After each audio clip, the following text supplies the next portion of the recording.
Yeah, that makes sense. Okay, give me a second.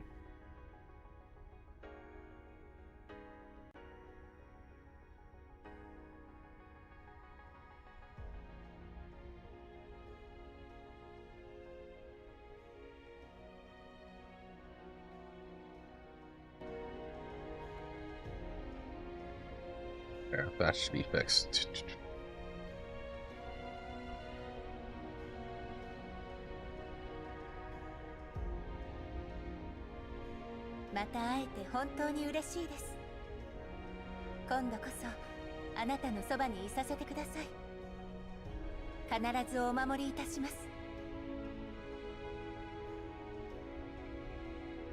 Yes, this is a main story event.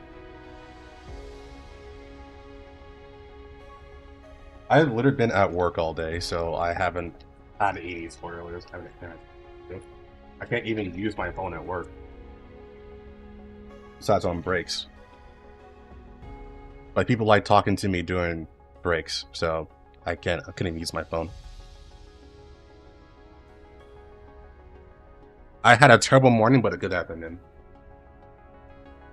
And hopefully we'll have a good evening.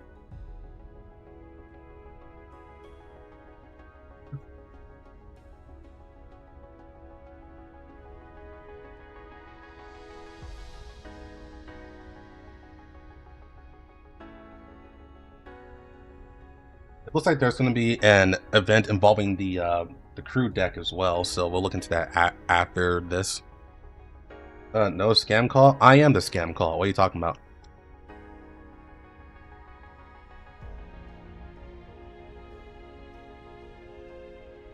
Because your Chaos Your Nightmare a try. Yeah. Yeah, I'll give it a try. I find it interesting enough. I didn't get in the beta though, so it's whatever right now.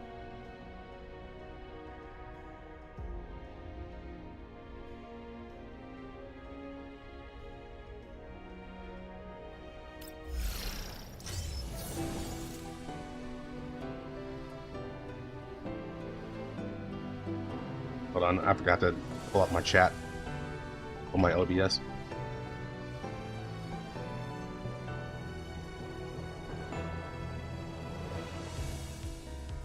The hell already? Yeah, I I saved up.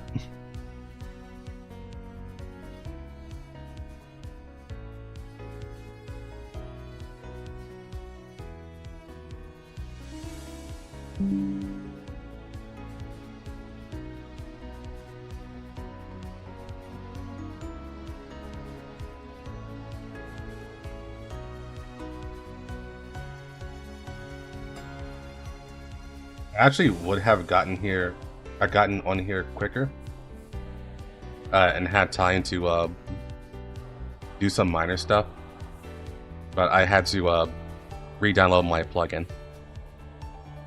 for multi-streaming, and then I had to reconfigure it. Fortunately, things are back to normal now, but got it done pretty much on time. Cocoon trying her best to compete. Honestly, she is competitive. I'm not sure if she's at least in this picture, I'm not sure if she's as massive as Helen is, or DP12, however you want to call her.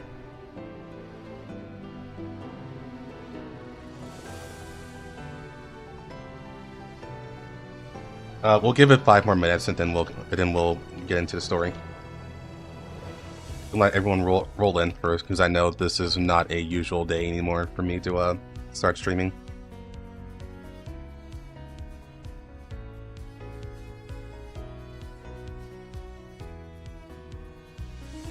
Only reason I decided to stream today was because I had a special my job demanded me to come in early today. And so I was like, okay, well, at least I can take advantage of this, and then we got to do a stream today, since the event literally just came out.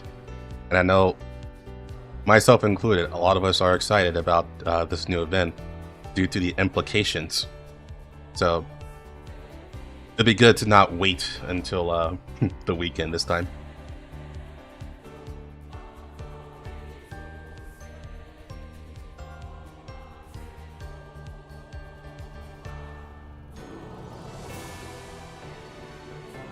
Yeah, I do like the music for this game, or for this event.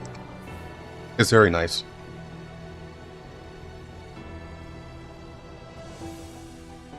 Evidently doing it live. Nah, it was just an opportunity.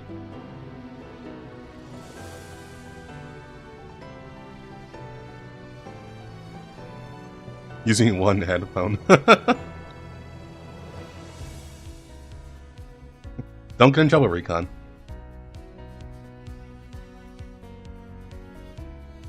But I appreciate the gesture of excitement.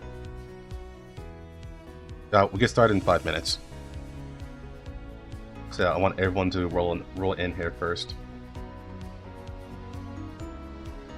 I imagine this is going to be part 1 is going to be Helen only, and yeah, there's a bot on kick. Yeah, a bot I'll take care of later on, but it doesn't really matter. No one really watches me on kick, anyways. Well, maybe that'll change in the future, but right now, no. The bot's advertising to nothing.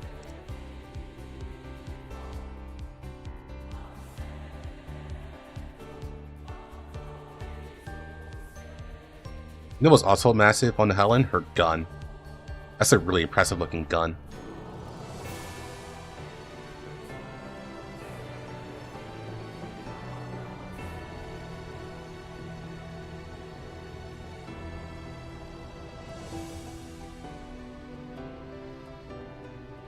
Anyway, hope you're all doing well. Like I said, I had a terrible morning. I had a terrible morning, but I had a good afternoon. And hopefully I'll have an even better evening with you guys.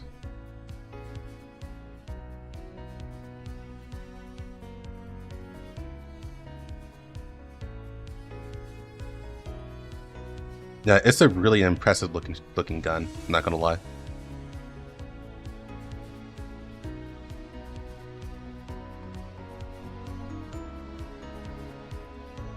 That's Ulrid.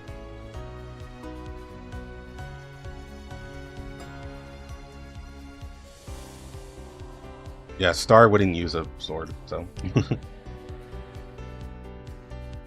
It's good to be hopeful though, but no, we're not seeing AR-15 in a while, I think.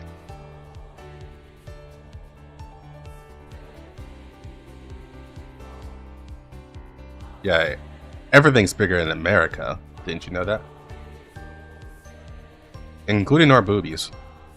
Which I actually think that's true. For the most part. On the average, American women are pretty stacked. For better or worse.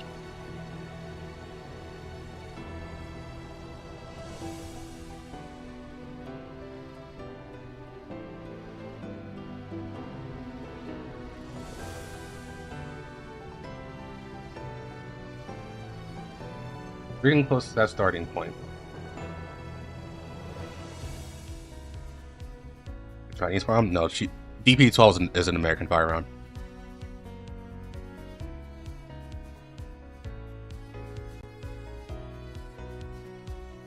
Extra estrogen in those burgers.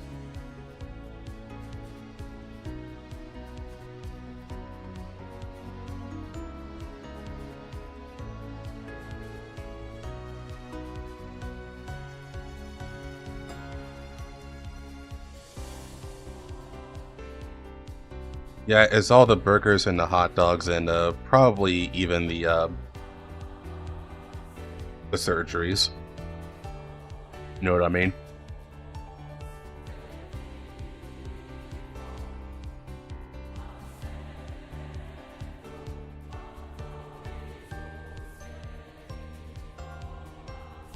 Also, apparently there is a event involving the crew deck as well, so we'll check that out after we get through part 1, just to see what's going on there.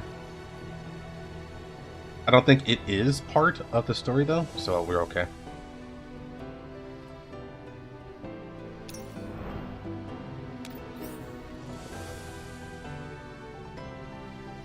Stay in silica.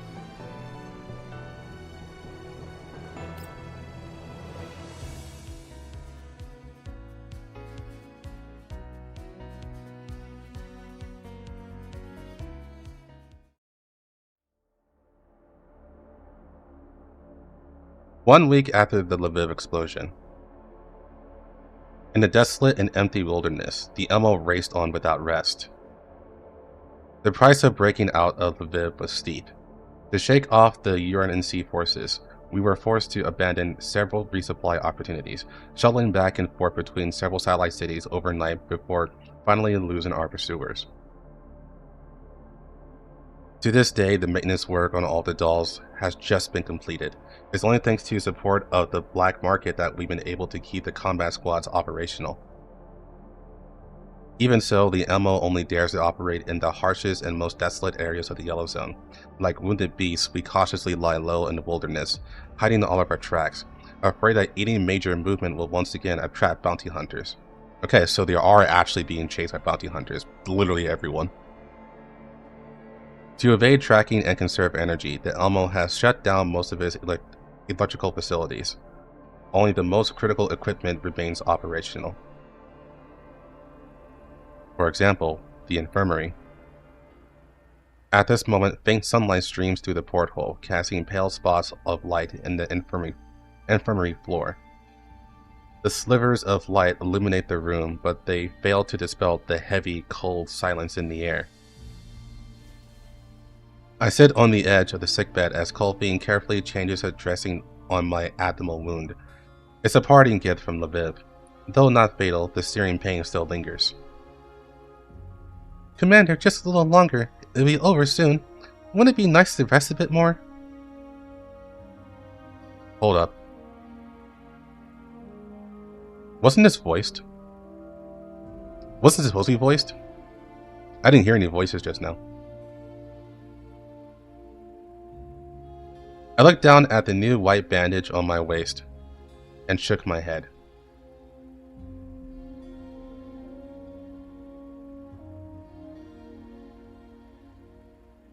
Yeah, I'm not hearing any voices. I mean, I'm gonna talk anyways, but I was informed that it was voiced, so that's pretty interesting. Let me see if there's like an issue here. Just stop for a moment. What's going on?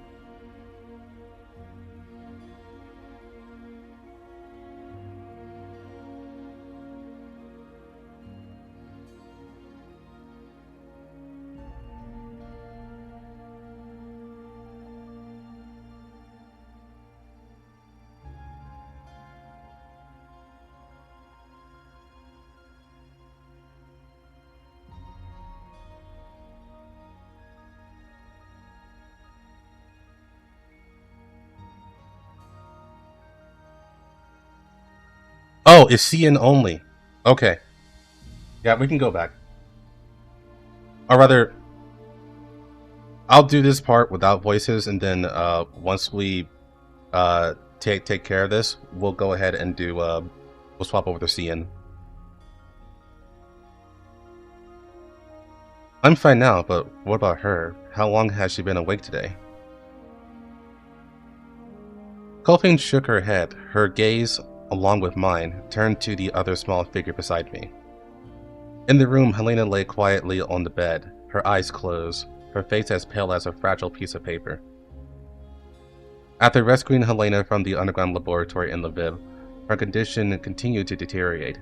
Even after a quick return to the Yellow Zone, her weakened state did not improve and even showed signs of worsening.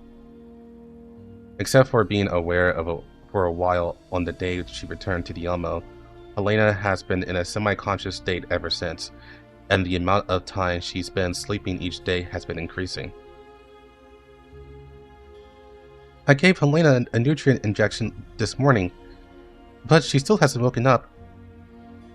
Commander, if this keeps up... An extremely soft knocking sound, more like the friction of fingertips lightly touching the door than a knock, interrupted Colfine's worried words. The cabin door slid open gently, revealing a pink-haired figure standing outside, seemingly hesitating whether to enter. It was Melanie. It's been a while, Melanie. Is something wrong? Melanie doesn't answer immediately. Her gaze goes past me, fixing on Helena in the sickbed with a hint of unease. Helena blooms will wither. I'm scared. What? Melanie clutches the hem of her clothes as if mustering the courage to reveal a secret. Back in the lab, we would sometimes feel this way. They said it was the flower absorbing? Melanie's words were fragmented, as if she were desperately trying to piece together concepts she didn't understand. I looked at the flustered Melanie, trying my best to understand her meaning. Flower in the lab. Absorb. Colfines tilted her head as if she thought of something, and slapped her palm. Could it be that Helena has released all the nutrients she once absorbed and now has entered a wilting stage? Like a flower?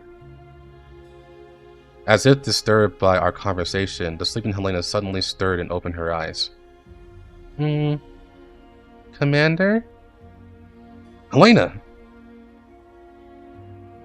Oh, Helena's finally awake. The commander and I were so worried. Don't worry, Helena will try hard. A smile bloomed on Helena's pale face as she struggled to get up. Colfin quickly came closer, helped Helena sit up, and gently combed her messy hair.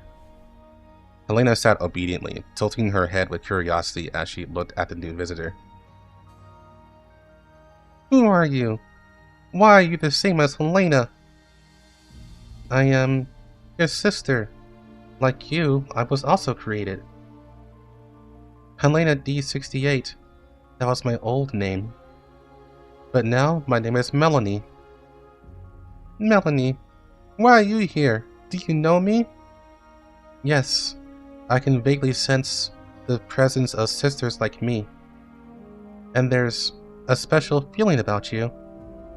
It's a bit different feeling from here, like a place very far away. As if a key had unlocked a door in her memory, Helena fell into a daze of recollection.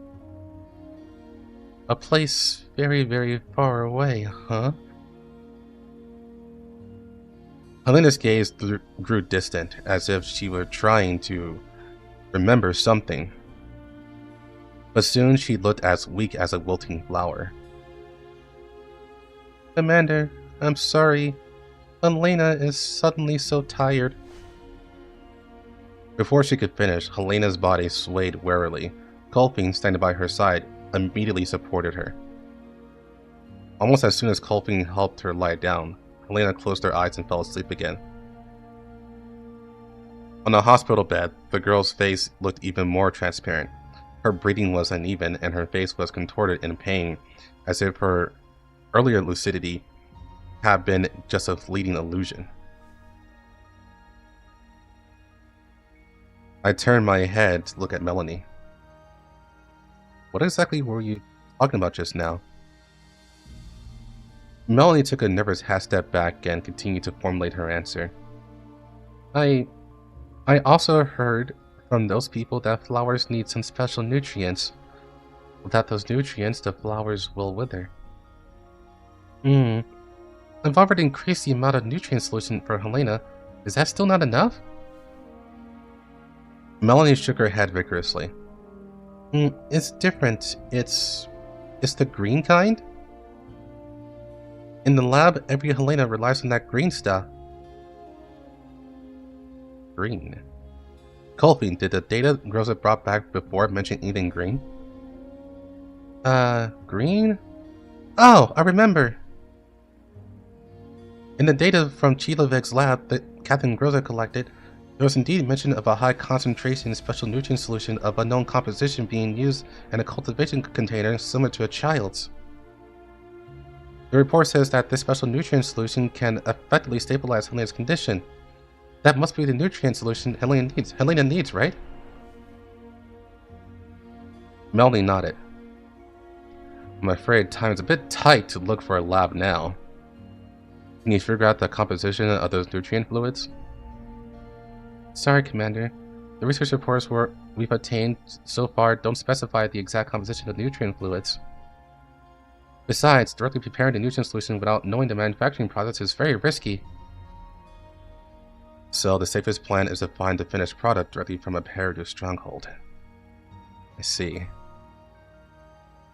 The girl in the hospital bed was still asleep, her eyelashes fluttered gently like a butterfly, but it made one worry whether the next flutter would be the butterfly's last.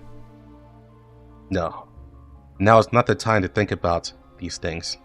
I shake my head, clearing the jumbled thoughts from my mind. Hey Botsu, how's it going?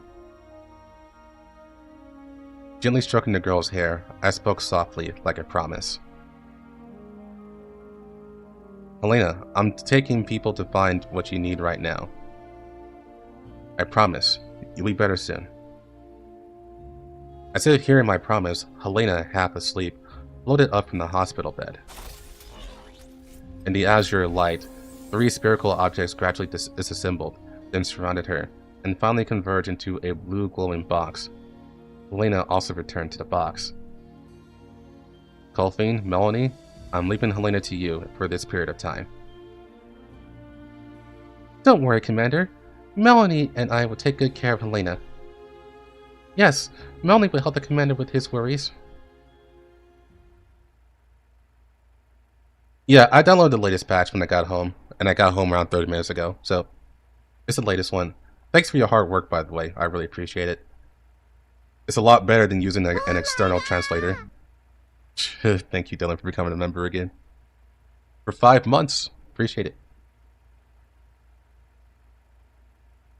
Helena will definitely wake up.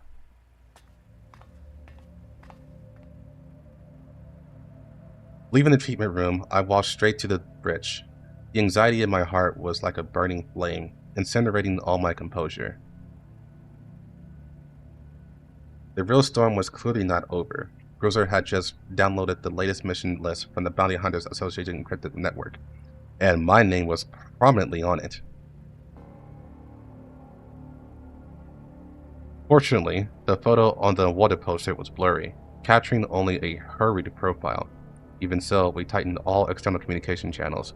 The Elmo changes course again, moving deeper into the yellow zone. Under these circumstances, I shouldn't have acted rashly and created any risk of attracting attention. But Helena can't wait any longer.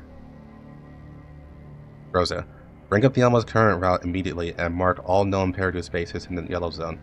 Not just the ones we've been to, but also the ones we heard about from black market merchants. Commander, do you have a new plan? The special nutrient fluid Helena needs can only be obtained from a Peridot laboratory. Her condition is deteriorating rapidly. We must act now. Given the current situation, it's impossible to return to Leviv, nor can we enter and exit the green zone as easily as before. Finding nutrient fluid at the yellow zone base is the best option. What response? Understood. I'll sort out the relevant intelligence as soon as possible and find a location that might have nutrient solution. We've been away from Leviv for a few days, so there shouldn't be any pursuers who can find us for now. Ideally, the Elmo can find a relatively hidden place to rest for a while. Sending an external team to Peridot's stronghold will ensure Helena and Melanie stay out of danger and reduce the risk of the Elmo being exposed again. Kukai, who had been listening silently, took over the conversation, her voice as calm as ever.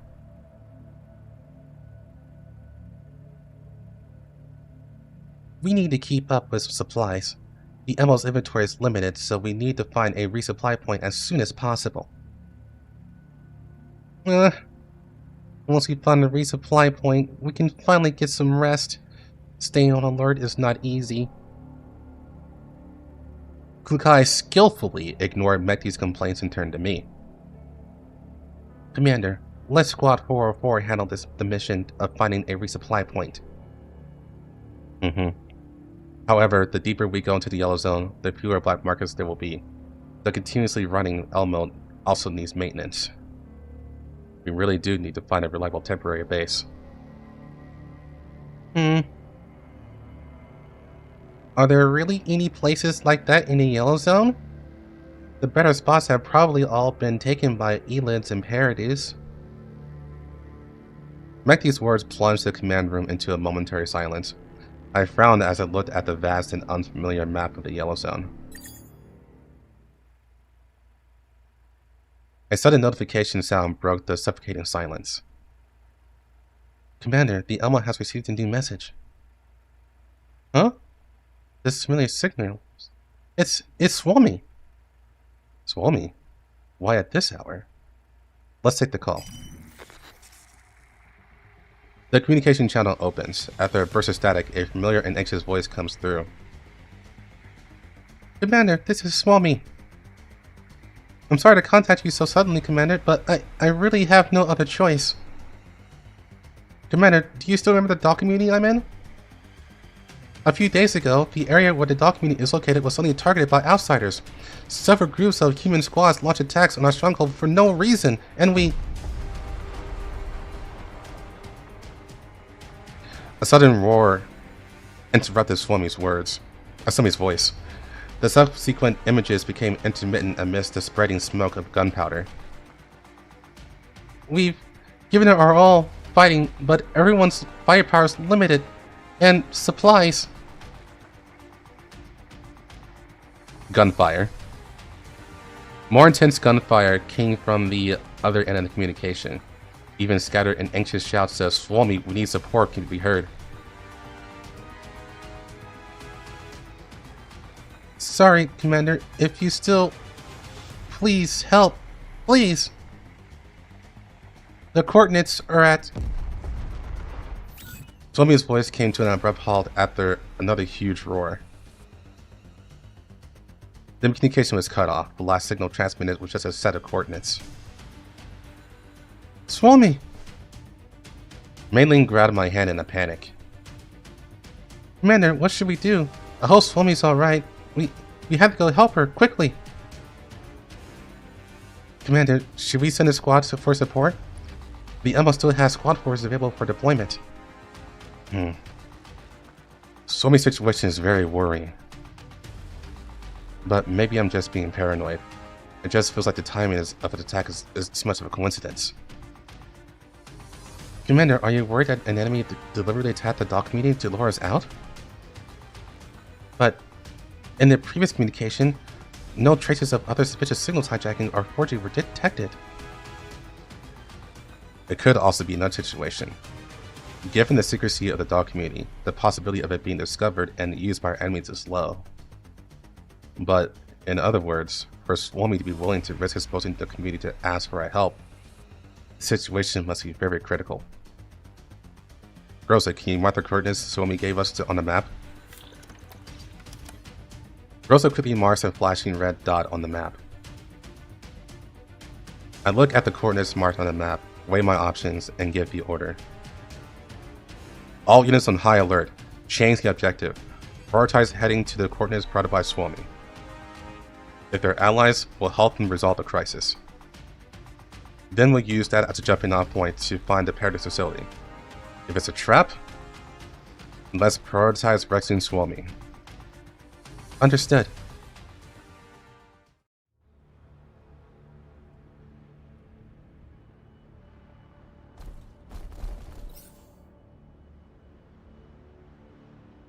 Here.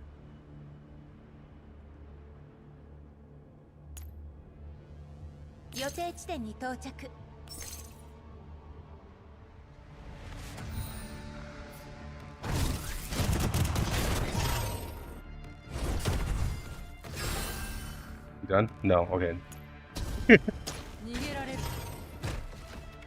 Hey Lentine, how's it going?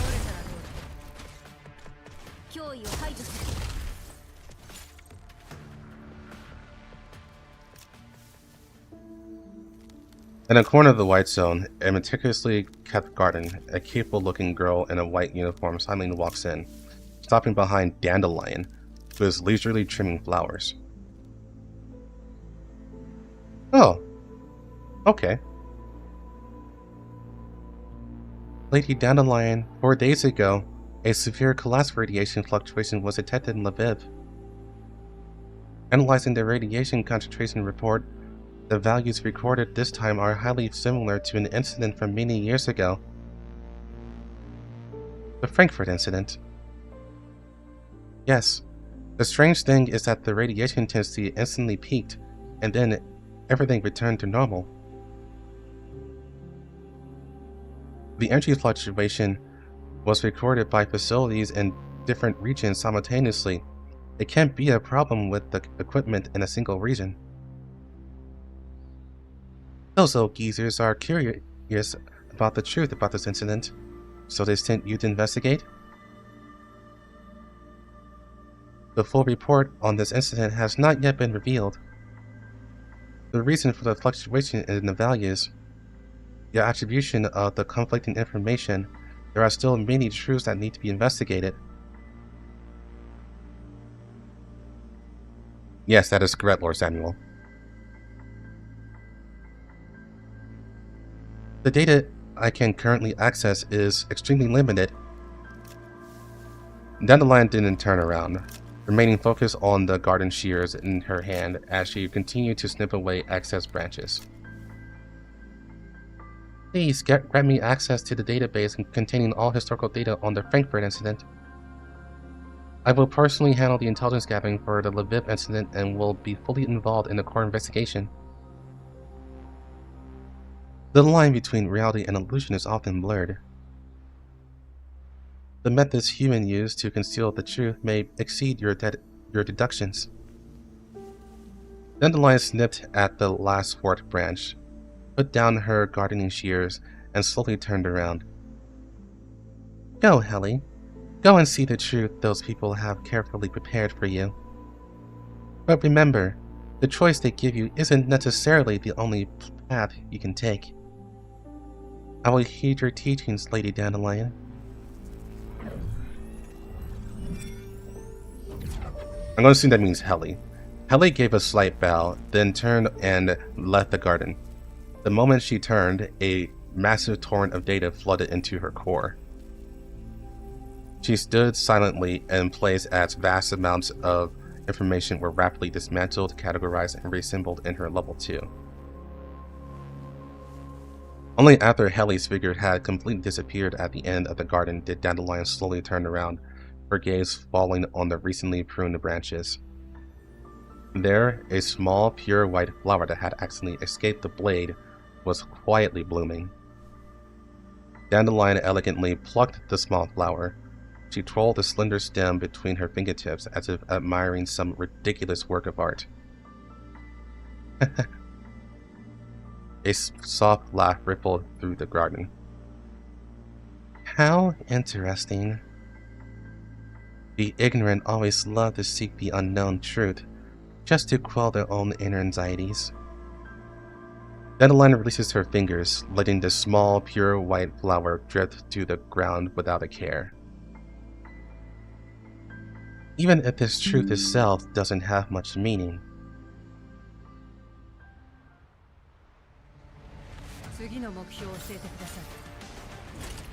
Hold on, I gotta turn off some things.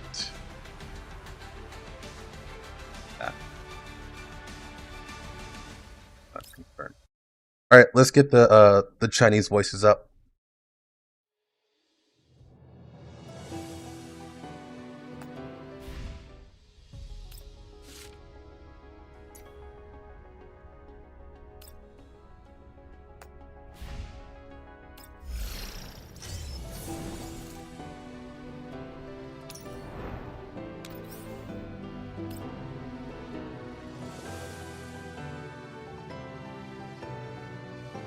Real life nature pops up.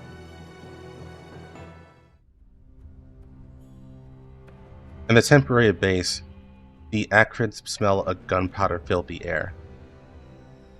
Matilde disliked this smell. In the past, whenever she smelled it, conflicts would follow. And for the doll community, this smell often meant even greater danger, just like now. Although they had just repelled a wave of enemy attacks, there was no joy of victory in the temporary base. Matilde frowned, inspecting Suomi's battle-scarred frame. How is it? The next battle should be fine, right? Suomi asked cautiously. In their previous battle, Suomi was surrounded by the enemy. Although she successfully broke out with Dushevnanya's help, her frame was still severely damaged.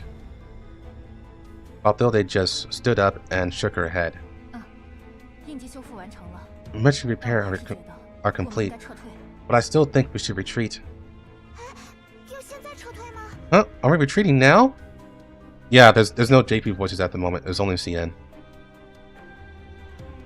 I'm assuming that's because of the particular issue that's going on with JP voices. I think there's like 2 JP voices that are having issues right now. Our supplies are running low. If we keep fighting like this, even Dushevnanya will both be scrapped. But my sister has already led everyone back to the thermal power plant. With us here, we can defend the outer perimeter and stop them from advancing further. This group of enemies has left traces of their movements in all directions on the perimeter, as if they're looking for something. If we retreat, the enemy will only get closer, and the thermal power plant will be in danger. Everyone at the thermal power plant is working hard for the future of the community. We have to give it our all too.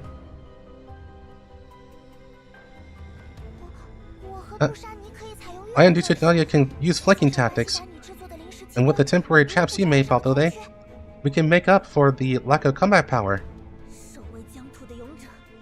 The hero who guards the land fears no hardship. I don't think this is the right choice. It's been several days, and they're still pushing deeper. If they're looking for the thermal power plant, it's useless for us to block them here. Besides, Suomi, your frame can't take another battle. We have to return to the community as soon as possible. Let's hold a little longer, okay? Everyone in the community is waiting for us to return. Suomi looked at Balthude with a pleading expression. I've already sent a request for aid to the commander. If we can just hold on a little longer until the commander's reinforcements arrive, we can definitely drive these enemies away.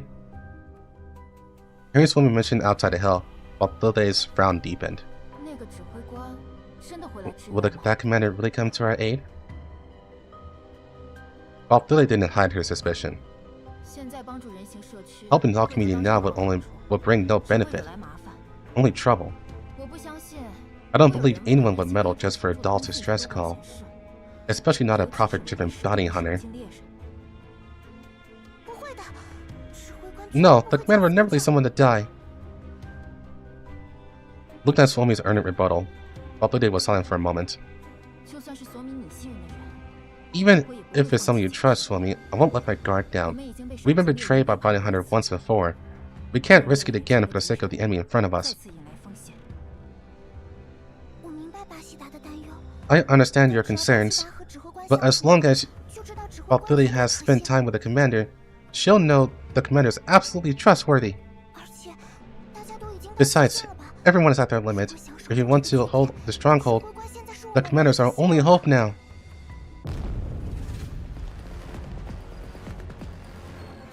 Before Suomi could finish her sentence, the harsh sound of gunfire once again shattered the tranquility of the temporary base. They've seen that we're unable to hold the base and are planning to launch an auto attack. The enemy smoothed out their schedule. We had to make a counterattack decision before they surround us. A hero can hold the high tower and deliver the judgment of fate upon the enemy. No problem. I'll cover your 6. No, Suomi, we can't hold them off now. We better use the cover and the base and retreat while counterattacking. But according to the commander's reply, support should be here soon. Is there really no other way to stall for a while longer? If we keep retreating. I know, but... Balthude grit her teeth, conflicted. Should she continue to hold their ground and wait for the commander to whom we trust? Or should she abandon this place and break out a temporary retreat? Just as Balthilde was about to make her decision. Huh? A new yet incredibly familiar signal source cuts through the battlefield like a sharp blade, instantly extinguishing the raging fire. Upon seeing the signal force identifier, Balthilde's tightly furrowed brow relaxed slightly, while Suomi beside her broke into a genuinely radiant smile. It's support from the Elmo! The commanding others are here!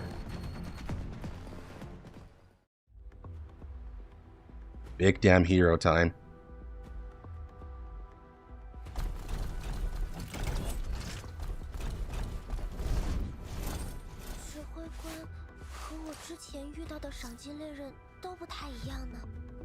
That's great, Dushanaya. It's support from the commander. I've always believed the commander would come and help us.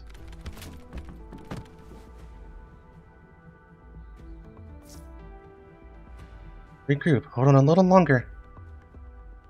The hero to turn the tide has arrived.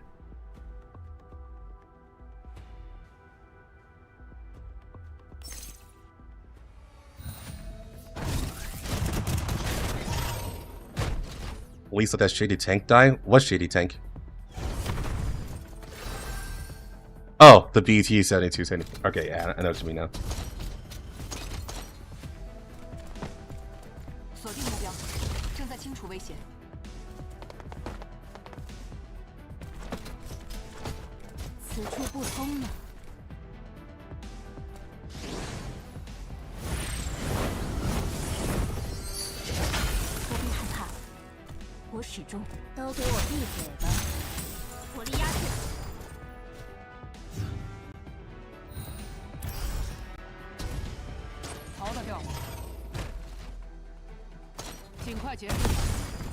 Interesting that this is actually a protect mission.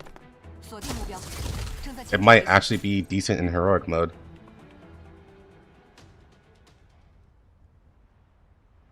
Oh, that was Mangi security? Okay.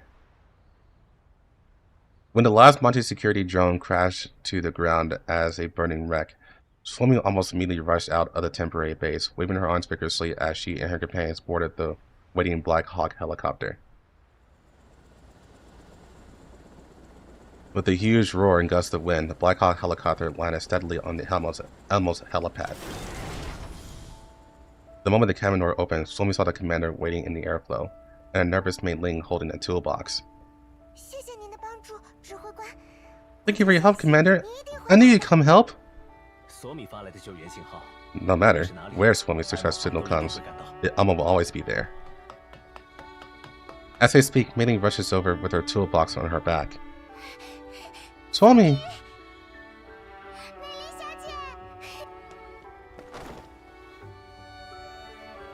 The two embraced tightly after their long separation, but the hug was brief. The moment Mei Ling lets go, she pulls out her tools and quickly begins to inspect Suomi's frame. While Mei Ling was checking, the doll in a maintenance suit, who was right behind Suomi, also walked over. Thank you. If you hadn't shown up in time, we might have already abandoned that area, and Suomi would have been even more seriously injured. It was nothing. Thanks to Suomi and you for being willing to trust us. The trained doll nodded awkwardly, and Suomi took the opportunity to introduce her to me. Commander, this is Balthilde. She's a very skilled repair doll in our community. Lately, after getting injured in combat, it's always been Balthilde who helps everyone repair their frames. I'm just a civilian doll. This is all I can do. To be able to hold on to a small stronghold until now, you're all amazing. I've learned about the battlefield situation from the combat squad's communications. Your partners haven't suffered any major losses, have they?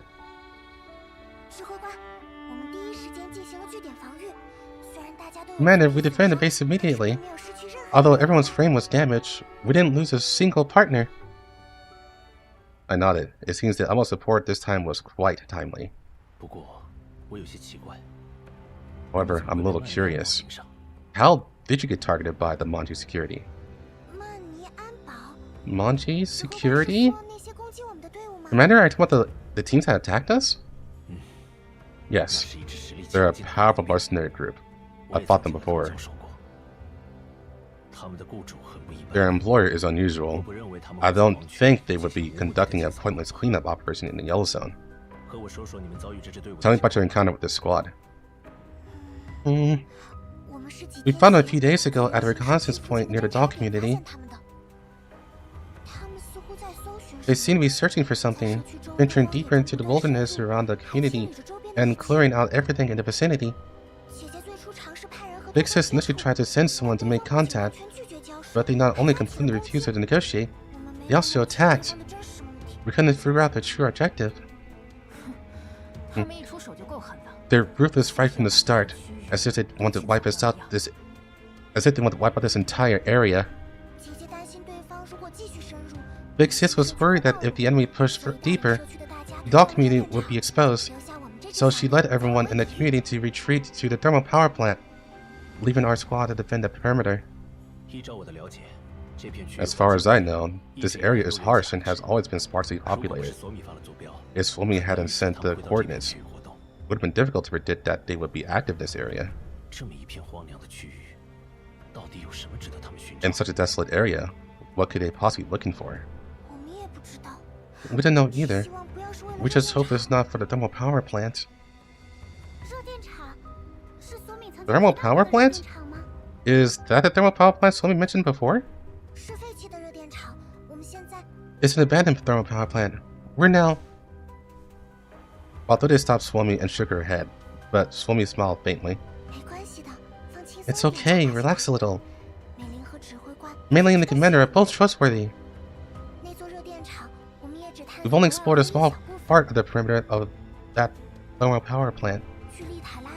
According to Litara, they were originally conducting crop experiments there. However, it seems the experiments failed, and the researchers abandoned the thermal power plant. That strange doll must have been the last guard there. For those who don't know, this goes into like the very first event we had in Global. Called Grass Island or something like that.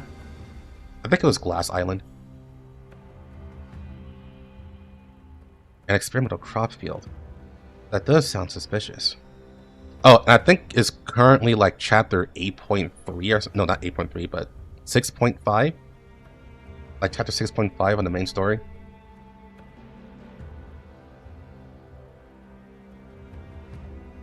If it's related to the plants in the Leviv laboratory, it could indeed entrap Mangi's security attention.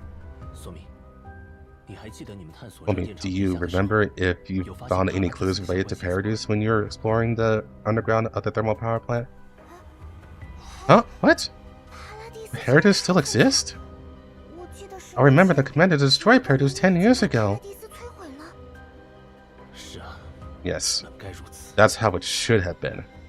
But not long ago, Elmo discovered the traces again. They are still operating secretly in the Yellow Zone. They even reached out to Leviv and caused a disaster there. How could this be? So, does the commander now suspect that the thermal power plant is related to Paradise? But, at least in our last exploration, we didn't find any intelligence related to Paradise. Besides, there are almost no humans in the doll community. Commander, if there really is a Paradise base in the thermal power plant, it hasn't been active for a very long time. I see. Carefully recalling the Arphilia experimental base I visited before. The number of crops inside was indeed not very large. Could it have really just been a coincidence? A sudden ring interrupted my thoughts. Ah, it's a call from my sister. Suomi, are you okay? I got your message. Is everyone alright? Thanks to the commander support, we repelled the Mangi security squad. We're now taking a short rest on the Elmo. That's good. As long as it was resolved smoothly. The other end of the line went silent for a moment, and there seemed to be a messy, noisy sound accompanied by some unclear speech. Stay calm. Remember, Overt, represent the community. You must act like a leader. Big sis? Oh, right. Suomi, please transfer the communication to this commander now. Suomi nods and hands me the terminal. The image of a rather gallant-looking doll appears before me. Ah, you're so hot. Hello, Commander. It's a pleasure to meet you. I'm the head of the doll community, Ulrich. Hello. You must be Suomi's older sister, right? She's talked about you a lot. Huh. Is that so? Same to you, Commander. Suomi talks about you a lot too. The doll on the other end of the line rubbed her hair and chuckled dryly, but quickly realized something and retracted her hand, standing up straight. It's like this. I was going to say, before Suomi received your assistance and brought back precious supplies for the doll community, this time it was also her who thought of asking you for help. To be honest, the doll really communicates with the outside world. At first, I didn't have high hopes for this support. But just now, you helped us repel those powerful enemies. I must thank you on behalf of everyone in the community. The doll nods slightly at the screen, a hearty, almost exaggerated smile on her face. You're welcome. Suomi is our companion too. We're just glad we could help. See, look at Suomi wingmanning. Like, all of that, detest of humans is just not there for the commander, purely because of Suomi. Put in a good word. Of course, you were a great help. The smiling doll paused, a hint of hesitation in her eyes as she looked at me. Is it my imagination? The other person seems a little nervous. Chief Ulrich, is something the matter? It was about the doll committee. Feel free to speak. Huh? Am I that obvious? The doll scratches her head, embarrassed. Suomi chimes in to comfort her. Yeah, Big Sis, it's okay. The commander's a good person. If anyone in the community has a problem, you can tell the commander directly. Alright, in that case, I'll be direct. Actually, after these few battles, everyone's frames are somewhat damaged. The doll community has always been short on resources for frame maintenance, and it's difficult to maintain normal operations with our current stock. We still have some reserve funds. We were hoping to use them to buy repair parts from the Elmo. I don't know if you could... yes, everyone in the doll community needs those supplies.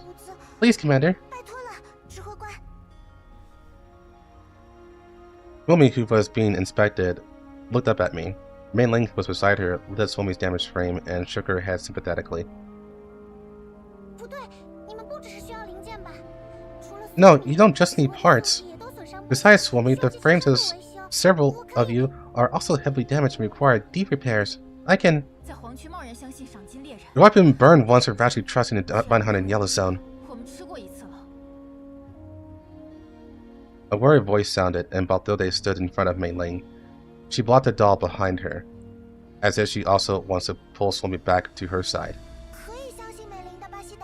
You can trust Mei Ling, Balthilde. Her repair skills are very good. She won't hurt us. I promise. Please, Balthilde. Balthilde was silent. She glanced at her comrades with her damaged frames behind her, then turned to look directly at Mei Ling. Finally, she clenched her fist and bowed deeply to Mei Ling. I know that in this situation, the choice is not mine to make. With my strength alone, there's no way I can restore all my comrades. I understand the risks and hardships involved, so... Please accept my trust. This startled Mainling. She waved her hands in a fluster, a shy smile on her face. No need for such morality. It's just a small thing. I'll do my best to help everyone. Yes. If you have any difficulties, just tell me and Mainling, and we'll do our best to help everyone. Really? Then thank you so much. The doll nodded at me, and as if finally relaxing, a natural hearty smile appeared on her face. The doll community never forgets a kindness. We will definitely prepare you for your help in your future. With that, Ulrich turned to Suomi again. Suomi, after the temporary rest, you, Baltode, and Dushitnaya take the supplies and return as soon as possible to help the other members with their frame repairs. This has been going great. Where does it get depressing? We'll see. Okay, we'll be back as soon as possible. The call ends, and Suomi seems to have finally remembered something. She points to another somewhat familiar doll who has been standing behind Baltode the whole time. Alright, Commander. Dushitnaya, KSVK is also here. Do you remember her? Dushitnaya, who had been silent this whole time, struck a pose like a hero descending to the earth upon hearing Suomi's question. Like a star falling to earth, driving back all darkness. Okay, Nemesis. Oh, hero, your name? Dushitnaya? I tentatively called out her name. Dushitnaya looked at me, suddenly stunned. Slowly, tears wells up in her eyes. Her body began to tremble slightly. So warm and so familiar. Are you the commander?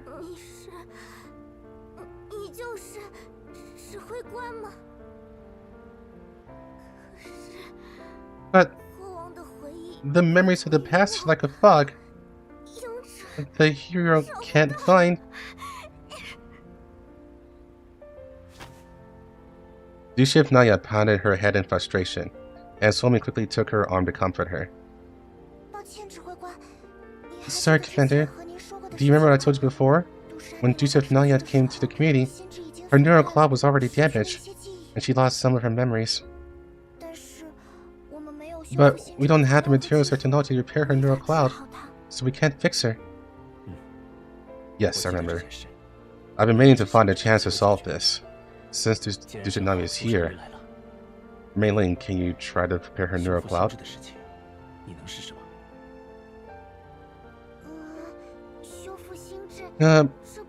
Repairing a neural cloud is not my area of expertise. However, I can use the Elmo's instruments to first confirm the specific situation Dushitnaya's damaged neural cloud.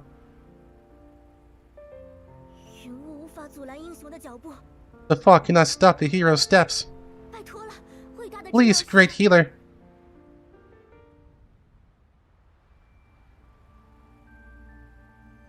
Don't worry, big nasty air.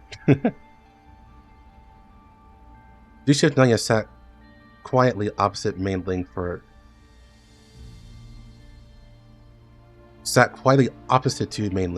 the checkup, but strangely, she wasn't looking at the instruments or the busy Mainling.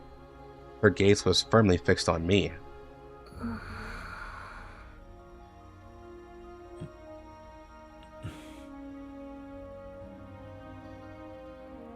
Being stared at like this is a little creepy. Dushitnaya doesn't seem nervous at all. It looks like the commander's doing a good job of distracting her. How's Tahiti nowadays? Is a magical place. Mainling's device beeps, signaling the completion of the scan. I do my best to ignore Dushitnaya's gaze and look at Mainling. Commander, I detected traces of a forced data wipe on Dushitnaya's level 2. And there are several segments of abnormal code running. One of them seems to be actively preventing the internal neural cloud data from functioning properly.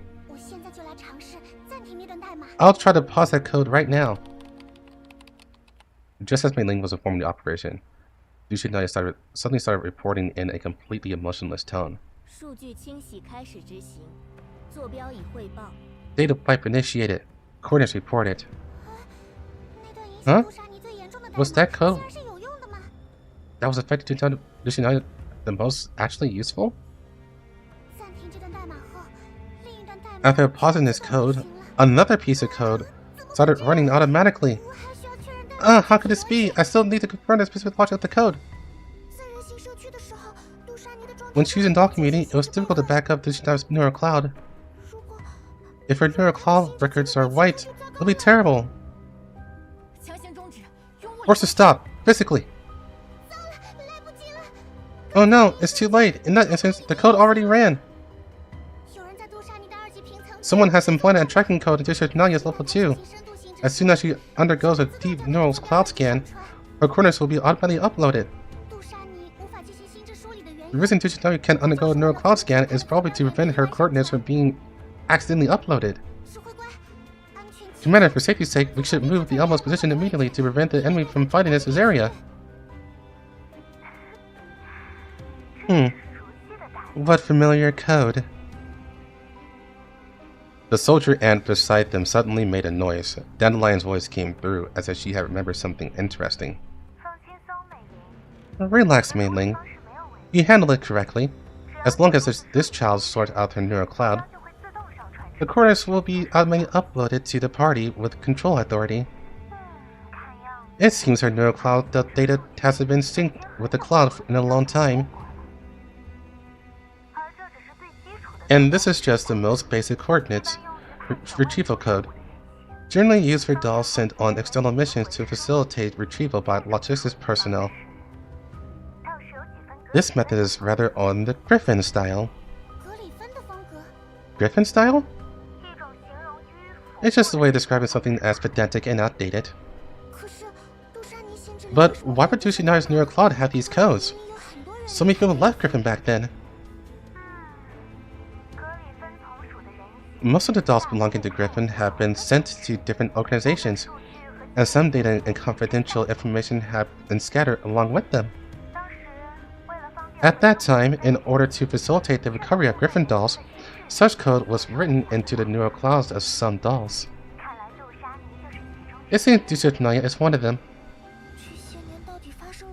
What on earth happened all these years? When I met Naya, she couldn't remember anything from before. Why she was wandering in Yellowstone, how she left Griffin, I have no idea.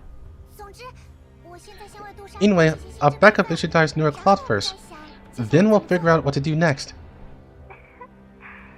Actually, I already have an idea of what to do next. Dandelion paused, seemingly very interested in the fact that she just discovered. I traced the coordinate transmission location of the code. Her primary coordinates transmission location is Mangi security. What? The enemies who attacked us, aren't they from Mangi security? Hearing this conclusion, Naya's eyes widened in shock. Could it be that everyone in the community was attacked because of me? No, that's impossible. That's just a coincidence, right? Naya has been with us for a long time. It's impossible for Mangi security to be causing trouble for us because of her now. But I really don't remember the past. Naya curled up, looking a little bit dejected. Maybe it's because of Mangi security that I lost part of my neural cloud records.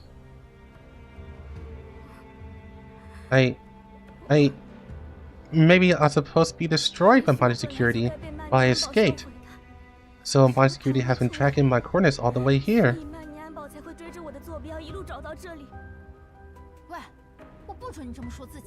Hey, I won't let you talk about yourself like that. Your current frame was painstakingly repaired by Rosalind. It has nothing to do with Mangi security. Yes, and the coordinates upload just happened.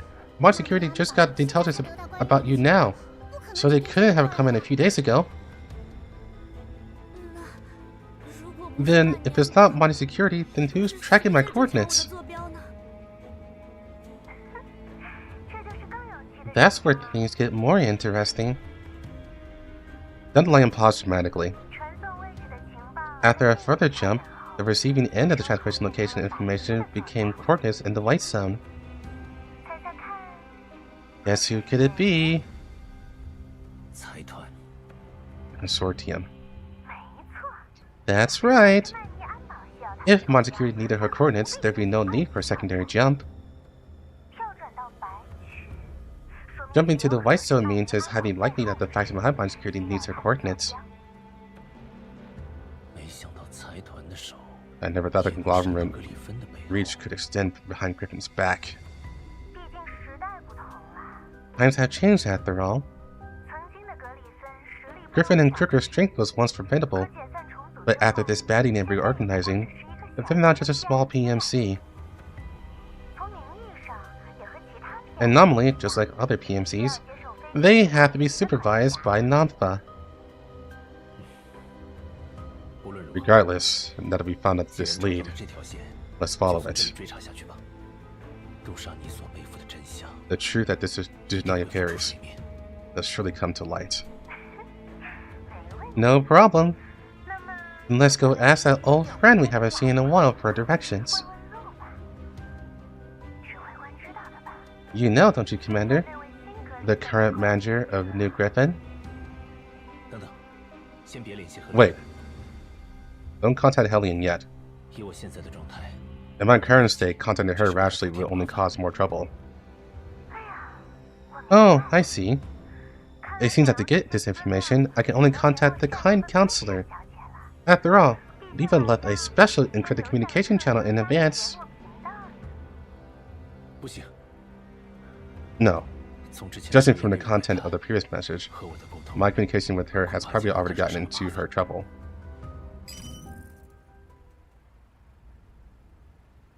Before I could stop her, Dandelion had already deftly connected the special encrypted communication channel. Wait!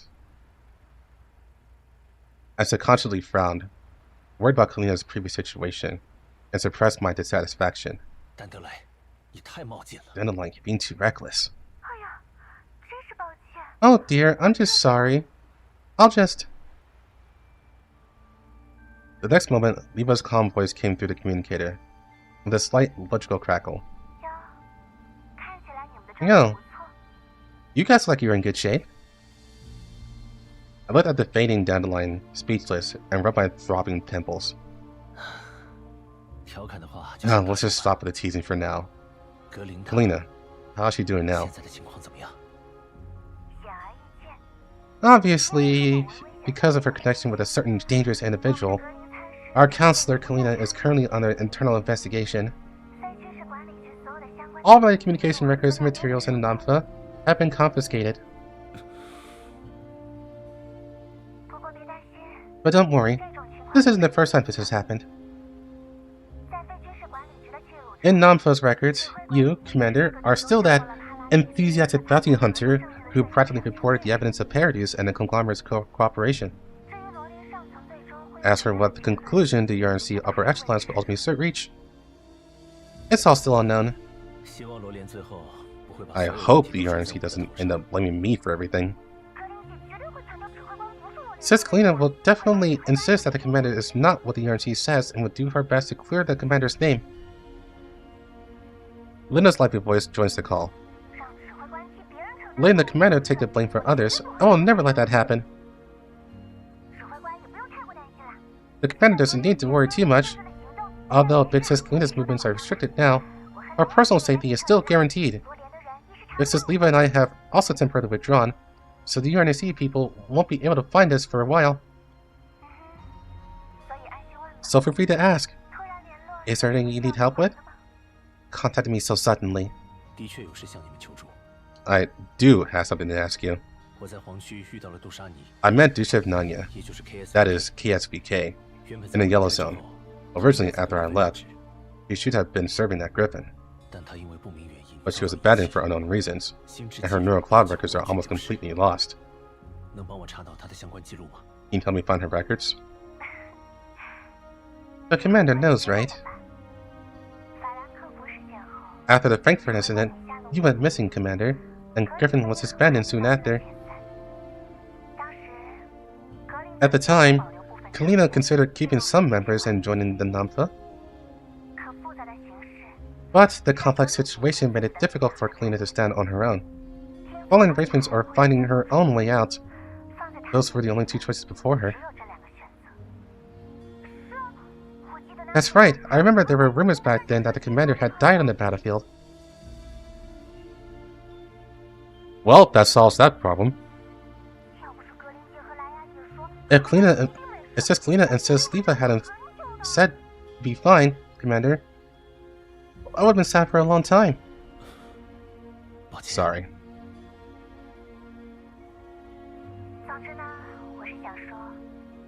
Anyway, what I wanted to say is, yeah, they just they just tied in roast limit just like that. Because of your death, Commander, and the reorganization of Griffin, the original doll data were severely scattered. And as far as I know, to ensure information security, Griffin even cleared the neural cloud archives in the cloud. Wow, they got rid of everything, huh? Finding the original data will likely be very difficult. So, Nampa can't find data from that time either.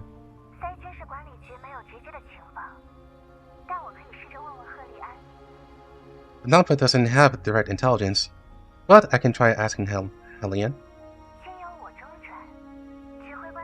If it goes through me, the commander won't have to worry about causing trouble for Hellion, right?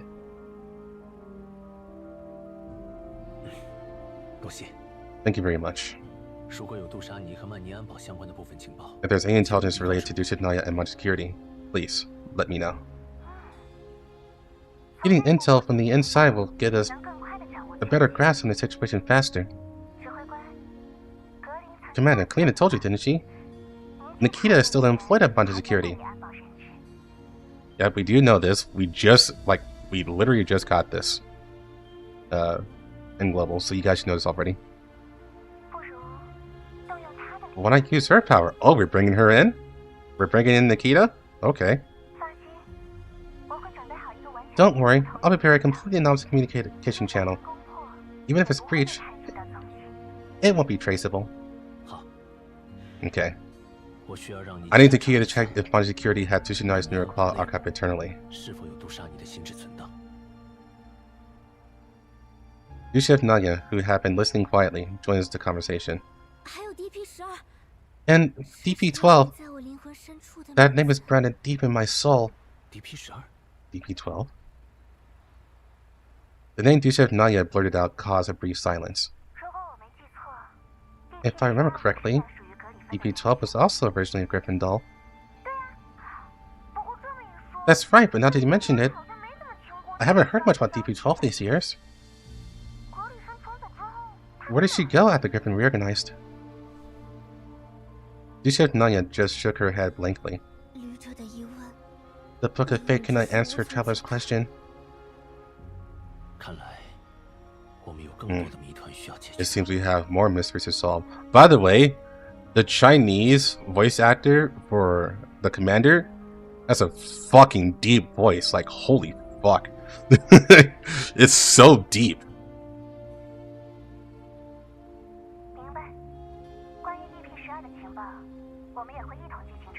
Understood. We will also investigate the intelligence regarding DP-12. I will notify you as soon as the communication channel is established, Commander.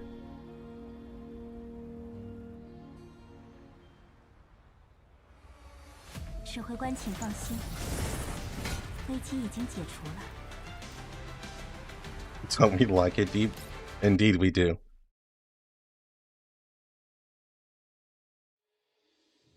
Properly manly. With ASMR, honestly, yeah. He has that type of voice.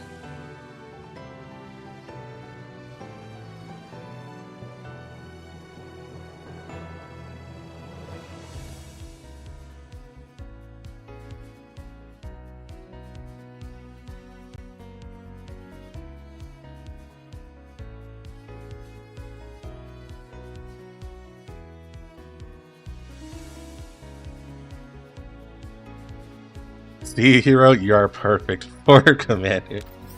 Honestly, yeah, that does give me more hope that my voice actually fits for the Commander.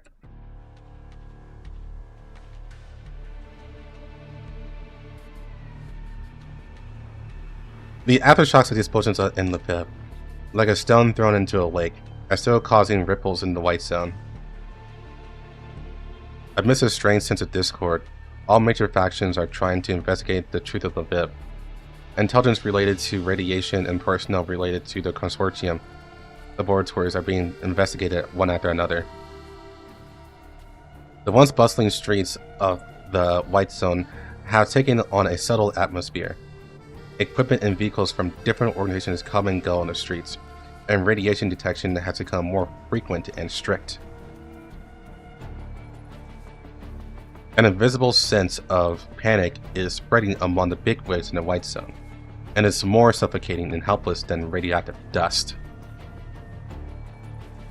Meanwhile, the atmosphere in the top floor office of Terrazzo Company, a subsidiary of Sex Fabin, was like a volcano about to erupt.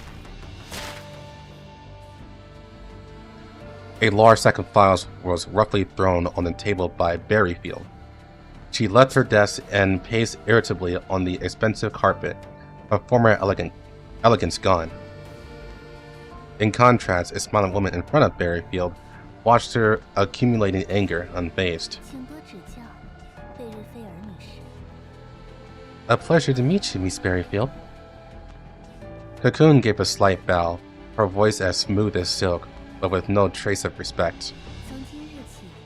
From this day forward, as per Mr. Simmons' request, I will be representing as the Set Fabin Group to provide you with necessary assistance. Assistance?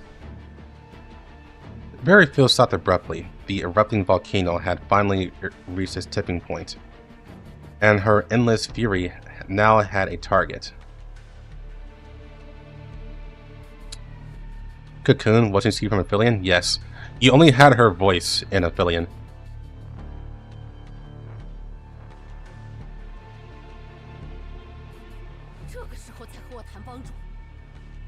Tell me about assistance now? What's actually happening with that explosion? Haven't you finished sorting through the intel yet? All the major factions have their eyes on Leviv. Some more investigation time is still needed.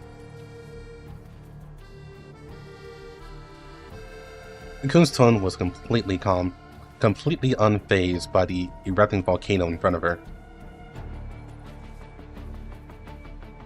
She still maintained a good speaking tone, making it impossible to find any fault. Of course, there was also some unexpected intelligence that made our investigation more difficult. Difficult? Berryfield's voice was sharp with anger. Chilevek's whereabouts are still unknown.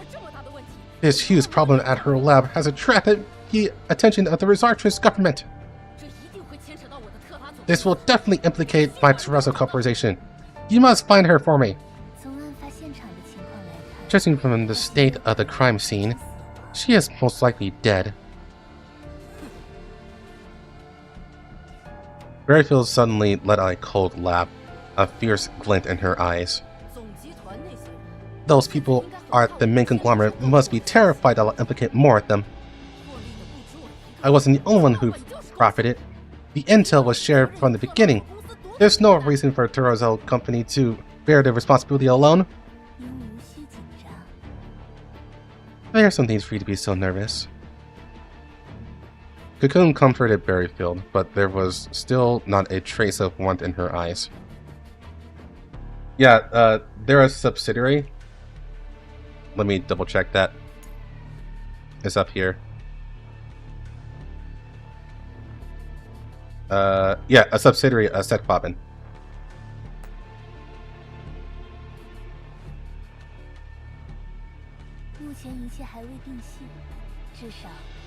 Nothing is certain yet. At the very least, we've identified and are tracking a suspect who might know everything. When it comes to intelligence processing, I'm confident that no one within Set Fabin can surpass me. Cocoon slowly takes a step forward, moving closer to Berryfield, a voice lowering. Levivik's lab is indeed affiliated with your company, but since Mrs. Zimmerman sent me to assist you, the nature of this matter can be defined. You could be a benefactor, or you could be a victim, an innocent victim who has suffered a loss. Those people from the URC aren't that easy to fool! Berryfield clearly doesn't believe Cocoon. Having dealt with the URC for a long time, she knows what they're made of. Whitestone Labs has always required a series of strict approvals. No matter how much I want to distance myself, Levivik's lab is only under my name. Perhaps that was only the case at the time of the application. A smile plays on Cocoon's lips as if she was very pleased by the current state of the conversation. She ignored Berryfield's glare, strolled to the desk, and casually organized the messy documents on it. So much time has passed. It's possible that some criminals have interfered. After all, there are so many labs under your name. Not just Levivik's, right? Cocoon pulled out 2 sheets from the organized materials and handed them to Berryfield. Are you confident that you can pin all the blame on Paradis? Of course. That is also Mrs. Zimmerman's attention. However, you may just need a specific, concrete enemy, not a vague organization. Berryfield understood Cocoon's meaning. She stared at Cocoon, silently guarding against the vicious third-generation doll. In the end, she reached out and took the 2 pieces of paper. On them were the profiles of Paradis and the unknown URNC fugitive. The person wanted by the URNC. How much information can be found about them? Rest assured, I will continue to search for clues for you. However, before that, please grant me access to all intelligence related to the Leviv laboratory. Yeah, that's confirmation that Cocoon is 3rd gen, which I'm not surprised by at all. It was a fairly reasonable assumption to make. Berryfield felt silent. She felt like she had fallen into a carefully woven trap set by the 3rd-generation doll in front of her. Seemingly aware of her hesitation, Cocoon gently reminded Berryfield again. Before the guests from the UNSC officially arrives, we don't have much time left. This sentence clearly played a decisive role. Even if it was a trap, Berryfield had no other choice. Alright, let's do it. I'll have someone clean up the evidence left in those labs. None of the labs in the area can have any trace of my company. Remove all the related materials that can be moved, and destroy everything that can't. Besides that, I also need some useful pawns to clean up the mess. What about Blue Spear? Doesn't the Confrontation team have this 3rd-generation doll available? Can't she leave launch security to handle these matters? I must ensure that all evidence is handled cleanly and that my company is not implicated. I'm afraid it will be difficult to fulfill your request at the moment. Cocoon shook her head, rejecting Berryfield's suggestion, because you know Blue Spear's kind of fucked up right now. Because of what happened before, Launch Security refuses to accept the 3rd-generation doll as an operations commander again. However, they still requested a 3rd-generation doll to assist in the operation. Do as you please, but make sure it's clean. I don't want to see any talkative creatures in those areas. Cocoon's smile grew even gentler. Even gentler? Okay. Everything was going according to her plan. Of course. I already have a good candidate for the mission. I will handle this matter for you.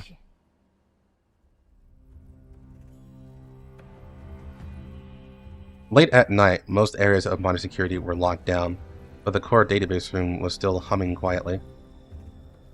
Under the cover of night, Nikita silently bypassed her surveillance cameras, slipped into the database, and finally stopped in front of an inconspicuous maintenance terminal.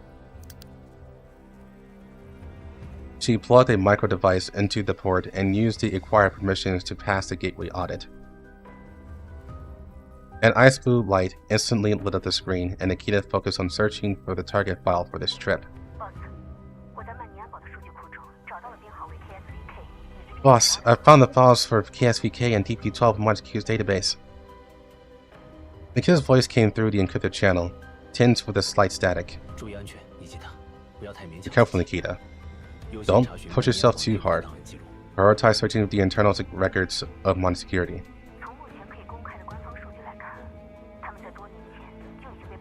According to the official data that can be made public, they were judged to be completely decommissioned many years ago. Right down at the file Nikita had sent me. The information was indeed very simple. I frowned. The files here were a little too clean. Can you find out why? Besides the official personnel system, look for the operational logs and other records. One moment, boss.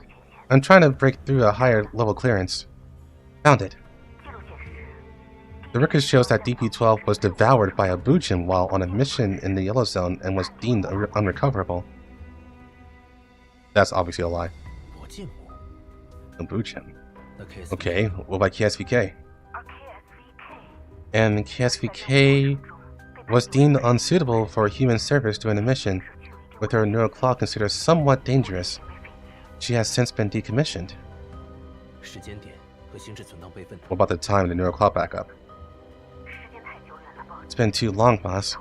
According to the files, KSVK and DP-12 joined Modern Security when Griffin was disbanded.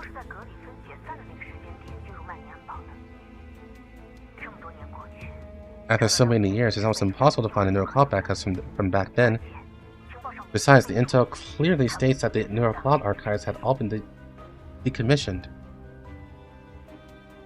Something's not right. Would Modern Security really just destroy two viable elite dolls? Besides, the KSVK wasn't actually completely destroyed.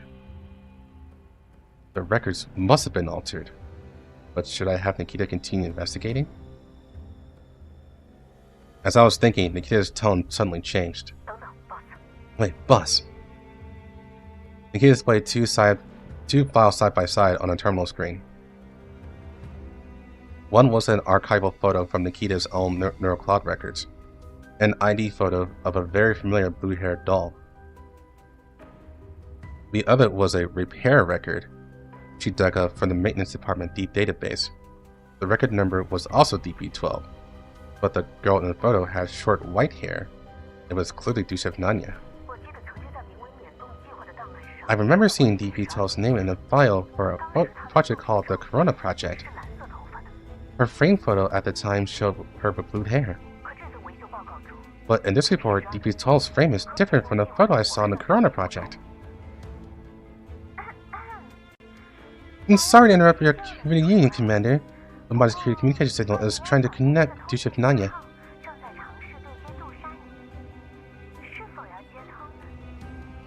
Does I connect? Boss, I can't get any more intelligence with my current permissions. I'll try to find someone with a higher ranks permission to investigate this matter. I will contact you immediately if there is any further developments. I know you. I'm glad I could help you, boss.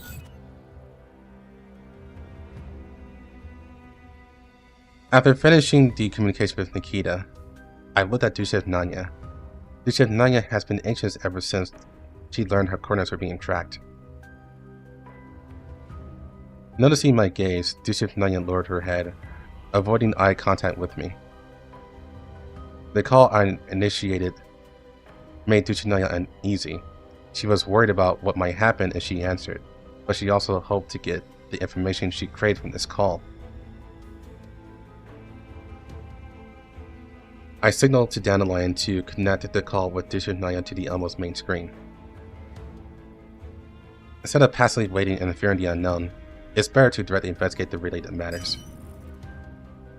A strange information process female voice sounded, directly calling out District 9 designation. DP-12 in 2064, with the top score in the intelligence processing test, was selected for the first batch of dolls imported from Griffin to modern security. I never thought that after all these years, I would still be able to find a trace of you.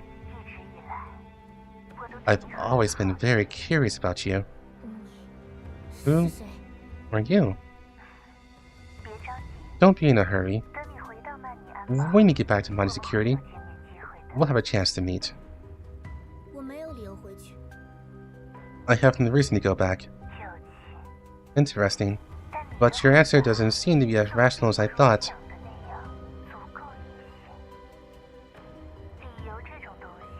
Reasons are just excuses humans use to convince themselves. You can have as many as you need, can't you?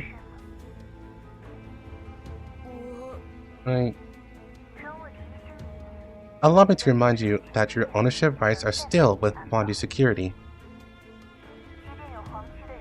Even if someone from the Yellow Zone found your frame and repaired it, until your ownership rights are changed, you will always be an asset of Mangi security. Come back voluntarily, or I'll continue to send teams to escort you back. Those are your only two options. I can't find my way home.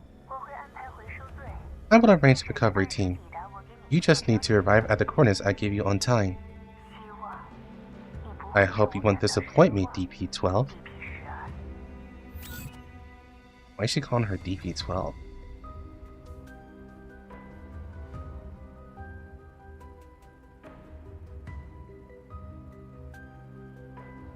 The other party unilaterally cuts the connection. District 9 stands there stunned, as if lost in a distant and chaotic memory. Commander, that voice is very familiar to me. I think I want to go to find her. District 9's expression was a little dazed, but at this moment I was more concerned about the title just mentioned than the mastermind. Mainly, confirm District 9's identification code immediately. The number the other party just said was DP-12. How's that possible? District 9's current district code is indeed DP-12. It seems someone's had tampered with Mangi security in District 9's data. However, the other party only tampered with part of it. I looked at the residual symbol traces on the screen, recalling the file content Nikita just told me about. It's also possible that the party who altered the code had no idea what the Corona project is. And because of that, only the intelligence from that project was left unaltered.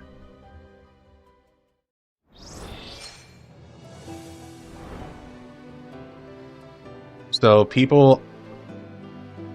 people who want DP-12, it sounds like they're being misled. That's what it sounds like. So we have 3 parties at the moment: the Elmo crew, Mangi Security, and the Corona Project. The Corona Project seems to be by an entirely different team.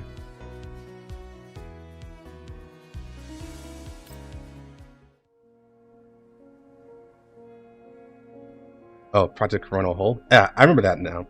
Yeah. That was mentioned quite a few times when I was using the original, or my translation.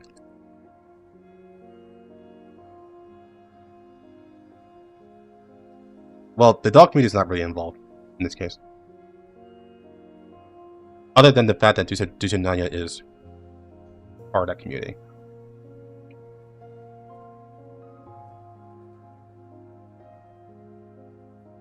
(2064) Griffin base. The commander is dead. Hey! I remember this. The ART is not on here though. It's not on the screen. The news hit Griffin like a sudden cold wave. Before the truth could be discerned, the order came for Griffin to be completely disbanded. Their former sanctuary collapsed, and all the dolls were anxious about their future. Hey, what? Can we have this look back? I'm just saying.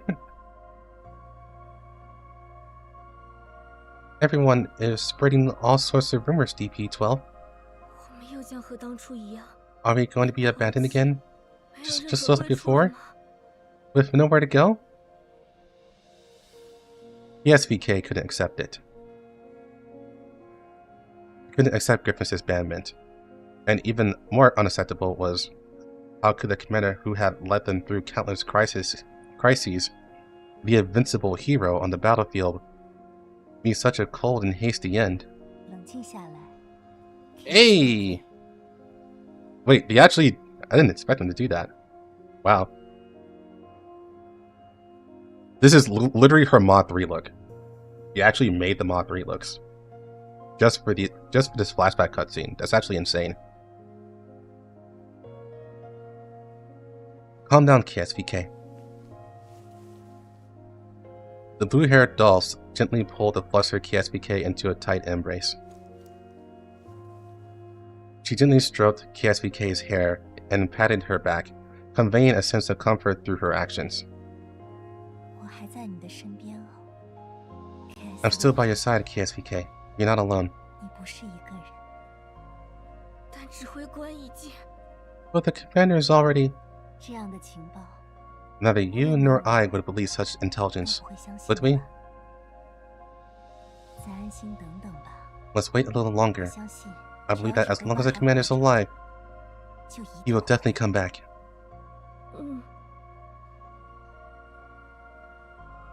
DP-12 felt KSVK slowly calm down in her arms.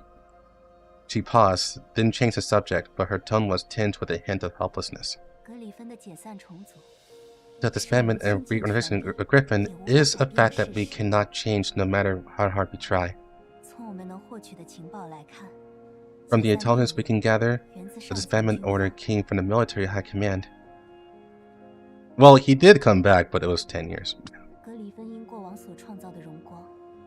Griffin, due to the glory it created in the past, continuously attracted talented individuals and gradually grew into a behemoth. Before his power was enough to shake the political landscape, dismantling was an inevitable outcome. I don't want to leave. But if we can't find a new home, we'll be scrapped, right? Are we going to give up KSVK? Just because you haven't seen the commander in a few days? I won't. KSVK suddenly raised her head, her eyes shining with a stubborn light.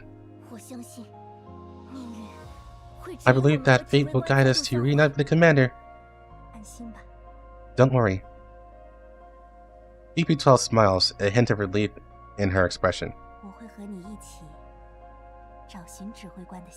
I will search for the commander's whereabouts with you. So I guess the student there went to Frankfurt? I actually doubt that. I would assume that everyone shut down, right? Since they're actually making the ending canon, because, you know, the commander died, quote unquote. All the dolls were, either killed off during the final battle with Paradis, quote unquote final battle with Paradis, or they were shut down midway through. So those who were shut down were probably transported back to Griffin, and then they heard the news. Because the commander was still active by the time everyone shut down. Like, remember that the last ones to have seen him before they met Lunatia was the AR team.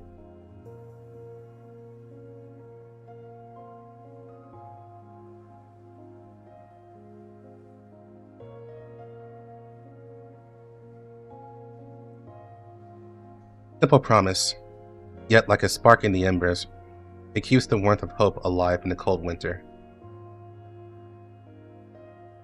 In the restless days that followed, they watched as many companions chose their paths.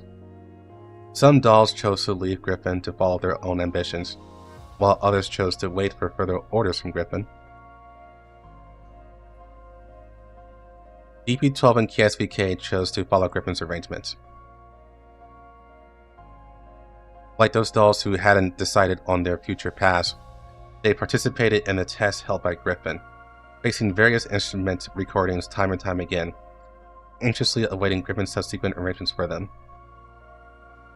However, the future never arrives as one imagines. Griffin's arrangements are here for us. DP12 looked at the final allocation results, organizing her words for KSVK. It's not the non-folk we signed up for, but a brand new company we never even heard of. Wow, so they actually signed up for NAMFA, but they were denied. I wonder why they were denied.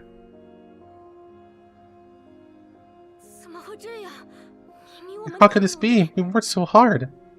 Do you remember our scores, KSVK? The top batch. An organization that can transfer the best dolls from Griffin is not simple. We've likely become part of some kind of deal. Can we not go?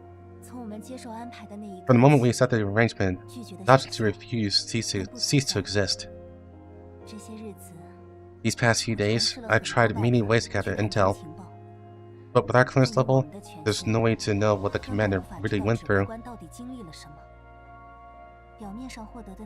The intelligence we obtained on the surface were all lies that we were unwilling to believe. DP12 held KSVK's hand, the fighting spirit reignited in her eyes. So this is also an opportunity, KSVK. Rather than waiting passively here, I'd rather find a way to get more information. Only by being needed can we have the authority to handle intelligence.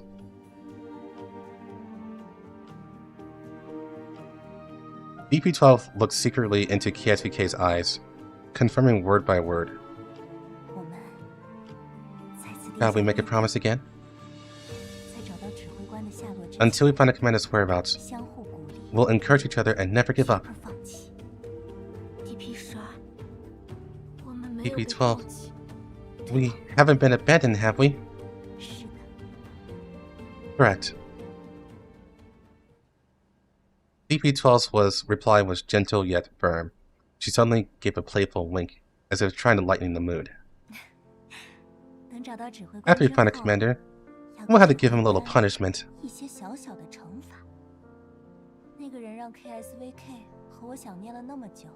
That person made KSVK and I miss him for so long. I think a slightly more mischievous prank is in order, don't you? After finding a long-lost sense of security from DP12, KSVK's tense nerves finally relaxed a little.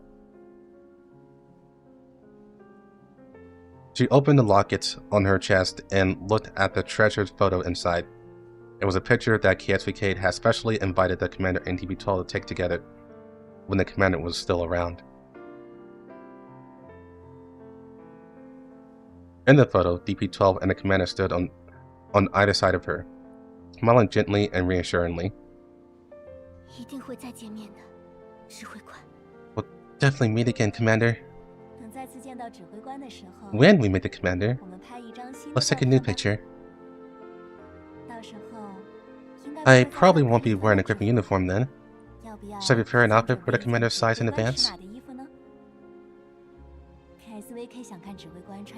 What kind of clothes does KSVK want to see the commander wear? Any clothes are fine. How about none? The commander wouldn't agree to wear strange clothes for a photo, would he? Just get him to agree to take the picture with us first. As for what to wear, leave that to me. After joining Mangi security, DP-12 and KSVK were quickly thrown into continuous, non-stop missions. Unlike their time at Griffin, at Mangi security, DP-12 and KSVK were treated as machines for high-intensity work. Unable to access high-level intelligence, unable to get close to the human commander, they were constantly worn down by marginal tasks every day. You're back, KSVK. Did today's mission go well? Aye. KSVK walked into the narrow bed in the staff dormitory and sat down, burying her head gloomily. Sensing KSVK's mood, DP-12 came closer and gently stroked KSVK's hair. You're back earlier than expected. Let me guess. KSVK's mission today went smoothly, right? KSVK nodded and gently leaned on DP-12's shoulder. The enemy is just a group of hastily assembled mercenaries with no combat capability. The mission was easy. So, what's making KSVK so unhappy?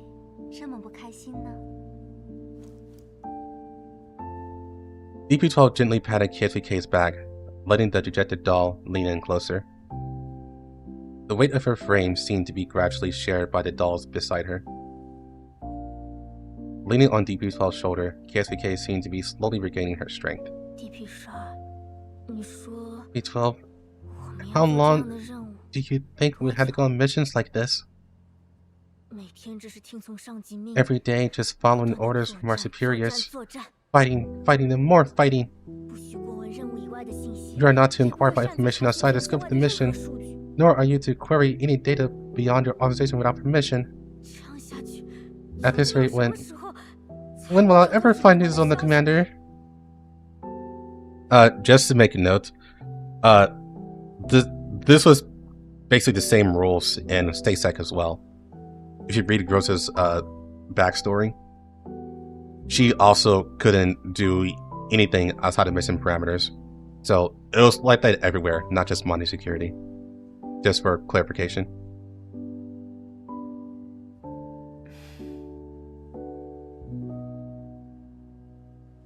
DP-12 gave a reassuring smile. She looked at KSVK gently and squeezed her cheek. Don't worry. As long as we persevere, there will always be a way. But we haven't seen the commander in a very, very long time. I really want to see the commander again and talk. That's true. DP-12 fell silent for a moment, lost in thought. Soon she handed a data cable to KSVK with a somewhat playful smile. Try connecting it. What's this? DP-12 didn't answer. She just smiled and connected KSVK's data port with her own neural cloud. Then, an unexpected picture appeared before KSVK's eyes. It was a small, rather homey apartment. The furniture was all there, with a faint trace of age from long use. Soft lights streamed down, illuminating every corner of the room. Right in the middle of the cozy room, a familiar figure was leaning against a sofa, quietly reading a novel. Seeming to hear their voices, the figure looked up and gives the two who had just entered a reassuring smile.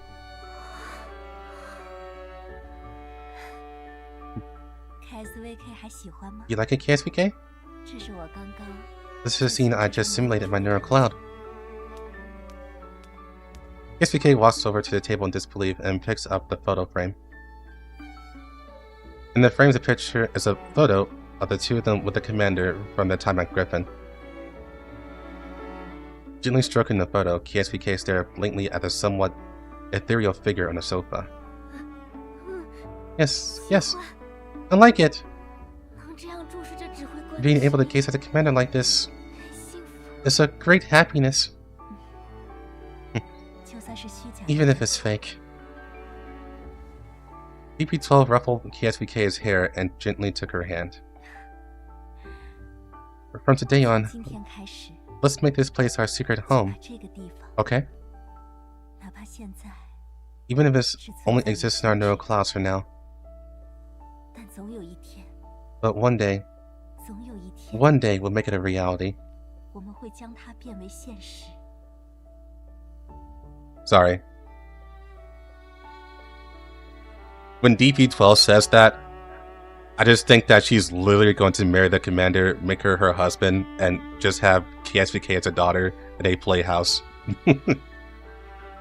My thoughts took it too far. Is it weird? No. KSVK is a cutie. And adorable. Even though she's busty.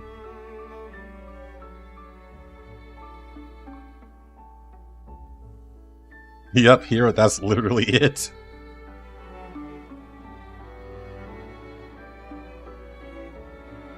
Watching DP-12's hand, KSVK nodded earnestly.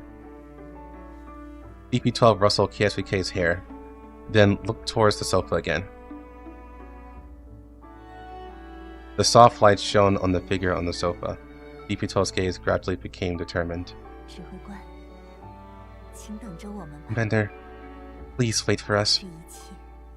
All of this won't take too long.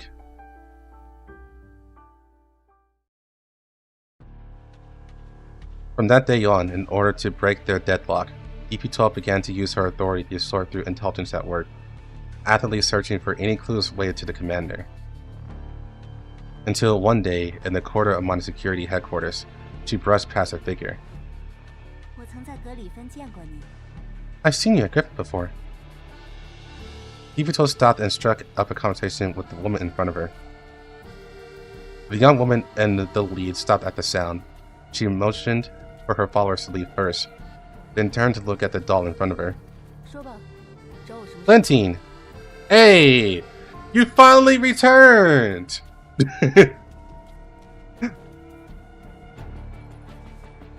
Now, will we learn why you're so obsessed with the commander?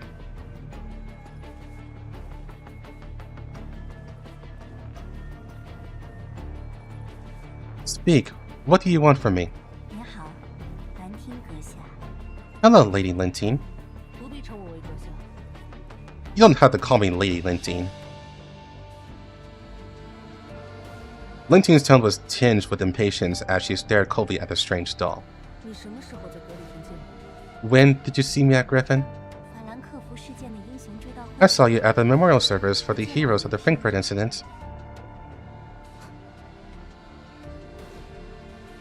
Lentine let out a sneer. I was wondering how I could be remembered when I didn't work at Griffin for very long. She did work at Griffin. Okay. So it was just such an unlucky occasion. What did you want to talk to me about? Dylan Dupere donated 5. Lentine. Thanks for the $5. As far as I know, most of your current subordinates are companions who followed you from Griffin to your previous PMC.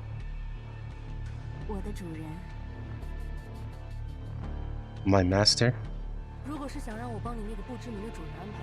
If you want me to arrange a job for your unknown master, then forget it. Sorry, I can't help anyone right now.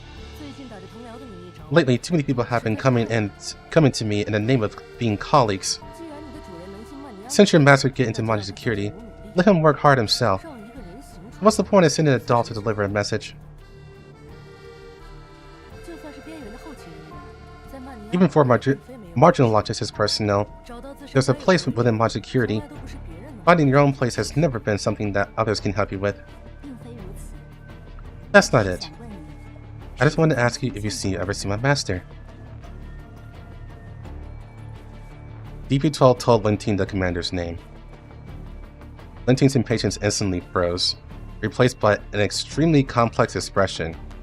After a long moment, a sarcastic curve appeared on her lips. Allow me to remind you of your own ownership. Currently belongs to Mangi Security. Or are all Griffin dolls as loyal as you?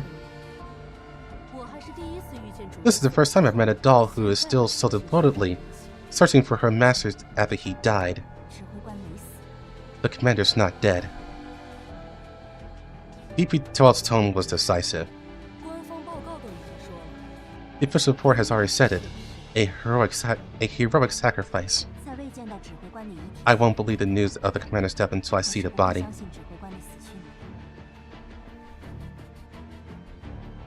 Is part 1 all about just giving more content to the ending of Girls Frontline 1?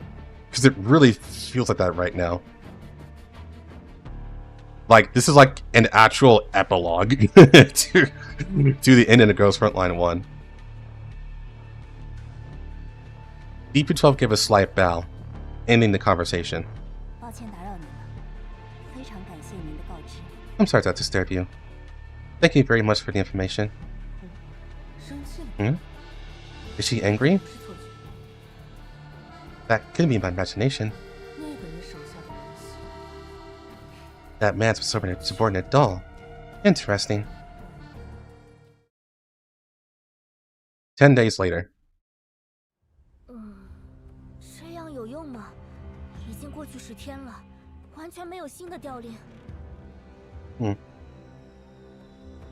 Is this useful? It's been 10 days and there's no orders. Will that person Lentine really help us? She will. When I was using my Mangi security member access to look up data, I found that she was also secretly looking up information about the commander. But what is her relation to the commander? Why does she care that much? Was she just inspired?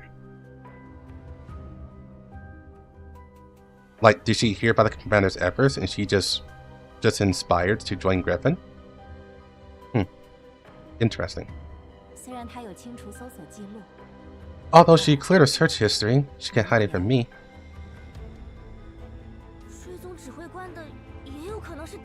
One tracking the commander could also be an enemy. I've seen him record Mangi security. If she were an enemy, there'd be no need for her to transfer from another PMC to Griffin, let alone use Mangi security's authority to search for clues about the commander after his death. Okay, so she was in the nameless PMC, which probably got destroyed by Carter, by the way. Just saying. And then she joined Griffin.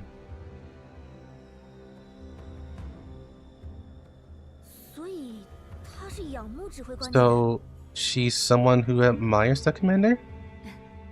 I can't be sure about that yet.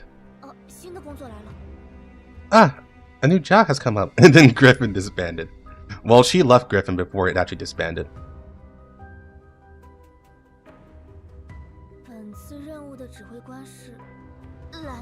The commander's mission is Lentine?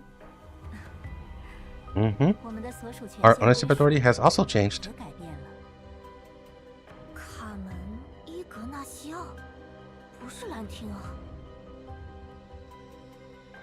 Carmen Ignacio, not Lentine.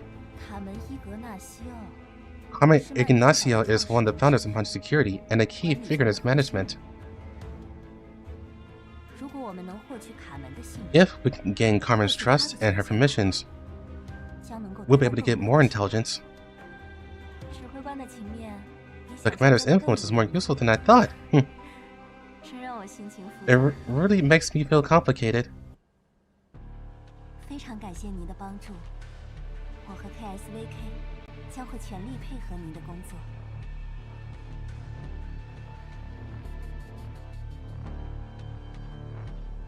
I'm sorry, her outfit changed, but her hair did not. I somehow knew that Mika's choice to change her hairstyle was actually very deliberate. It's making sense. With everything we know and suspect, it's coming together.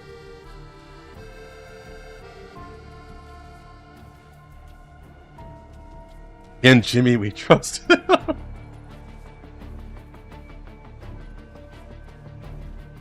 Thank you very much for your help.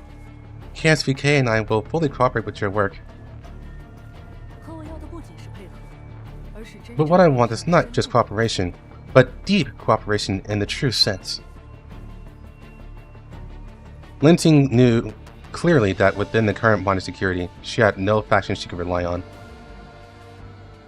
Instead of passively waiting for some higher-up to extend an olive branch, it would be better to use all available resources to gather intelligence and see the situation within body security clearly. The doll before her had no past connection with her. If she could be used well, she would undoubtedly become an excellent pawn. You should know who Carmen Ignacio is.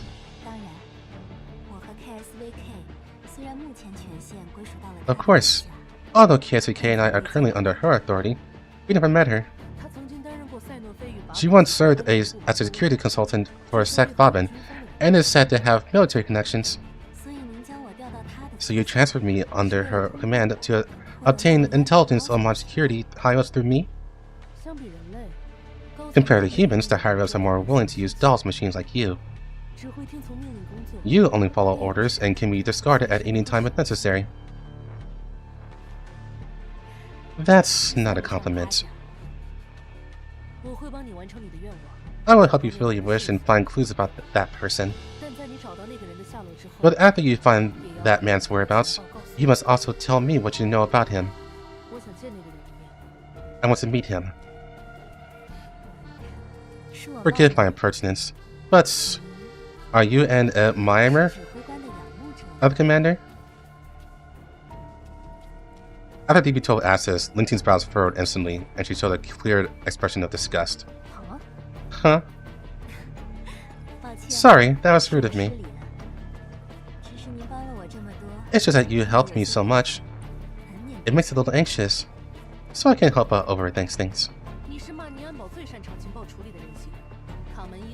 You are Mangi's best doll at intelligence processing.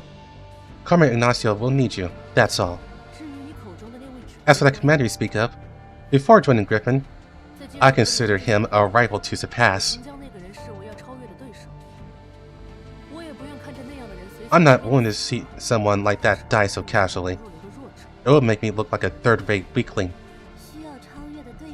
A rival to surpass?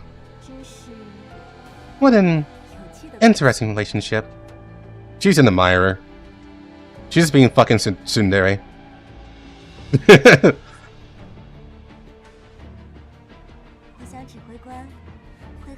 I think the commander would be very happy to meet with you.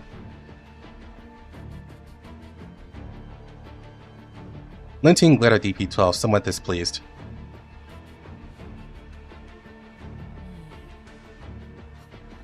You're just hoping to see a good show, aren't you? Aren't you afraid I'll attack him when we meet? From what I know of the commander, maybe two would get along well in some ways. Not the crap. No one besides me would voluntarily apply for an intelligence support doll. If you want to leave Bond Security and go on external missions to gather more intelligence, you definitely need my help. This is a collaboration limited to you and me. You won't find a more civil partner than me. I hope you understand.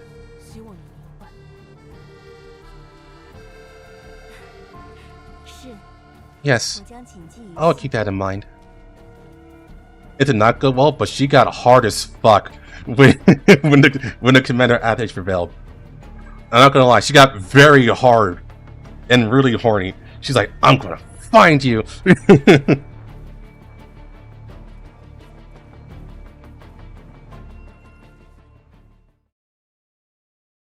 After DP-12 and Dushev Naya briefly joined Lentine's team, they received a number of external assignments.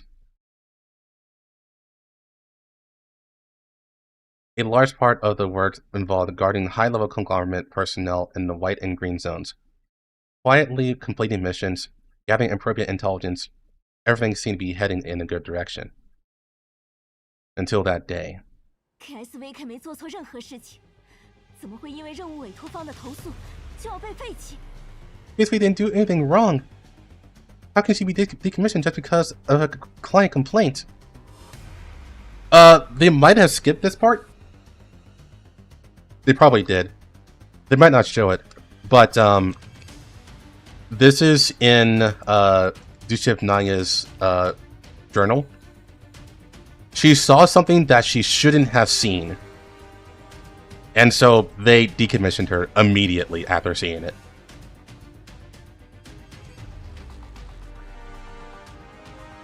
And it was by pure accident.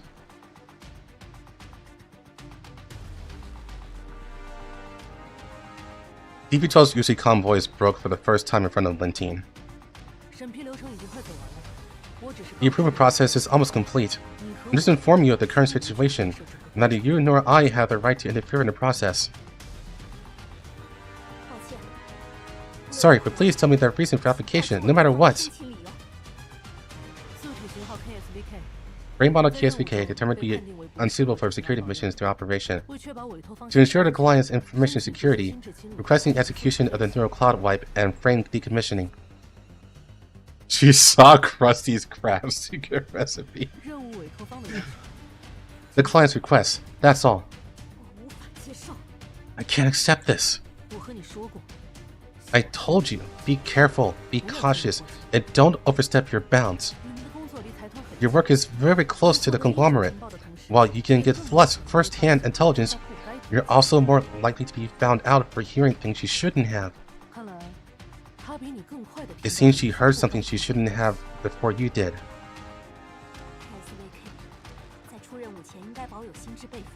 KSVK should have had a neural cloud backup before this mission. It was just a matter of destroying her current frame. With my abilities, it might be possible to. The moment the approval process went through, KSVK's backup neural cloud within Mangi was completely destroyed. Wow. So why would they want... That's reckless, if I'm completely honest. But that's absolutely reckless. Because if it's just a matter of seeing something that she shouldn't have seen, then just delete her current memories and give her the backup. That way you still have a doll that a perfectly usable doll. So why go this far?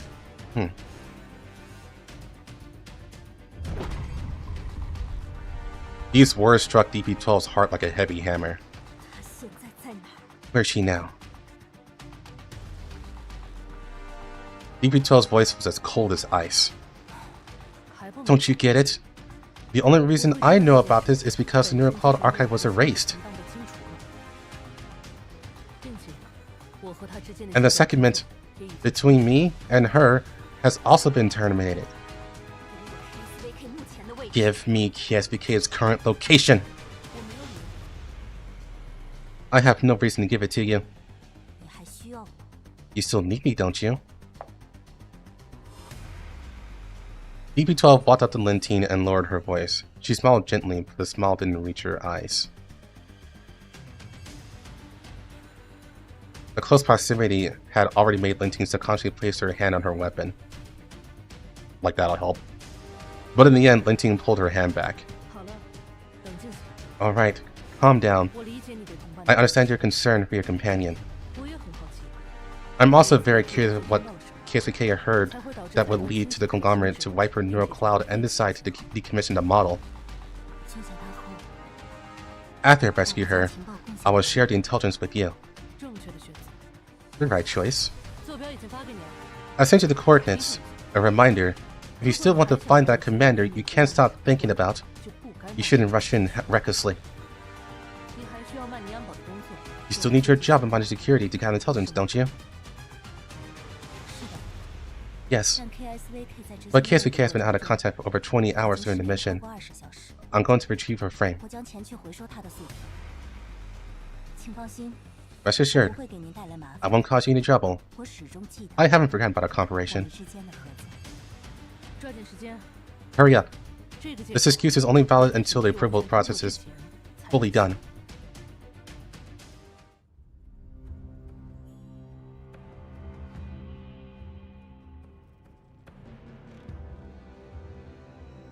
Hey son, how's it going? In the research lab, KSVK was bound to a cold workbench. Not long ago, while on a protection detail for a high-level conglomerate executive, she had accidentally overheard part of the client's conversation. After discovering her, the other party had a strange expression and then requested that she go to this location and wait for the staff's next arrangement.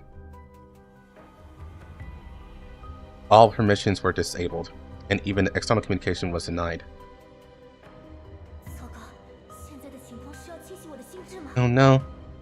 Are they going to wipe my neural cloud now? It's been a long time since my last neural cloud backup. Oh well. As long as I don't forget about the commander and DP-12. Helen. It'll be fine. Intel. If Helen knows, it should be useful.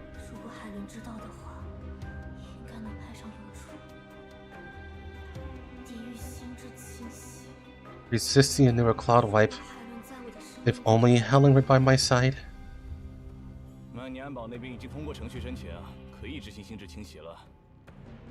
Mangi security has already applied through the proper channels and now perform a neural cloud wipe. Just decommission him directly. Decommission? Not just parts of neural cloud wipe, but decommission? Let me go! KSVK on experimental platform struggled frantically, but the staff beside her immediately began the neural cloud wipe procedure. KSVK's level 2 was invaded by code, and strange code tore at her memories. Just then, an alarm suddenly sounded in the empty room. The room that held her was suddenly blown open, and a figure slowly emerged from the smoke and dust.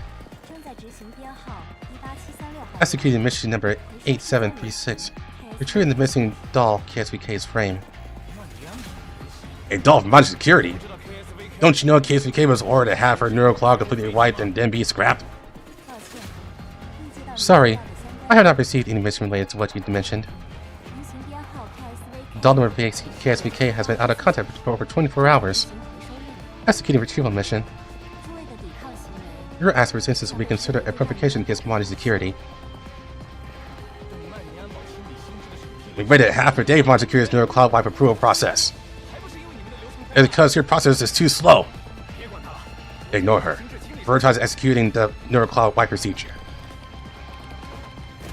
The staff member in charge of the neural cloud wipe quickly typed on the keyboard. DP-12 rushed to his side and sent him flying. The code had already started running. Tsunaya struggled in pain on the operating table. DP-12 quickly went to the instrument and tried to pause the neural cloud wipe process. Helen, I'm losing data on level 2. It's okay now. I'll protect you. The program cannot be fully stopped. The damage from the neural cloud wipe is irreversible. DP-12 ran to KSVK's side, freed her from the restraints, and held her tightly. But it seemed that everything was a little too late. Seats. Quality control. Raise expectations. It should be very important information, but I didn't hear it clearly at first. It's okay, KSVK. It's okay. I only went there to check for security vulnerabilities. KSVK nestled in DP-12's arms. Her eyes, which once shone with a stubborn light, were now somewhat empty and dazed, and she spoke in a halting voice.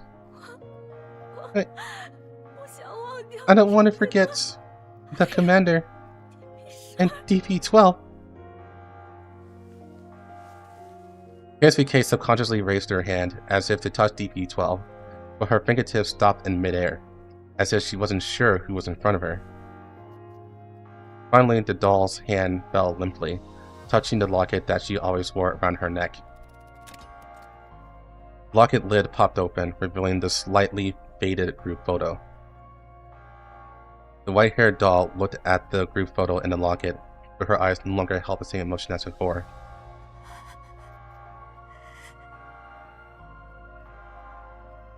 Gazing at the doll's calm, motionless eyes, DP-12 lowered her gaze slightly and silently clenched her fist. A moment later, she gently reached out and took the group photo. In the research lab, the staff members who were not the side are cowering in a corner. They shout loudly, claiming that support staff are on their way, and threaten DP-12 to surrender. DP-12 picked up KSVK and walked past them with a sorrowful expression, completely ignoring their commands and curses.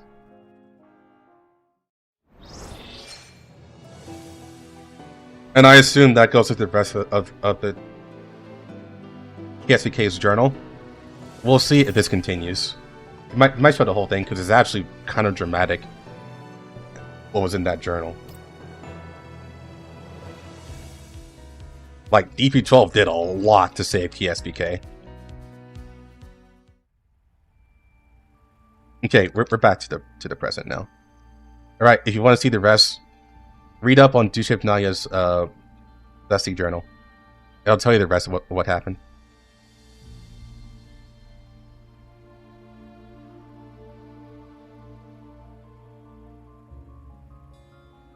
With the help of Mei Ling and Dandelion, the chaos in Duship Naya's neural space has been initially sorted out. After being organized, it has been uploaded to the Elmo's cloud server room as a neural cloud backup. This is just neural cloud data that Duship Naya can store in her current state. Mei Ling watched the backup progress bar finish and finally breathed a sigh of relief. But with this neural cloud backup, I can perform a deep scan of her neural space with more confidence. Suomi, Baltilde. Duship Naya suddenly turns to her two companions, her eyes filled with determination. After I get the coordinates of my recovery from Mangi security, I plan to go back and investigate DP-12's whereabouts. That familiar voice might be the companion I've been searching for. No, it's too dangerous to go alone. A hero's never afraid of hardships ahead. Even if my neural cloud is wiped after I return to Mangi security, I have a healer to cast a resurrection spell on me. Did not go with you. At least we can watch each other's backs. We need to find out why Mangi security is after us anyways. We might as well take this chance to infiltrate them. It would also solve a problem with the chief in advance. And I'm going too. Duship Naya and Baltilde can't beat them on their own. No, Suomi, we have to stay. With our current combat strength, we must be prepared not to return if we enter Mangi security. We must leave at least one person behind to bring the supplies back to the community. But most of the repair work in the dog community is done by me and Rosalind, and my frame is the most common civilian model, so a replacement can be found at any time. Whether it's ensuring Duship Naya's safety behind enemy lines or dealing with unexpected technical issues, I'm needed. What the community needs most right now are combat-capable dolls. If I go, the mission will have a higher chance of success, and it won't waste the community's valuable combat strength. Seemingly no longer intending to change her mind, Baltilde patted Suomi's shoulder. Duship Naya also gave the two of them what she considered a cool knightly bow. Brave companions, please leave it to me. Then at least take a tracking device, so we will know your coordinates in real time. Mei Ling takes two small hidden buttons from her toolbox and presses them into their hands. You both have neural cloud backups, so as long as you have new frames, you can go on missions without worry. But if you encounter a particularly dangerous situation, it's okay to retreat in time. Don't push yourselves. If you're not going to take care of your frame, I have the right to refuse repair work. I'll send a team to rendezvous with you then. Duship Naya and Baltilde's spare frames can also be found in the Elmo spare parts warehouse. The price of two brand new frames isn't a small sum, is it? I can use an old civilian frame. The dog community's reserve funds only have some collapsed crystals. That amount shouldn't be enough to buy 2 brand new frames. It's okay. So many friends are Elmo's friends, right, Commander? Mm-hmm. If you really feel bad about it, you can help out with work on the Elmo as compensation. There may be many dolls on the Elmo, but there's no service or troublesome chores. At least Mei Ling would be happy to have another mechanic helping out, wouldn't she? Mm-hmm. Without Dole's help, maybe I had to pull all nighters all the time. Then I'll help too, to share Miss Mei Ling's workload. No, not just Miss Mei Ling. If anyone needs anything, I'll help. That's great. Then all the future work can be handed over to everyone in the doll community, right? I'll leave all of 404's work to you then. I can go first. Ow! Ow, ouch, ouch! Why'd you hit me, Kukai? They were the ones who offered help. Don't forget, Squad 404 also had to deal with the tail that might be following the commander. Next, we had to search for strongholds and find a nutrient solution. They can't do this thing for us. Don't burst my bubble so quickly. To avoid being tracked, the Elmo trajectory for the past few days have been like an obshare scurrying around during migration season. I haven't been able to sleep well for a long time. Huh? Commander, is the Elmo evading pursuit? It's a long story. But right now, we are indeed looking for a safe area to stay for a short while. Then maybe the doll community can help. Suomi seemed to have remembered something and sat up straight. The doll community wants to explore many hidden areas in the Yellow Zone to find comrades and resources. Each exploration would record the specific situation nearby. Perhaps there are suitable places for the commander to stay temporarily in these areas. However, this is internal intelligence of the community. I can't share it without permission. I had to go back and ask my sister first. But don't worry, Commander. Once my sister knows you helped everyone, she'll definitely agree. Okay. I'll leave it to you then, Suomi. Soon, Suomi and the others finish planning their infiltration of mine security, but before they leave, Mei Ling insists on checking Balthude's frame as well. While waiting for the checkups, Dushev, Naya, and I go out to the helipad on the roof of the vehicle. Dushev, Naya quietly looked into the distance. Sister? Ulrid. Suomi calls Ulrid Big Sister. The swirling dust obscured the horizon, as if an unknown fate was also floating within it. Commander, do you believe in the guidance of fate? Dushev, Naya didn't turn around, simply asked me in a soft voice. Even they are far apart, 2 stars will eventually cross paths one day. Fate? From the moment I remember the name DP-12, I felt a calling from the great beyond. It's like meeting the commander. Although I can't remember the past, you must be a very important person to me. Your name is imprinted deep in my memory. Dushev Naya turned her head, her clear eyes looking directly at me. So, can you tell me something about Griffin? And Lunacia we trust.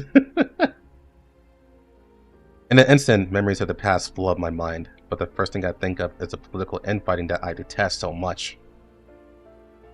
I let out a long sigh, subconsciously suppressing those negative thoughts. Even though Griffin was disbanded and restructured, the people in power never changed. It just went from one... What the fuck is that word? Okay. Sclerotic system to another, more complex behemoth. Commander? Were you unhappy at Griffin? Not at all. I shake my head, clearing the extraneous thoughts from my mind, and adopt a lighter tone. I have many fond memories of Griffin. It's just that so much time has passed. Some old comrades I've been able to successfully reunite with, while others have become like strangers.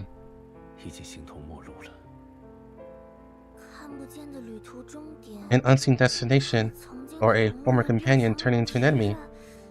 Which is worse?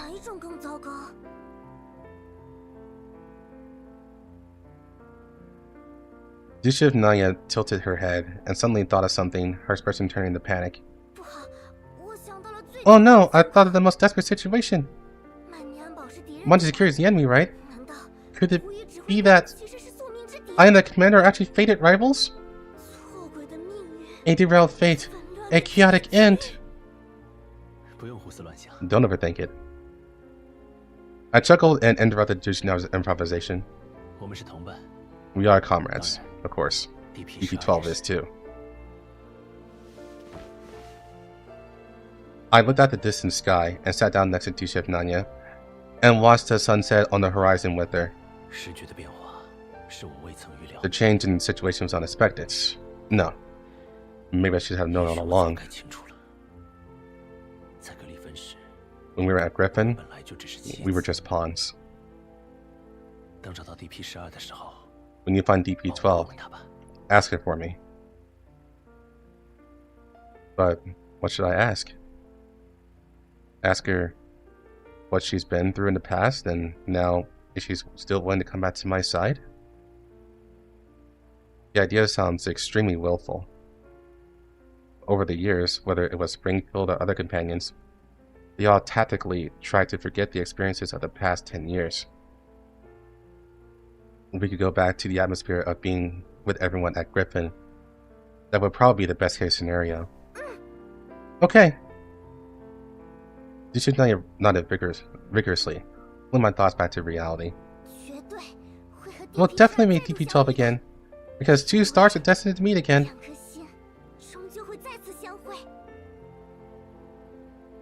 The afterglow of the sun shone into Dushiv Nanya, making her smile look incredibly pure and warm.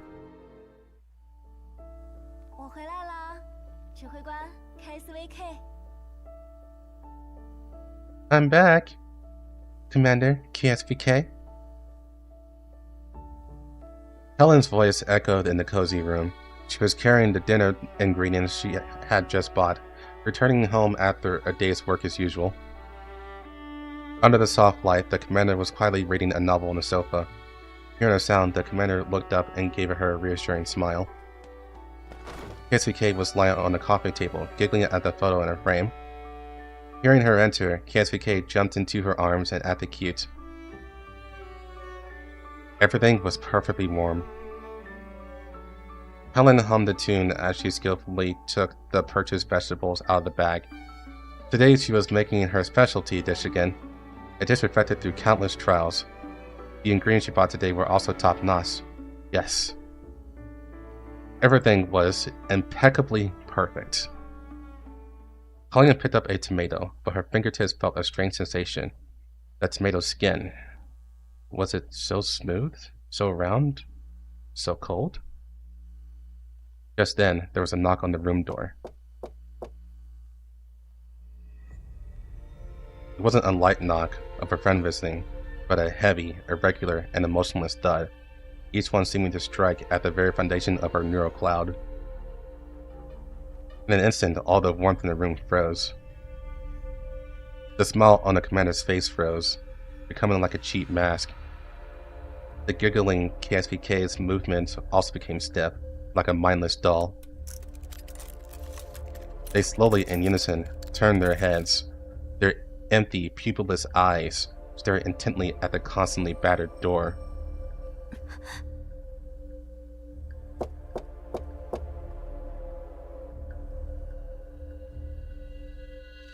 As the banging grew louder, the cozy wallpaper began to peel away, revealing the cold metal walls underneath.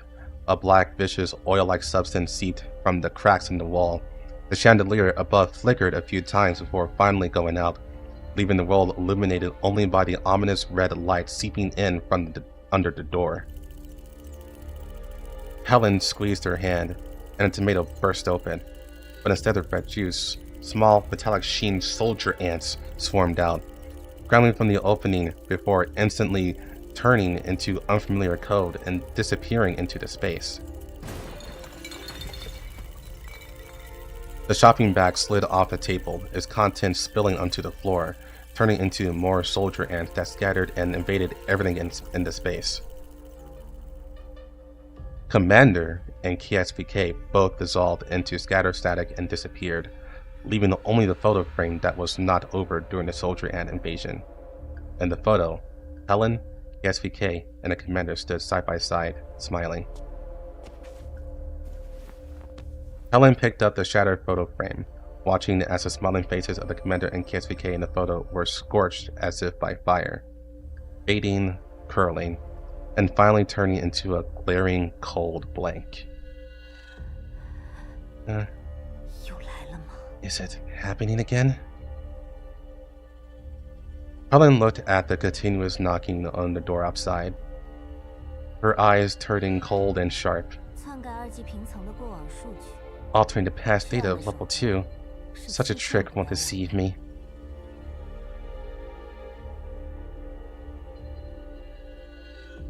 In Helen's level 2, the enemy was gradually infiltrating and attempting to further attack her most core data.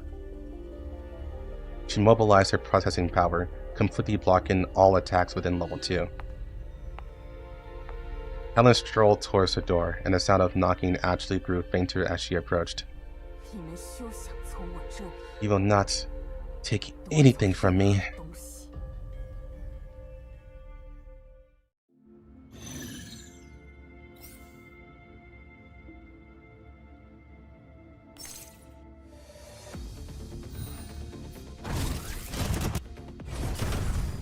Oh, for AK-12?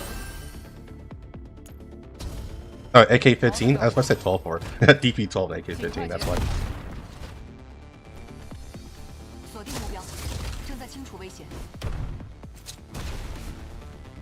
Can a doll be schizo? Yeah.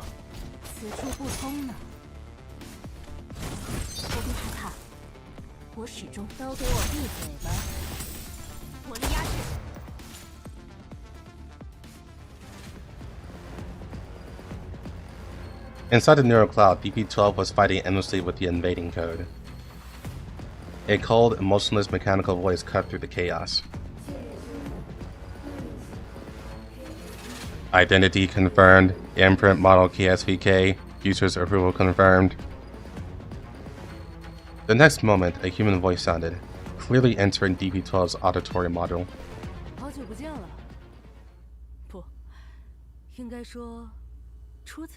Long time no see. No, I should say, it's a pleasure to finally meet you, KSVK. DP-12's eyes flew open.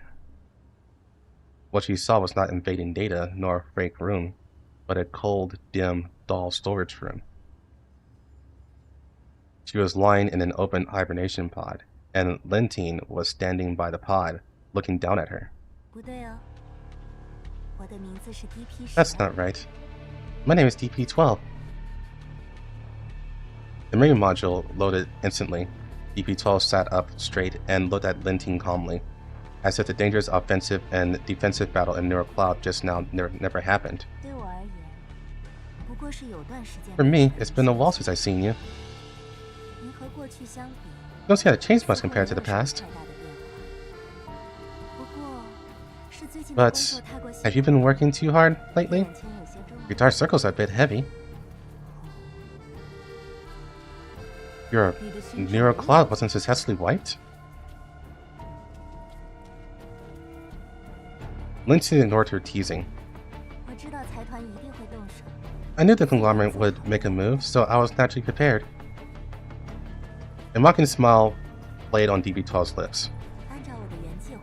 According to my original plan, after I returned to the team with KSVK's identification code, as long as my neural cloud backup records still existed within my security, and you were willing to cooperate with me, even if my neural cloud was wiped, you will also help me restore everything.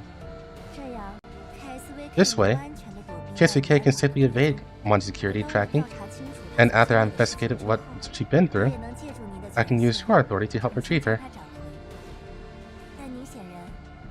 But you clearly didn't do as I thought you would.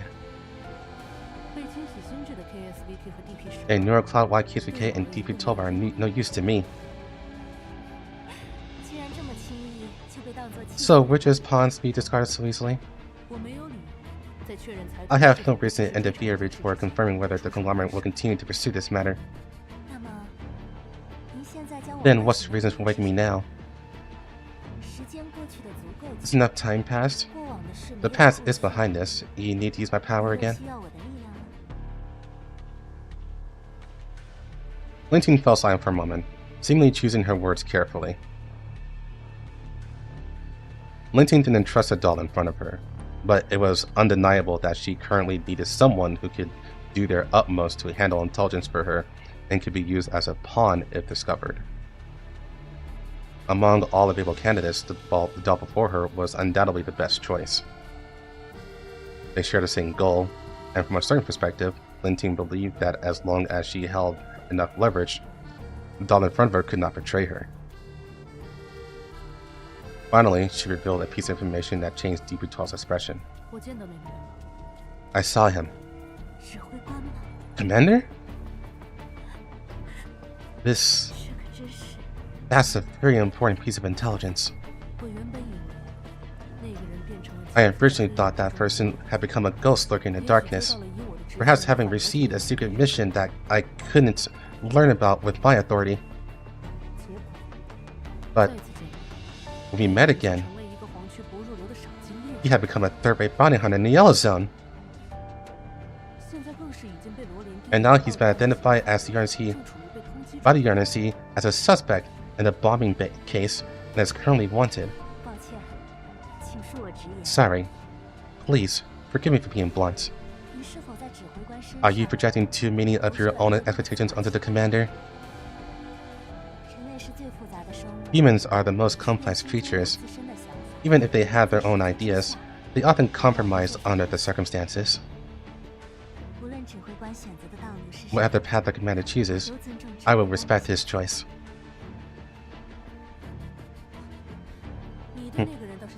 You seem to trust him quite a bit. But now you work for me. I hope you understand your position. I trust the commander, and of course, I trust you too. I always believed that you would wake me because you needed me for something. In the past, you might have needed intelligence on the commander or the conglomerate. What about now? Maybe it's because of the work at Mangi Security.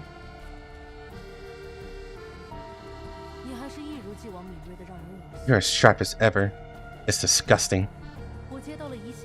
I've received a series of cleanup missions, but the mission intelligence have clearly been covered up. Omen has been the rich old man's dog for too long. They really don't see us as people. It seems you're looking for a way to break the deadlock, which is why you woke me up. What high expectations do you have for me? So, what bargaining chips have you prepared for me this time? If it's just the commander's whereabouts, I'm afraid that's not enough. Before KSVK's neural cloud backup was destroyed, I properly saved the copy, and it's not stored in the cloud.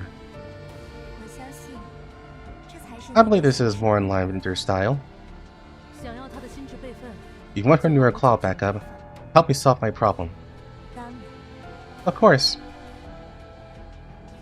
A smile reappears on DP12's face. The commander's bargaining chip plus KSVK's neural cloud backup. That's more than enough to secure my services. DP12 tilts her head and looks at Lentine. Her gaze deep and seemingly curious. Allow me to ask one more thing. If you find the commander, what do you want to ask him? That's none of your business. 作战完成，区域已清理，没有遗漏任何细节。指挥官，我们可以。He wants to screw him so bad, and I don't know why. I need to make sure that this doesn't have story in it.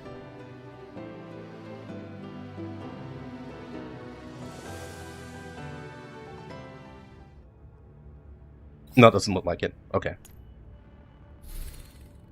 I guess that was only a one-time thing. Alright.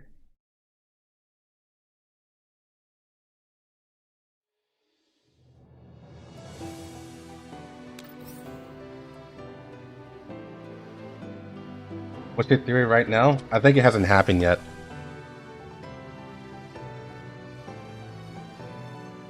I think DP12 has managed to resist all these years.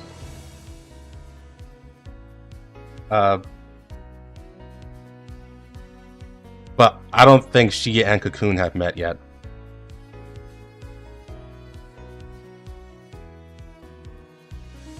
So it comes down to two theories. One, DP12 is going to get hacked at some point. Or two, Cocoon has actually stolen DP12's data, or copied DP12's data, and is going to disguise herself as her. It's one of those two. I'm leaning more towards the first one, but the second one is a safer option.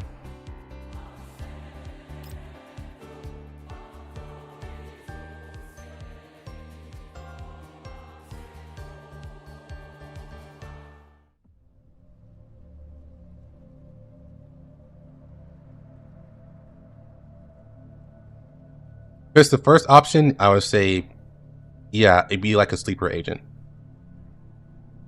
The second option would be just a body double.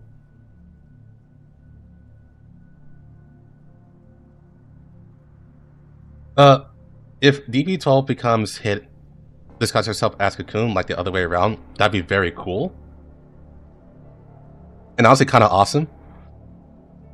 But there hasn't been anything like that yet that hint towards it.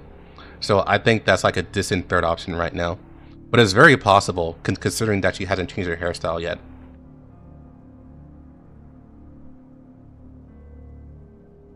The scorching sun beats down on the earth, and the air shimmers and distorts from the unusual heat. Dushef Nanya and Balthilde figures seem exceptionally small in this steel graveyard of collapsed factory buildings. The wind swirled with sand and dust, whistling through the ruined buildings, like a mournful cry for the wreckage. We have reached the vicinity of the coordinates provided by the other party. We can already see Mangi Security's team. Compared to the enemies who attacked our stronghold before, the numbers have increased significantly. Balthilde reported, her voice coming through the encrypted channel with the electromagnetic interference. At a safe distance behind her, in the shadow of an abandoned building, Suomi was watching their every move from above through a shared drone's view. Suomi zoomed in on the drone's feed. A team of well-equipped soldiers was waiting silently at the retrieval coordinates, the cold muzzles of their guns reflecting the blinding sunlight. Without exception, their armor bore the corporate acronym they were proud of, Mangi Security. So many reinforcements have arrived? Are all these squads here to bring back Dushef Nanya? No matter what, there's no running away now. Concealed behind cover, Balthilde lowered her voice. In the past, I watched my comrades fall into slumber one by one due to a lack of parts of energy. I've had enough. This time, I will definitely help Dushef Nanya infiltrate successfully and figure out the enemy's objective. Even if the road is tough, I will not fear danger. Dushef Nanya also joined the discussion, expressing her determination in a tone different from Balthilde's. We who bear the name of heroes were prepared for sacrifice from the very beginning of our journey. Stay calm and avoid pointless sacrifices. Your objective is to gain their trust and obtain intelligence. If rash actions lead to casualties, it will only delay the rescue of the doll community. Security is currently my enemy as well. If anything happens, I will arrange for a squad to rescue you if necessary. No need, there's no point being a rescue traitor. Since we want to win their trust, we should do our best to avoid using force.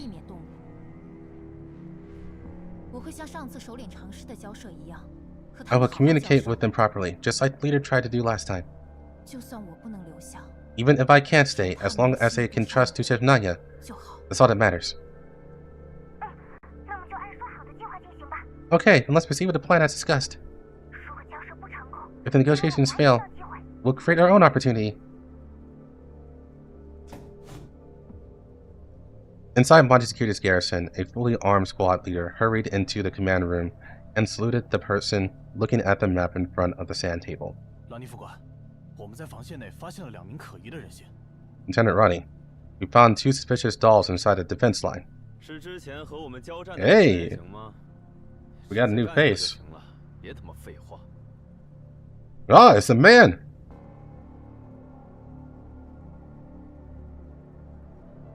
Is it that group of dolls we fought before? Just take them out. No need for the fucking chatter. We're here to clean up, not collect scrap metal.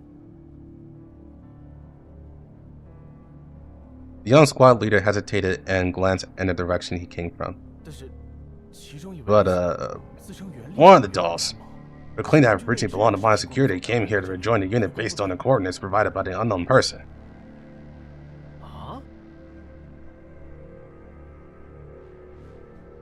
Ronnie raises an eyebrow, recalling the temporary transfer order from his superiors a few hours ago. That woman from the conglomerate, Cocoon, had temporarily assigned a team as reinforcements on the pretext of recovering a certain lost doll from Mangi Security. Although he doesn't quite understand why she would be interested in a doll that was lost long ago, right now, he just wants to complete the mission as quickly as possible and has no intention of digging deeper. Have you confirmed her identity? Yes. We've already run a rapid ID scan and confirmed she is the missing doll from asset Mangi Security. The name registered in the system is DP-12. Surrounded by fully armed soldiers, Balthilde and Tuchef Nanya obediently hold up their hands. Their weapons have long been confiscated, and now they can only wait silently for their fate. Suddenly, the circle of gun parts form an opening. The leading officer walks impatiently through the gap and stands before them.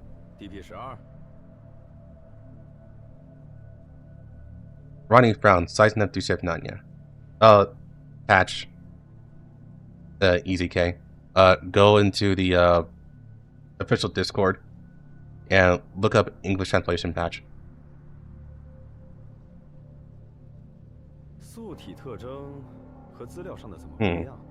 Her frame's characteristics don't match the file. I prepared and placed their frame. It was mentioned in the previous report. The Mangi Security Squad leader was looking through her terminal. DP-12 stated that she was prepared by a maintenance doll when she woke up. Due to the neural cloud damage, she lost some of her Mangi Security related records and wandered around this area for a while. After receiving a tip from an inside source, she came to these coordinates and to volunteer to rejoin her unit. And she also hoped to invite her companion, a repair doll, to join Mangi Security with her. A doll has a companion?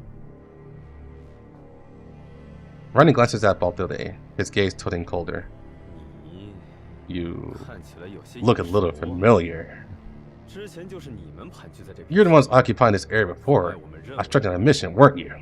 Wow, what the... This is, well, nice little eye check there, huh, Lonnie? You mean no harm. Bathilde held out her hands, trying to look as sincere as possible. My master has passed away, and the electronic repair shop he ran has closed. With nowhere to go, I can only wander the contamination zone. We only want protection. We have no intention of being your enemies. If you're willing to take us in, you won't have to waste any more ammunition fighting us. Who do you think you are? Modern security doesn't just take any inferior doll. We only recruit the top dolls. An old model with no combat capability like you has no chance of getting into modern security. A bad model doesn't mean no good at combat. I've lived in Yellowstone for a long time and have a lot of experience dealing with elites and various accidents. Besides, I'm very good at repairing machines. Whether it's dolls, big combat machines, or small household appliances, I can fix them. I also repaired my companion's frame. I told you that.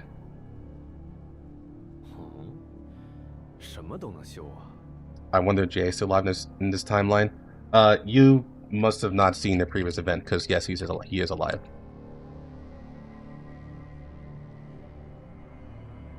Oh? You can fix anything. Ronnie's eyes darted around. Then he raised his chin and motioned for his subordinates to clear a path. There's a broken down Jeep over there. Can you fix it? Within half an hour. Of course. What about Kay? No info on Kay, and he's probably dead. Like, actually dead. Many people are coping right now, but I think he actually was meant to die.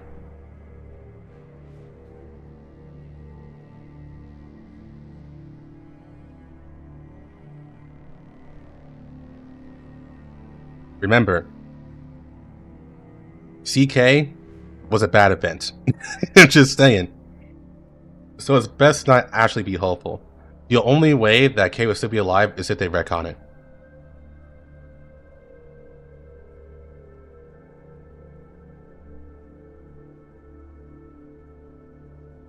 "20 minutes later, Bathilde emerges from under the car, wrench in hand.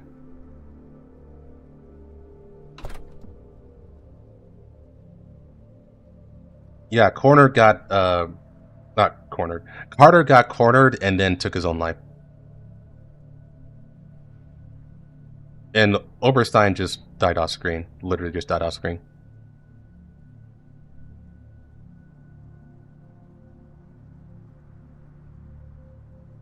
She closes the hood, opens the car door, and gestures for the resting Ronnie to get in and check. Done. Want to give it a try? Ronnie raises an eyebrow and directs a Mangi security member to get into the car. Soon the Jeep starts up without a hitch.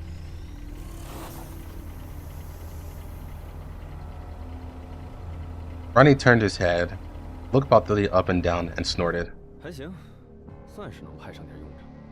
Not bad. I guess you could be of some use.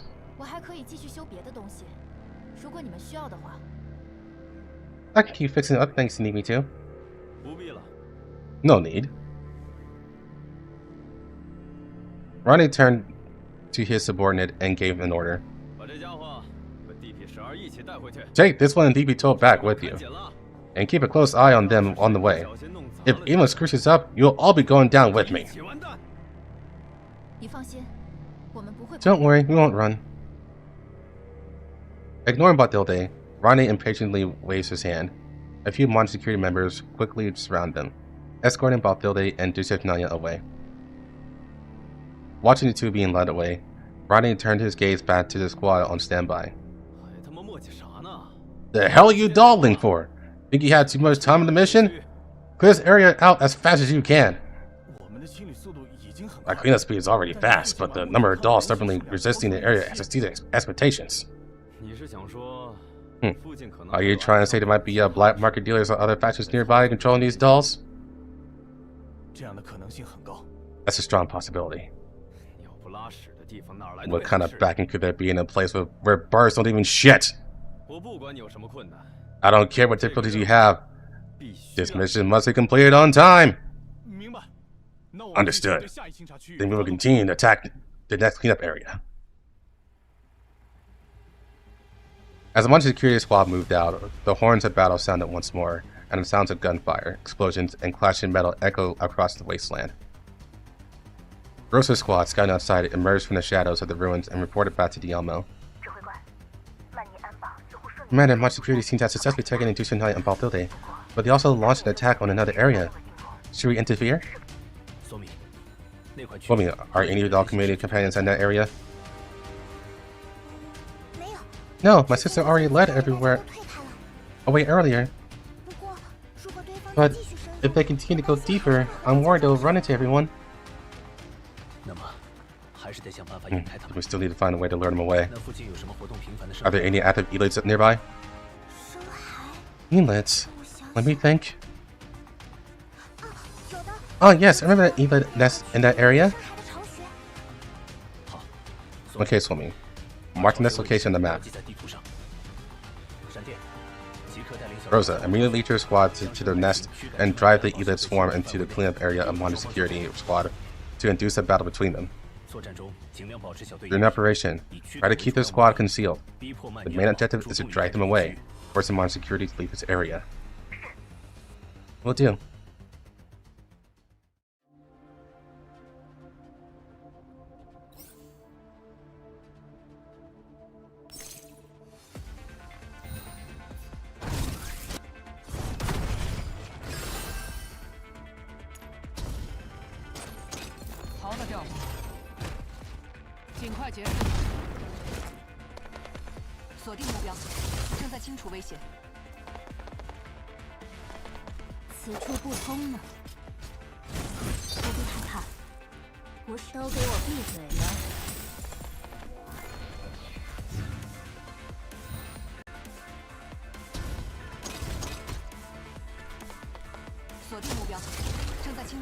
Yay.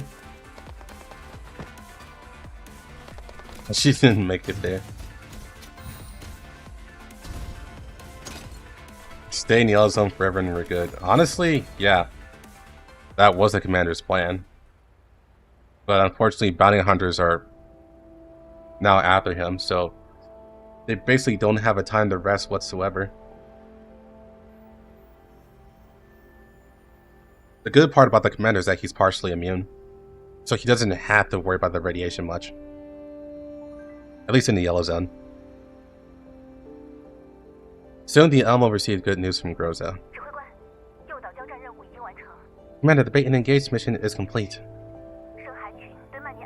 The Ether Swarm has inflicted considerable losses on the Mangi security squad.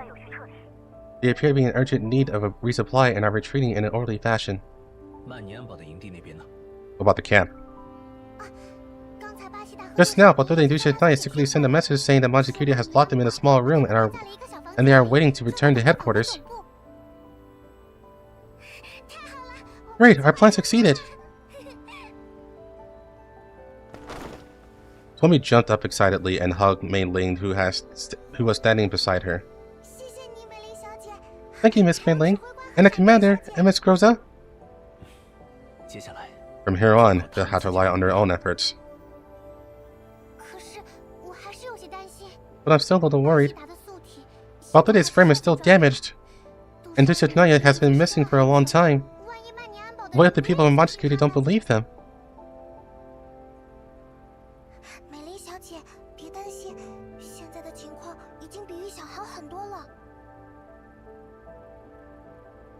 Commander is immune like Mundo? Mundo is... I believe he's fully immune. Just from constant vaccination. But the commander's only partially immune.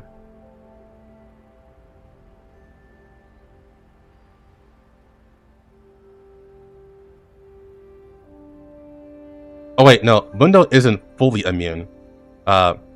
He's just immune to light radiation, but if it's a lot of radiation, he gets affected.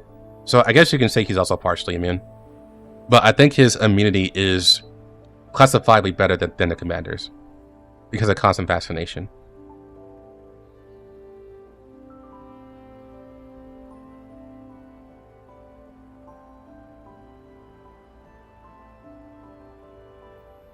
Yeah, it's not just soldiers. It's also scientists. Basically, everyone in Antarctica is use medicine and vaccination to become at least partially immune to radiation.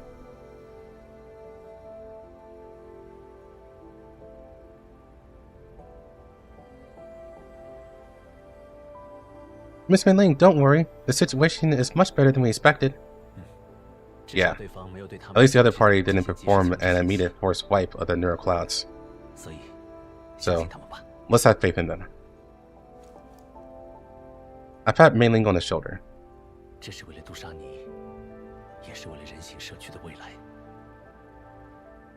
for Duchef Nanya, and for the future of the doll community. I hope everything goes well for them. Uncovering the truth is up to them now. But don't worry, no matter what, the Elmo support will be their final safety net. Okay, thank you. You've been a really huge help this time. Suomi bowed deeply to me, then straightened up and looked at me earnestly. When I get back to the community, I'll explain the situation to my sister as soon as possible, Commander. I'll also discuss with my sister about the intelligence of the landing area needed for the Elmo, and any other resources. Okay. I've been waiting for the good news.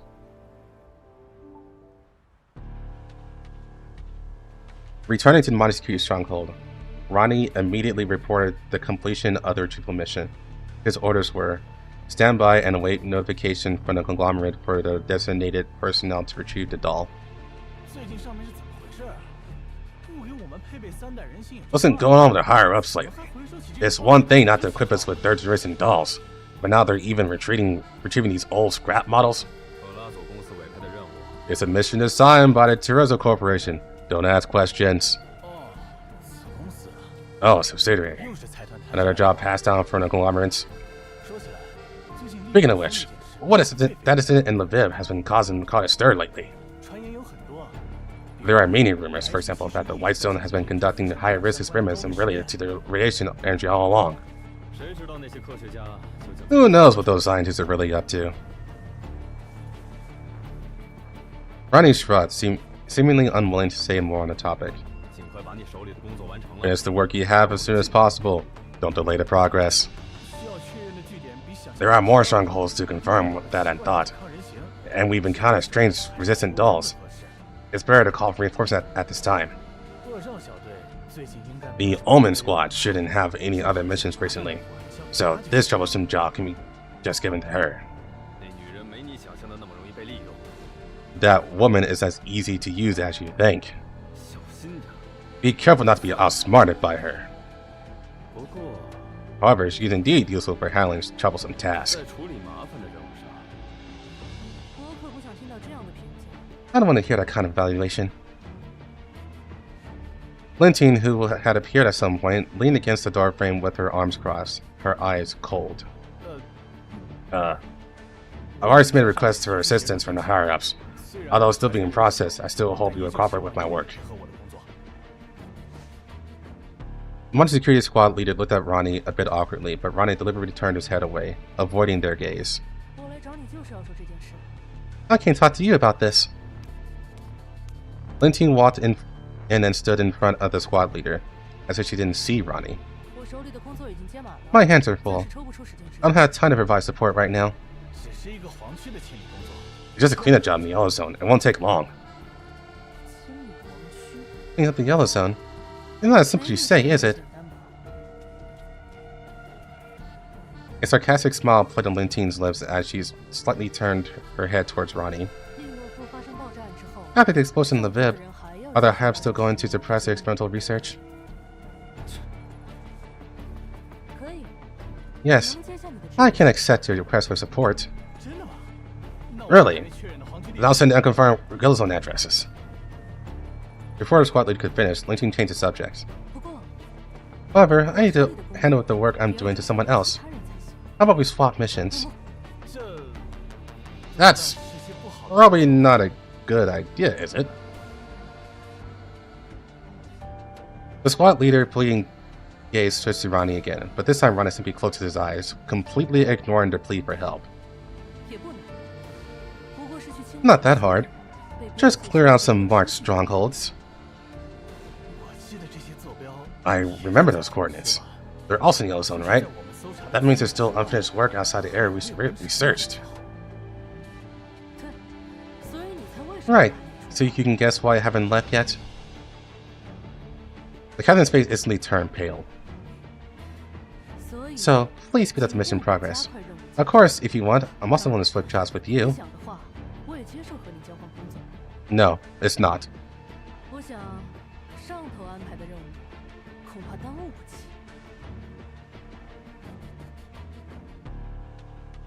I don't think we can afford to delay the mission assigned by your superiors, right?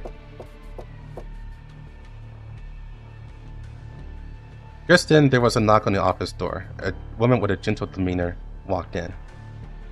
The doll in front of her had a gentle smile on her face, but the smile didn't reach her eyes. That's a weird saying, by the way.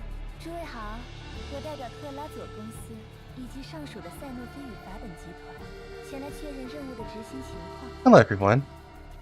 I am here on behalf of Terrazzo Company and its parent company, the Sec Fabin Group, to confirm the mission's execution status. Seeing the strange doll appear before her, Lentine's eyes instinctively narrowed. Her seemingly harmless face did not make Lentine lower her guard. A doll who could arrive at body security alone as a representative of the conglomerate was most likely a third-generation doll. Recalling the data intelligence breakdown of third-generation dolls from past intelligence, Lentine felt that her arrival would inevitably cause a stir. A third-generation doll? What is she doing here? Ronnie finally turned his head back, looked directly at Cocoon, and explained the mission's progress. Today's additional mission is complete. The doll to be retrieved, registration number DP12, has been placed in warehouse 19. You can go and receive her at any time. Thank you for your cooperation. I will personally supervise and confirm the status of her neural cloud wipe.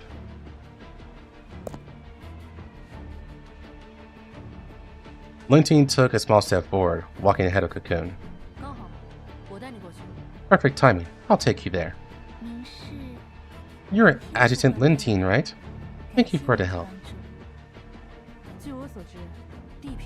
As far as I know, DP-12 was decommissioned a long time ago. Although Mangi Security unexpectedly received her coordinates recently, they shouldn't have reported it to the Consortium.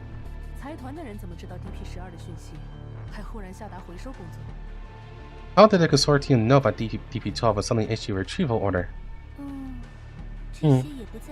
That's also beyond the scope of what I know. Cocoon's answer is flawless. Her expression doesn't seem to flicker. I am only responsible for carrying out Miss Berryfield's orders. Oh? I'm curious. A long decommissioned doll can actually attract the attention of the Terrazzo Company director? Or perhaps, even the conglomerate's top brass is interested in this doll. Please put away your pointless curiosity. Whatever Miss Berryfield is concerned with, neither you nor I have the right to question it. Pushing open the iron door of Warehouse 19, Chef Nanya was bound to the central operating table, waiting quietly as always. Nearing the door, Chef Nanya instinctively looked at the figure of the newcomer. It was a pink-haired doll. Chef Nanya was sure she had never seen her before. However, in that instant, fragmented records of her neural cloud flooded into Nanya's mind. A blurry scene of a bombed-out research lab overlapped with the warehouse before her. That blurry figure carried her out of the fire and ruins. That figure was shouting something over and over. This figure constantly overlapped and intertwined with the figure of the woman with the gentle smile on her face. No, that's not right. The eyes of this pink-haired doll, those calm, emotionless eyes, reflected absolute coldness and cruelty. Those weren't the eyes of the person she longed for. But all it would take is one name, just saying the name she thought about day and night, the name she so desperately wanted to confirm, would confirm everything. The name rushes from the depths of Dushinnaya's neural cloud to her lips, escaping like a long-suppressed sob.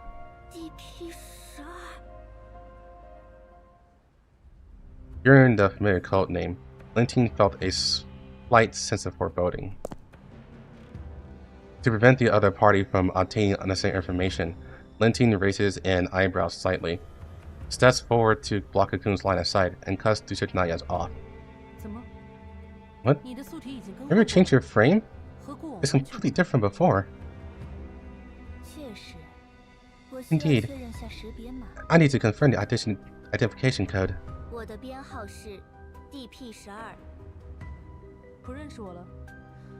You don't recognize me? You worked my squad for a while. I don't remember. Since it's been too long, your cloud backup must be corrupted. Cocoon smiles at Lentine, who has been talking with Dushinaya, maintaining her usual gentle tone. Miss Lentine, you seem to have a strong impression of DP-12. I remember all the comrades I work with, but only the interesting ones. I see. According to my intelligence, DP-12 achieved outstanding results in Griffin's intelligence processing test, which is why Mangi Security chose to bring her in.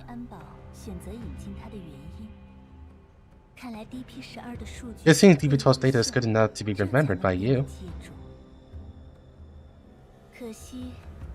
Unfortunately, DP-12 was later devoured by a Fujian while on a mission in Yellow Zone and was not recovered. You must find it very regrettable, don't you? It's a decommissioned doll. Gone is gone. But why would the Terrazzo Company take her in after almost 10 years? Is the reason important? As a lieutenant in Mangi Security, you seem to have a lot of curiosity about the conglomerate. Are you perhaps looking to advance within the conglomerate? Thank you for the compliment. Understanding our employer helps us complete our missions more efficiently. It's part of our duty. Lentine answers Cocoon's question without flinching. Ignoring Lentine's attitude, Cocoon's spawn takes a few steps forward, her gaze turning to the console behind Lentine, which she observes with great interest. You... Dushinaya looks back at Cocoon's scrutinizing gaze, a little lost. Cocoon stares at Dushinaya's eyes and frames for a moment. A red light flashes deep within her optical modules. The long-range scan is completed in an instant. Lentine watches Cocoon's actions but doesn't try to stop her again. Requesting reconfirmation of serial number and ownership authority. Serial number DP-12. Authority ownership. Mangi Security. Cocoon clasped her arms, her fingertips tapping rhythmically on her arm. She tilted her head in confusion, but the hint of bewilderment on her face lasted only a moment before disappearing. Then, as if she had lost interest in KSVK, Cocoon's smile faded. She turned and calmly walked back to Lentine's side. In any case, thank you to Mangi Security for completing an additional mission for the group. However, DP-12 has a record of joint missions with the group's decommissioned doll KSVK. For security reasons, I need to ensure her neural cloud is wiped clean.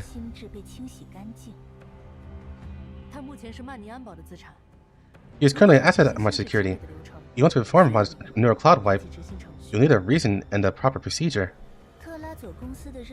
The Terrazzo Company's mission should have clearly stated the need of a neural cloud wipe. Cocoon deliberately emphasized the word clearly. Needs are needs, and procedures are procedures. Go through the procedure, then wipe the neural cloud. It's always been that way. Cocoon smiles at Lentine, but the other has no intention of backing down. After a moment of silence, Cocoon turns and walks towards the warehouse exit.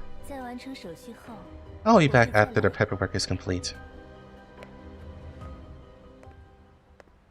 The regular footsteps sounded again, moving away from the warehouse. D-Shift Naya still stared blankly in the direction Cocoon had left, and something that seemed to have been pieced together in her neural cloud vanished without a trace again. I don't care where you're from or how you got here. Remember this. Your neural cloud has already been wiped. Lentine's cold voice snapped Dushinari out of her daze. KSVK is your correct designation. In the mod security database, your data and TV Tools data were secretly swapped. Don't get your identity wrong, and don't just tell this information to strangers. Where's DP-12? Dushinari's voice was a little hoarse, so much so that she couldn't maintain her usual way of speaking. Was that just now?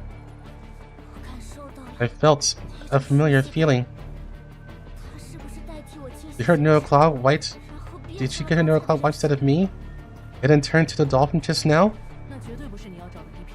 That is definitely not the DP-12 you are looking for. Lentine decidedly cuts off Dushinari's train of thought. Plus, the company wouldn't place too much importance on a single doll, unless someone else is the one who vows DP-12. Lentine watches the direction Cocoon left in, lost in thought. Could it be her? She just happens to be an extremely competitive doll. D-Shift Naya suddenly speaks, interrupting Lentine's thoughts. I'm looking for my companion. After staring calmly at the determined doll for a moment, Lentine gave a slight nod. I am DP-12's collaborator. If you want to see the real DP-12, then follow my arrangements. Enter standby mode. Don't say what you shouldn't, and don't do what you shouldn't. All you have to do is wait quietly. As Lentine had predicted, with DP-12 as bait, the doll in front of her waited obediently in the unfamiliar environment, following her arrangements. Fighting KSVK undoubtedly gave her another bargaining chip in her deal with DP-12.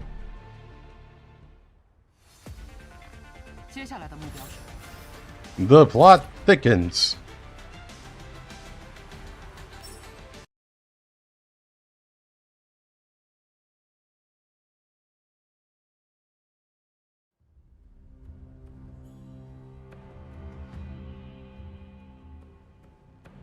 Late at night, in the mine security scrap warehouse, the air was filled with the unpleasant smell of engine oil and rusted metal. Following the faint position signal, Nikita? Oh, it's been a while. Nikita searched through a pile of discarded doll frames. How much is left? I don't know. I'll check after this. Although the Elmo had informed her in advance that the doll had successfully infiltrated, Nikita couldn't help but feel a little worried. The scene before her was as silent as a doll graveyard, with nothing but discarded frames. Just as Nikita was beginning to think this search would be fruitless, a faint sound of a part falling came from a corner of the warehouse. Nikita instantly went on high alert, quickly raising her weapon towards the direction of the sound.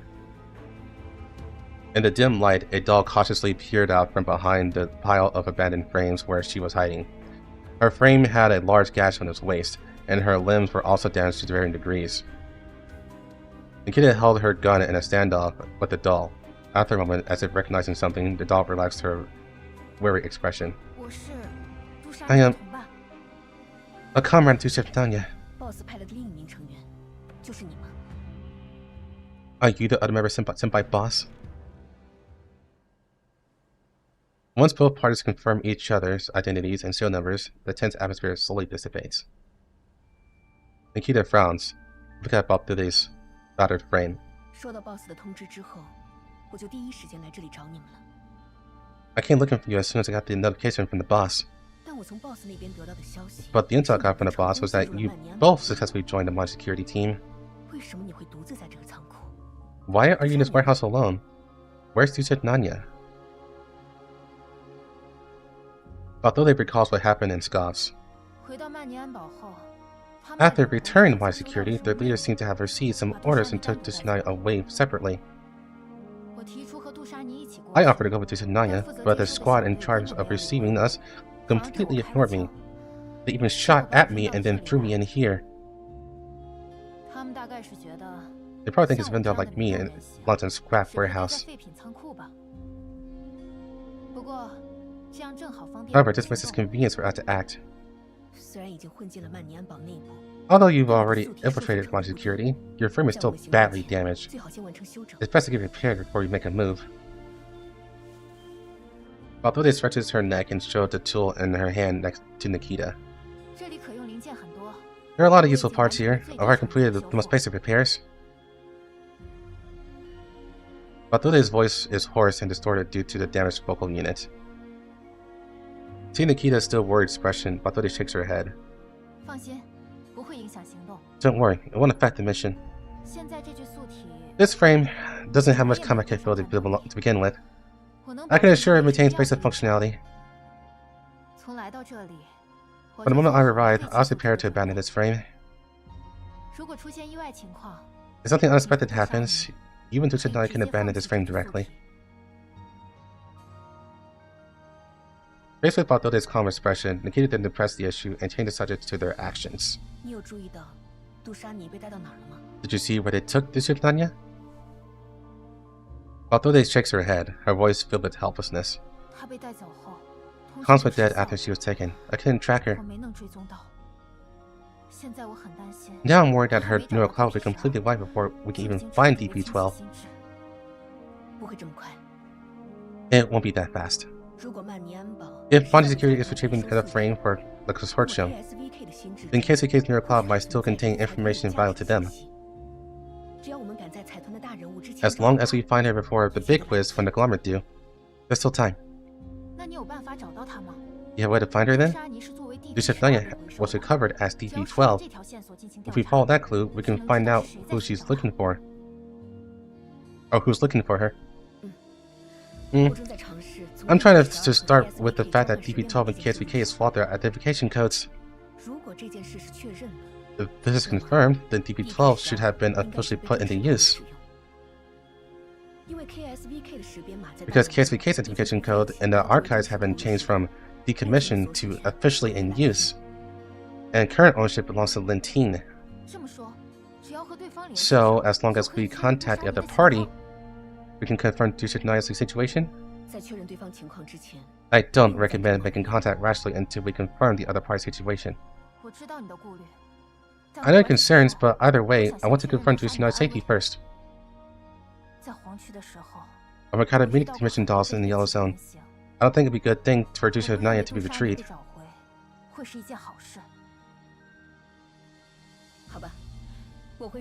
Alright.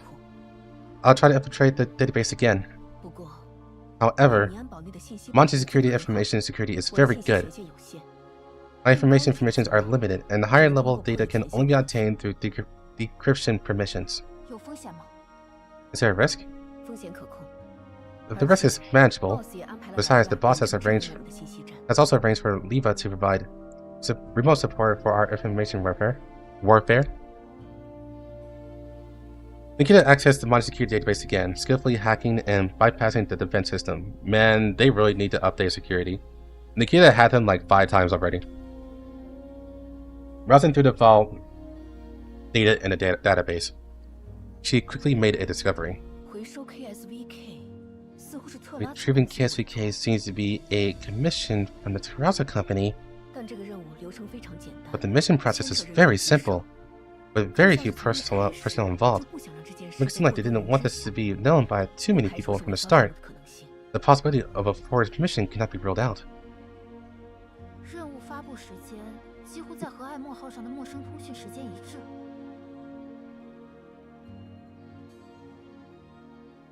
Mission release time is also almost the same as the time of the strength communication in the Elmo. So the original DP-12 issued this mission by disguising herself as a conglomerate? Is she looking for Duchev Nanya? 不太可能。 Unlikely. 据我所知 As far as I know, DP12's owner, Lentine, is very sharp, practical type. Not just an empty talker. 虽然并未直接接受过他的指挥 Although I have never been put under her command, her squad Omen has always been well known. 对他来说，人形 To her, 都是完成任务的 dolls are just tools for completing missions. It's unlikely she would let the original DP12 make such an attempt. 那么是有人在知道 So, someone knows the original DP12 is still alive and is looking for her? 敌人的目标 Enemy's target is all the original DP12 from the very beginning? 可以这么推测。 That's a reasonable assumption. 不过 DP12 已经销声匿迹 But DP12 disappeared a long time ago, and there's already a registered resolution on file. 这个时间被寻找 If we search for this at this time, 可见对方 it's clear that the other party has a deep connection with DP12. As Nikita tried to further track the client's data for this mission, the terminal screen instantly turned red. Error alarms popped up continuously, and in an instant, the level 2s were hacked upon the interface. 小心，我们被发现了。 We've been discovered. Countless malicious codes, like a woven giant net, completely sealed off both the neural clouds.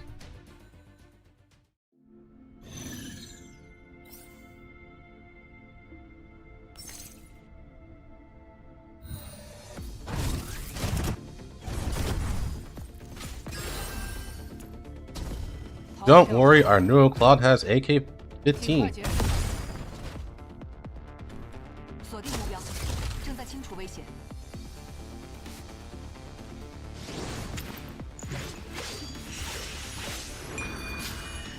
中邪之时，此处不通了。不必害怕，我始终都给我闭嘴吧！火力压制。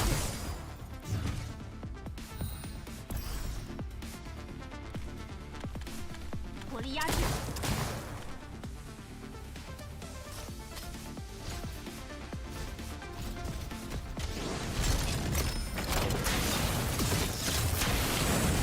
What was that? 开启最大输出攻略。锁定目标。 Oh, hold on. 正在清除危险。行动中，过来看。 Oh, okay. 火力压制。此处不通了。不必害怕，我始终会在您的身边。 You get 2 Helens, so it's our lucky day. 尽快结束。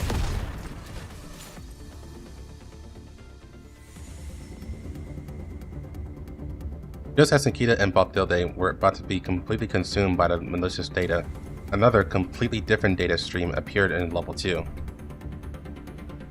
It didn't engage with the woven data net, but instead precisely targeted the interface between the database and the attacker, severing the connection.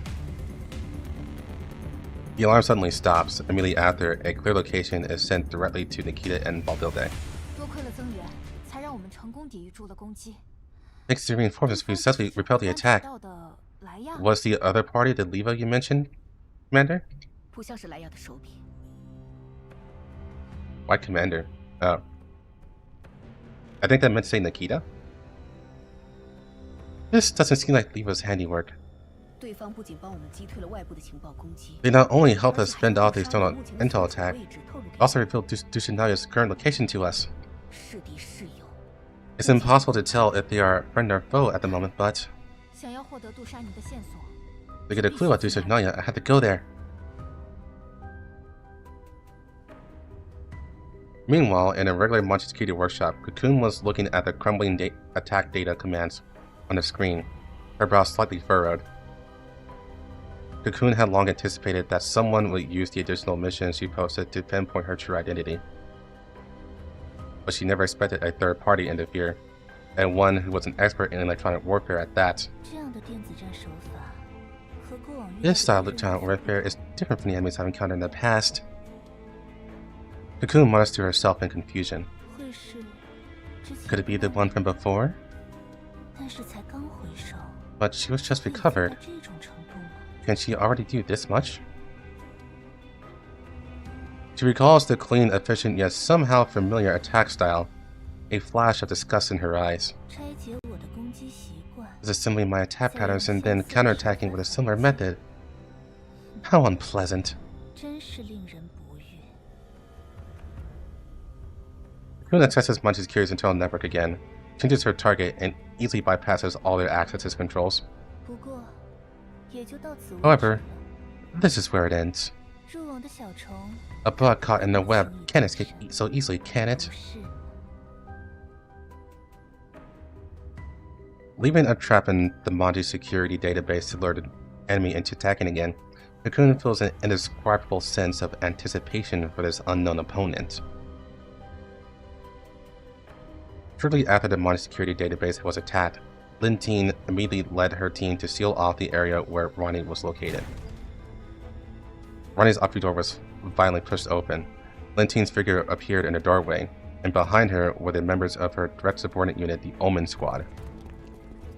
Without any communication, the squad members silently fanned out from Lentine's sides, casually blocking all the exits, with their cold gazes locked on everyone in the office.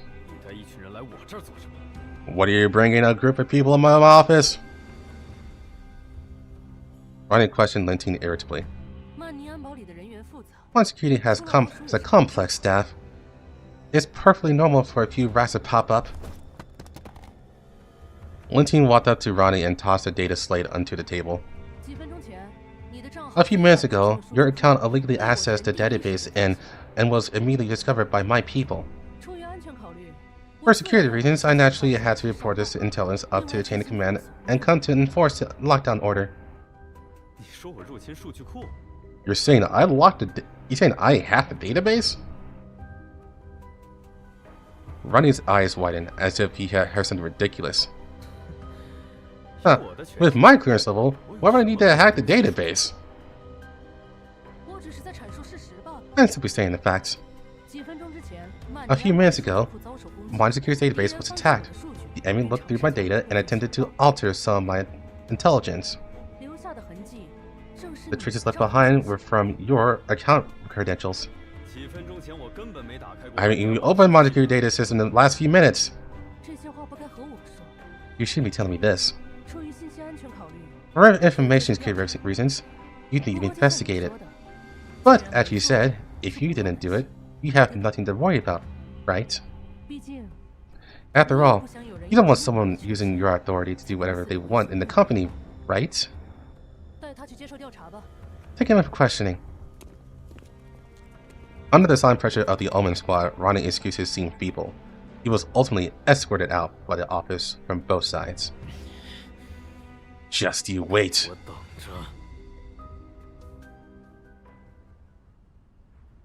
After watching Ronnie be taken away for questioning, Lentine went to a hidden room where DP-12 was already waiting.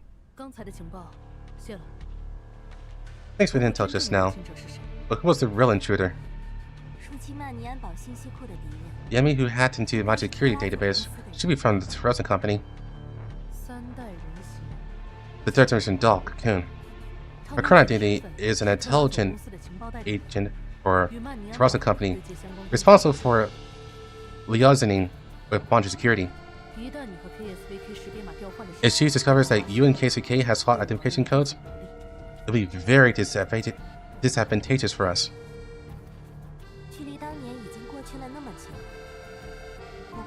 It's been so long since then. I don't think KSVK will attract the attention of the higher-ups. Besides, her ID code has already been modified by me. The Frozen Company commissioned Ronnie to retrieve DP-12, so the target should be me.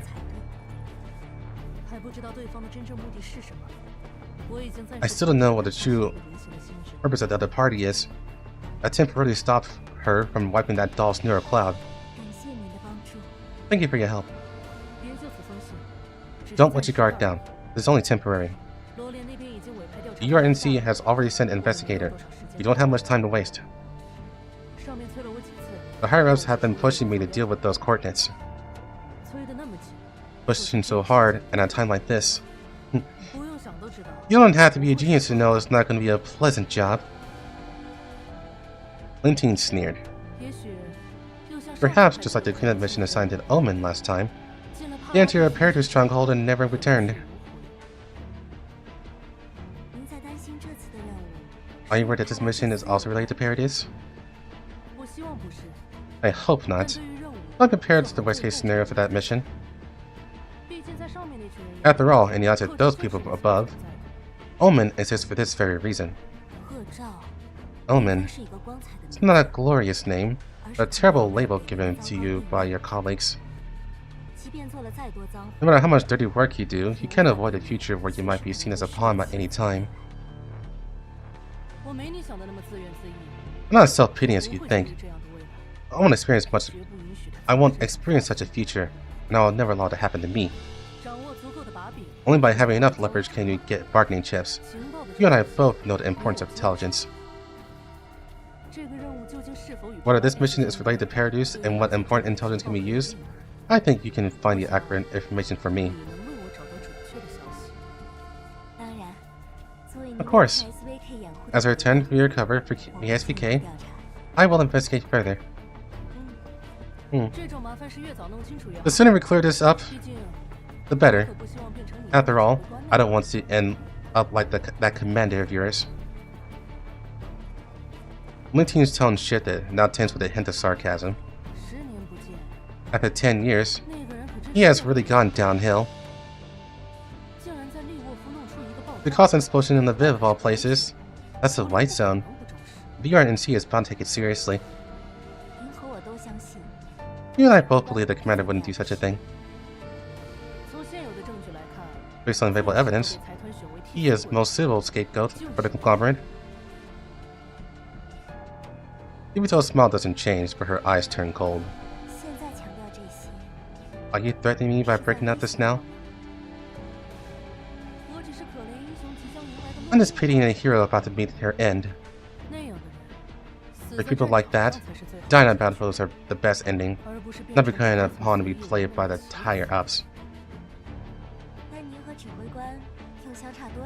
But how different are you from the commander?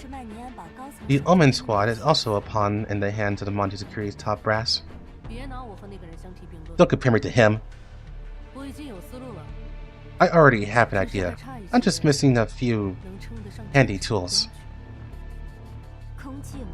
Tools? I suppose I'm also one of your tools. Mutual benefit is the most stable form of cooperation. We're not exactly companions, are we? Rather, I have to constantly be on guard against your betrayal. How cold. I thought after the KSVK and Lullaby incidents, we could at least be considered accomplices who have worked together. I never believed in the loyalty of dolls, not even third-generation ones. The last time a Gen 3 doll Blue Spear was in command, her squad catch rate was 100%. Dolls are just tools. Tools only see the mission, not their comrades. You really are extremely wary of dolls, which is completely different from the commander. But since you're going to cooperate, it's okay to trust a little, right? There's no need to get friendly. I am well aware that to protect KSVK, I must attain sufficient power. And at Mangi Security, you are the only partner I can currently trust.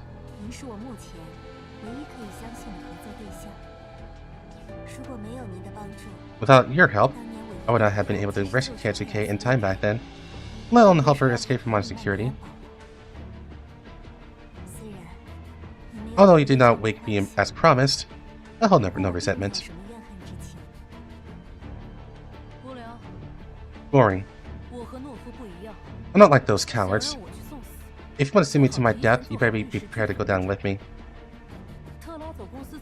When Trust and Company can't protect themselves, it's natural. It naturally doesn't have time to blame others. Rest assured, falsifying data, guiding speculation, I will be the most perfect possibility for you to submit. to the UNSC system for review. 作为报酬， As payment, 你是否也应该 shouldn't you also show you sincerity? 的诚意了呢 KSVK 已经被回收， KSVK has 只 been 要彻底 recovered. 解决当年的问题， To completely solve the problem from back then, her new cloth must be wiped. 我帮你阻拦过清理流程。 I helped you block the cleanup process, but you better not get your hopes up. 我明白。 I understand. 我先去您给我的位 I'll go 置， check the location you first gave me. 不论清理了与否， Whether she's been cleared or not, 救下她。 whether she's been cleaned or not, I'll do my best to save her. 你知道 You know, KSVK 的备份信息 KSVK's backup neuroclaw is still in your hands. For that child's sake, I will cooperate with you. 小心那个叫简的三代人形， Be careful of that third-generation doll named Cocoon. Lentine added a final reminder. 他是为你而 She's here for you. 来的，是 Yes. 谢您的关心。 Thank you for your concern. 这是大家共同努力的结果。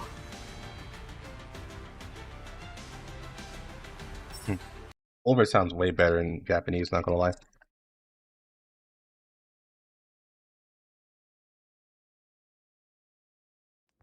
What if Lentine is under for commander? That's been my first thought ever since this event. She's more than likely just tsundere.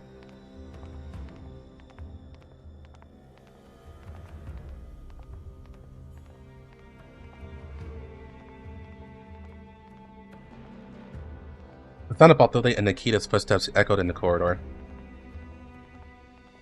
That mysterious location information, like a bullet with no sender, was leading them to an unknown destination.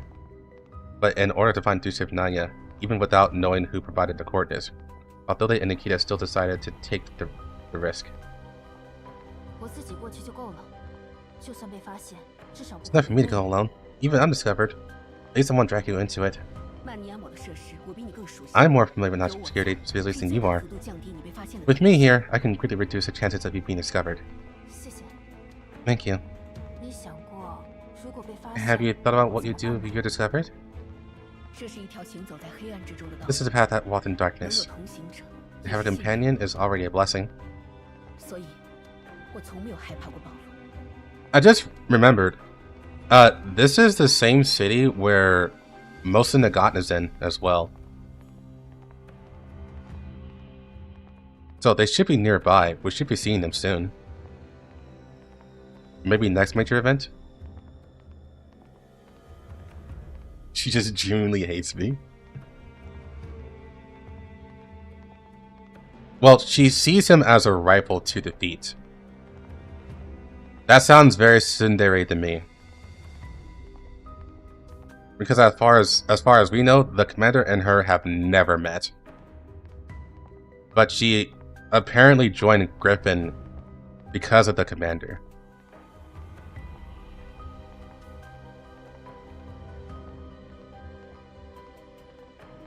So, I have never been afraid of being exposed. 我不是这个意思。 I didn't mean it like that. Balthilde was at a loss for words, and she quickly explained. 如果因为杜莎尼和我， If you lose the conditions to continue hiding my security because of Tsunami and me, 你可以和我们一 you 起 can evacuate with us. 虽然我不像你那样擅长战斗， Although I'm not as good at fighting as you are, I'm very 但我一 durable. 起抵挡曼尼安堡的敌 I 人 can help you fight off Mangi security enemies. 我在来曼尼安堡之前， I made a neuroclaw backup before coming to Mangi security. If we encounter danger, you can fight without worrying about me. 不用顾及我。多谢。 Thank you, but I'll do my best to avoid such a situation.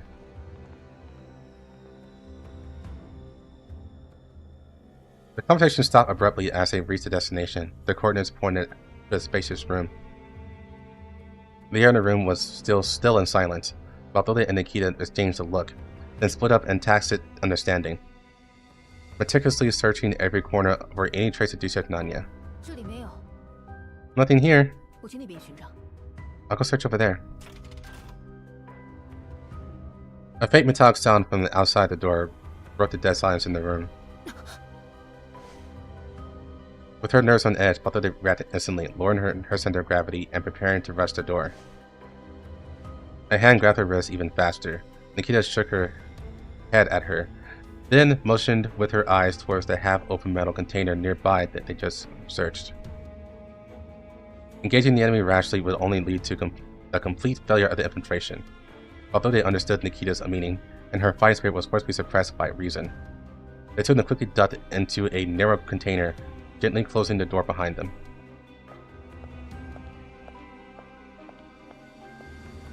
The crisp sound of high heels approaches, each step perfectly in time with some unknown rhythm. The sound is clear and isolated, suggesting only one person is coming. A faint light filters through the crack of the container door, but it's not enough to make out the person's appearance. The footsteps pass by their hiding spot at a leisurely pace, although they tense again, ready to burst out of the container at the slightest sign of trouble. 果然是在这里啊。 So it's here after all. The unhurried footsteps suddenly stopped somewhere. Through the crack of the door, but though they saw a blurry figure standing in front of an operating table not far away. On the operating table lay a very familiar doll frame, as if asleep. 那是杜莎尼， Is that Duchev Nanya? 还是晚了一步吗？ Am I still too late? The woman gently stroked the frame's cheek. Her voice was soft, with a hint of an imperceptible sigh. 要小心，在救赎来 Be 临之 careful, 前 before his occupation comes, the enemy will arrive first. 拆解你的宿体， Dismantle your 清除 frame, 你的心 wipe 智 your neural cloud. After forgetting everything, 最后 even if the frame can be 即便 replaced, 宿体能够更 everything 换 from the past will be gone. 过往的一切均会不复存在。 Inside the narrow container, although they clenched their fists, they had already seen it. Duchev Nanya's frame was on that operating table. She wants to rush out immediately to save Duchev Nanya, but Nikita holds her back and shakes her head gently. The visitor's footsteps stopped, right next to Duchev Nanya, but this was far more terrifying than continuous movement. The unknown threat, like an invisible net, enveloped them tightly. Every second was agonizing. 不能放任杜莎尼被清洗心智。 I can't let Duchev Nanya's memory copy be wiped. 去出手 No matter how dangerous, I had to act! This thought flashes through Batila's neural space. She clenches her fist, about to push open the container door.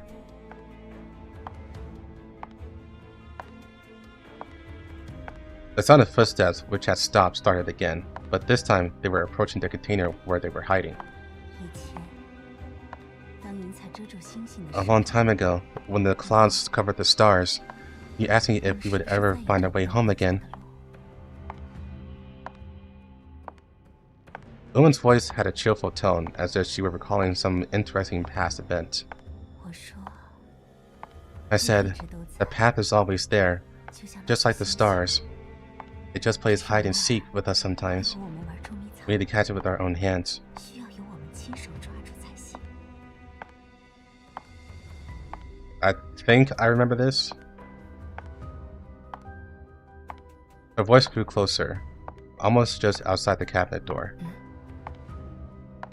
抓住之后， After 把星星 catching 抓 it, 起来 how about hiding the star away in a cabinet where no one would ever think to look? 被发现了。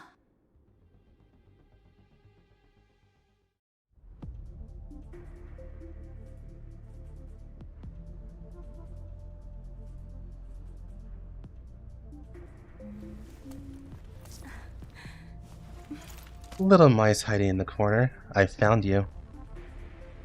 Are you going to come out on your own, or should I invite you out?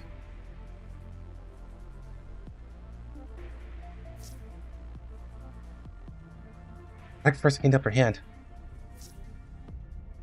No choice. Let's fight.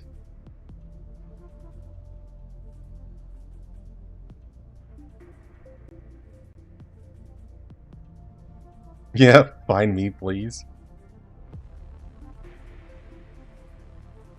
I mean...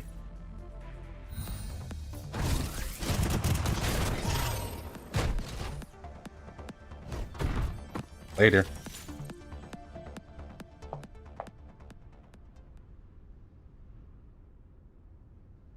After a brief exchange, the blue-haired doll deftly stepped back, evading Nikita and Balthude's pursuit. She stepped into the light and gave the two of them a gentle smile. 过火的招呼是否可以停止了呢？ Can we stop with the over-enthusiastic greetings? 我想，我们 I don't think we're enemies. Did they just have like a Mortal Kombat scene where they fight each other? They fight each other over a misunderstanding.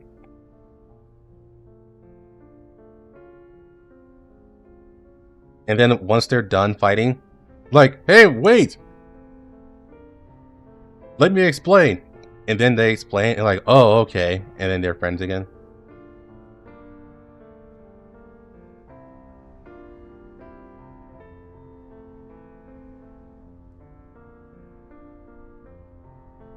The blue-haired doll lowered her head, looking at the face of the doll on the operating table with a touch of pity.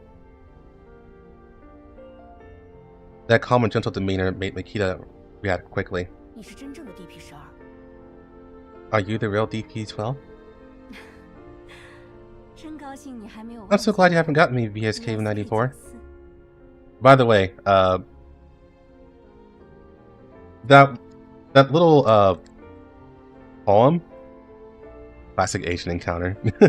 That little poem that Helen did before the fight. I'm pretty sure that was in DP12's Mod 3 story. Because VSK was actually watching DP12 because I believe it was her job to kill her at some point. But obviously that didn't happen.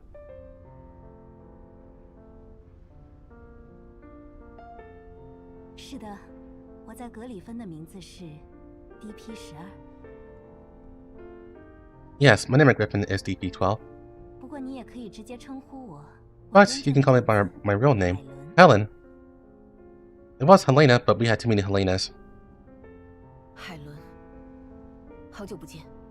Helen, long time no see.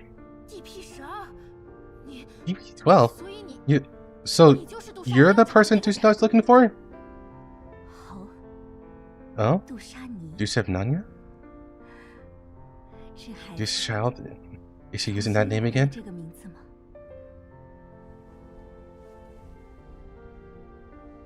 Then they struck in Dusevnanya's sleeping cheek.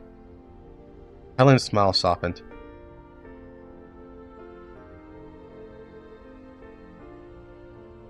She looked at Balthilde, tilting her head slightly with curiosity. And you? Are you her new friend? This is Balthilde, also our comrade. We came looking for Dusevnanya and you. Balthilde glanced at the sleeping Dusevnanya and gave a slightly awkward nod. Hello. Dusevnanya and I are companions from the dog community. Dusevnanya, how's she now? We were one step too late. Her neural cloud has already been wiped. It seems modern security doesn't want any intelligence leaks. What? Damn it, it's all my fault.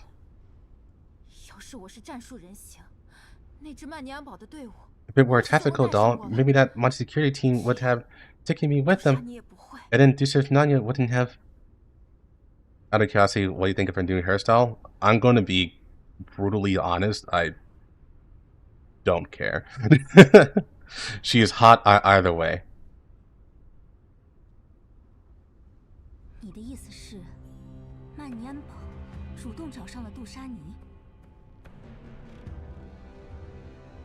You mean Monty Security actually sought out Dusevnanya? 是的，我们在黄区和杜莎尼相遇的时候，他已经失去了记忆，完全不知道他过往经历了什么。Once you pull on them.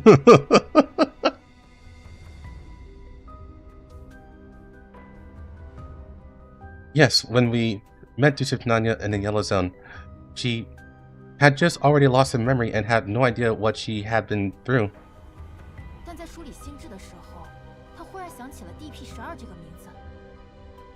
Besides, my theory about the hairstyle change, especially since they've been showing off her classic hairstyle in these cutscenes, is that it's a story-related reason why.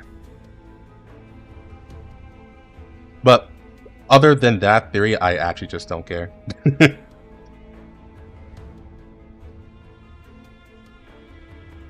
Like, the global side has been so fucking dumb reacting to that. I'm not gonna lie. It's been really hilarious watching their reaction.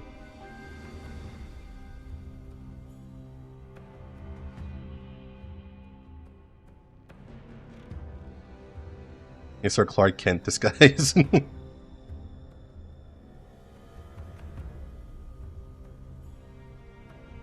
While sorting through her neural cloud, she suddenly remembered the name DP-12. And her coordinates were also transmitted to Mangi security through a back door in her neural cloud. A voice she thought she recognized soon came to her, demanding that she meet with her inside Mangi security.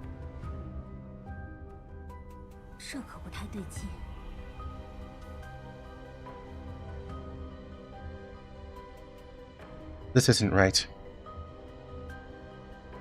Helen's frowned slightly.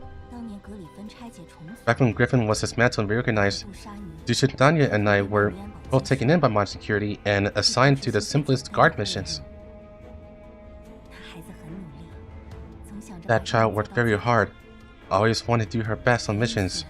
Because of that, she happened to overhear some information she shouldn't have and was ordered to be destroyed by the conglomerate. Thanks, you are an NC. Back then, as hate of not yet being destroyed, I deliberately tampered with her identification code to fake her destruction. Logically, Mangi security shouldn't be able to track her anymore.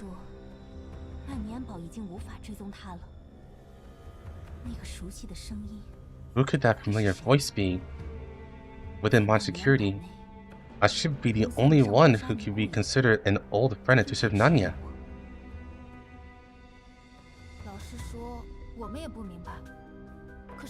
To be honest, we don't understand either, but Mangi security sent people to our door. Is that why she was so determined to come to Mangi security to find the truth?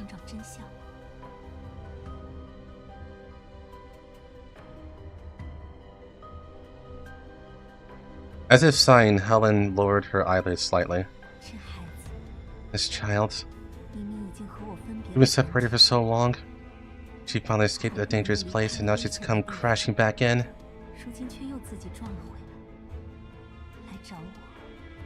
When to find me will only put us both in a worse, more difficult situation.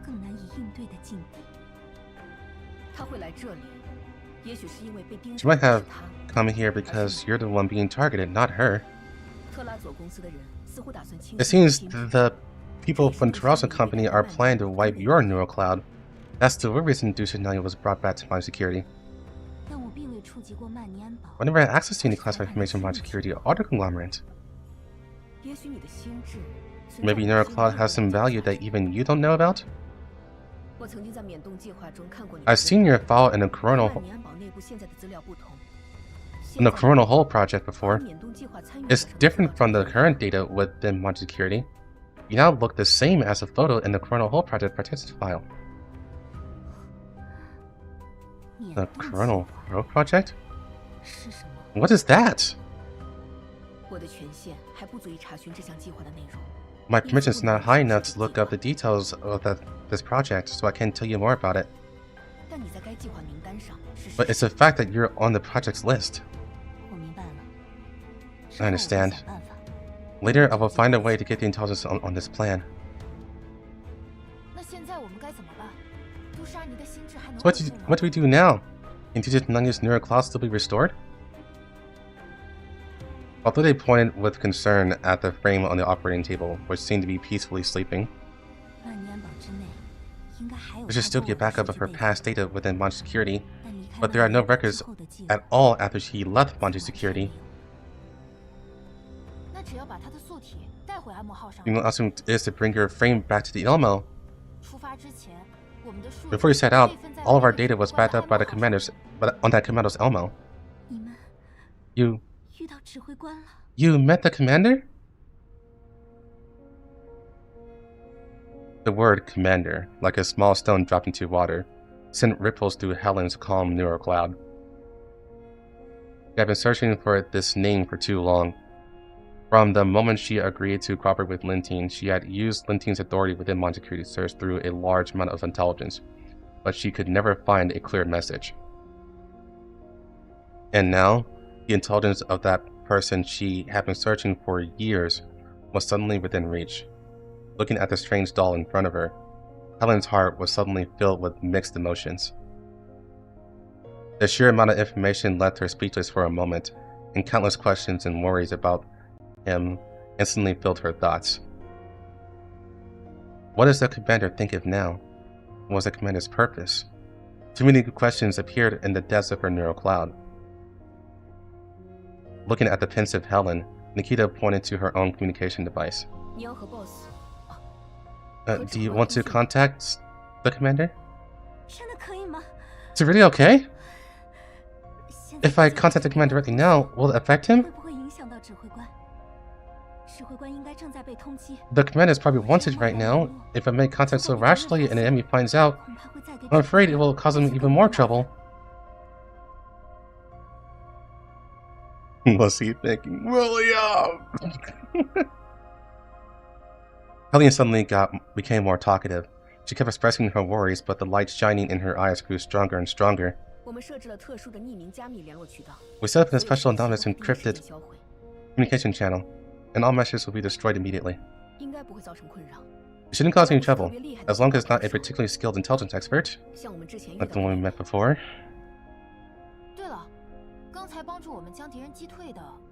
By the way, were you the one who helped us repel the enemy just now? The enemy of my enemy is someone I can temporarily help. I didn't know your identities at the time.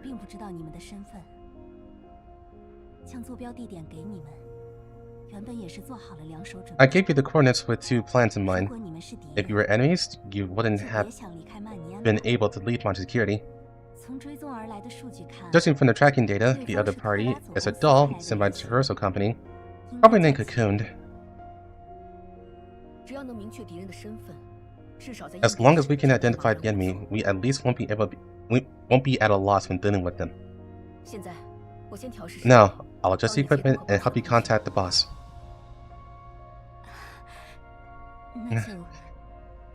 Then I'll leave it to you. While Nikita was establishing communication, Helen just stood there quietly, staring blankly into space. Her gaze was unfocused, her hands clenched at her sides, until Nikita signaled to her to talk to the commander. Only then did she snap out of her reverie. After a long hesitation, Helen mustered up her courage and answered the call. Greetings, Commander. Helen's voice was a little hoarse. Although she tried to keep it steady, a slight, almost imperceptible tremor betrayed years of pent-up longing and anxiety. I heard from Nikita about your and Tsunaya's current situation. Finding you within Mangi security makes Tsunaya and Paul's adventure worthwhile. Commander, right now, what are you doing? There are already wanted posters for you in the green and white zones. The one notice is indeed a bit troublesome. I won't be heading to the green zone or white zone for the time being. The yellow zone is currently an area for the conglomerate can't reach. I'm considering choosing an area to set up a temporary base. Set up a base? The communication went silent. Helen lowered her eyes, her gaze fixed on the cold and metal floor, as if searching for an answer in its intricate patterns. After a long silence, she spoke again, her voice barely audible. Has the current commander found a place to belong? Neither the Yearning Sea nor the former Griffin is my place to belong now. I thought about establishing my own base in the Yellow Zone, but I haven't put it into action yet. Helen's head snaps up, her eyes shining with an urgent light. Those words seemed to have taken all of her courage. Then, please, let me be by your side. No, please, let me build a home with you. Pokey, please. Pokey, please.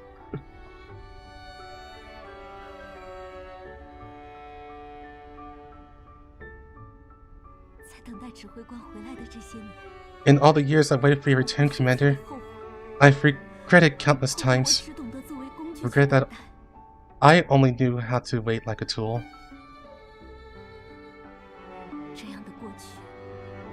I've been through this kind of past too many times. When that child, Nanya, asked me when we would find a place to belong, I promised her from that now on, I would build that place myself.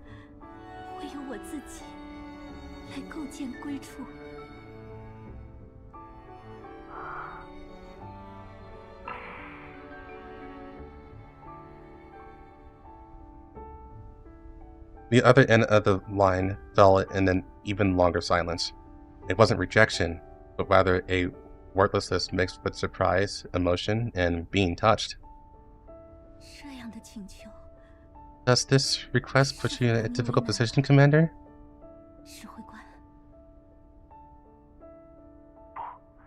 No. It's just that I'm a little emotional.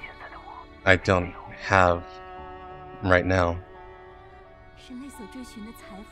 Wealth and status that humans seek are no use to us. To be with those who consider us important comrades, that, to me, is where I belong. Finally, the voice on the other end of the line spoke again, tinged with relief, yet also filled with a familiar warmth. When Duchina recovers, do you want to come to the Elmo?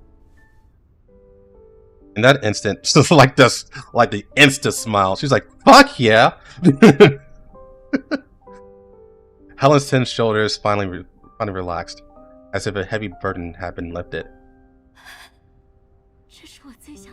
That's the invitation I wanted to hear the most.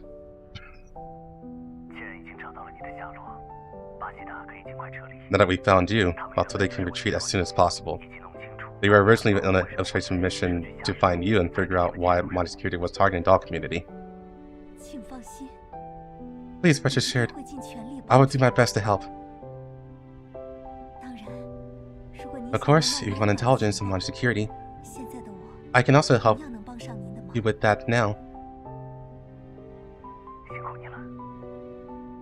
Thank you for the hard work. Time is tight now, so let's prioritize rescuing Nanya. If there's anything else I need later, I'll contact you again. Then, Commander, please take care. I'll be waiting to meet you again in the Elmo.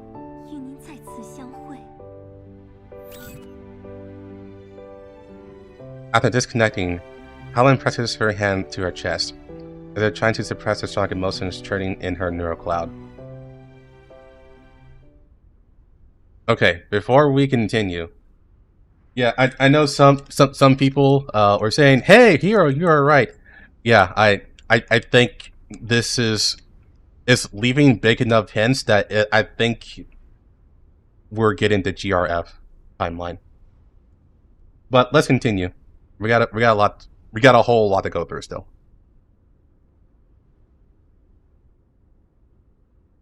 After a long while, she finally calms down and smiles at Nikita and Baltode. Thanks to your risky help, I now know Nanya's situation, but I haven't been able to retrieve her past neural cloud yet. It might take some more time to prepare to lead Mangi security. The GRF timeline? So, that deals with reverse collapse. In reverse collapse, you actually get helped by Griffin T-Dolls. But they aren't called Griffin T-Dolls at that point. They're called GRF T-Dolls. And one of them, well, 4 of them are very familiar. And they mention how they haven't had a battle like this for a long time. So it's been an ongoing theory that the GRF was led by the commander, even though he never shows up in Reverse Collapse. And thanks to the GRF, they're actually a big factor as to how Jethy and Mundo actually survived the whole thing.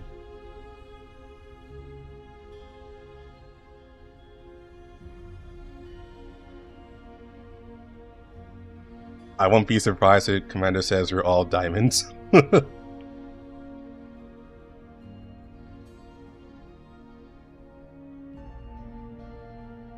Because now that he mentioned that he's thinking about building his own base, and now with Helen actually pushing him, saying, "Yes, let's build our own base, please, please." And then we also have the Neuro Cloud event, where they Persica gave the commander like an absurd amount of high-tech data that they can use later on to build a powerful base. Yeah, I think it's all adding up. Yeah, we're going to build an outer heaven, basically. Please, let's have lots of sex.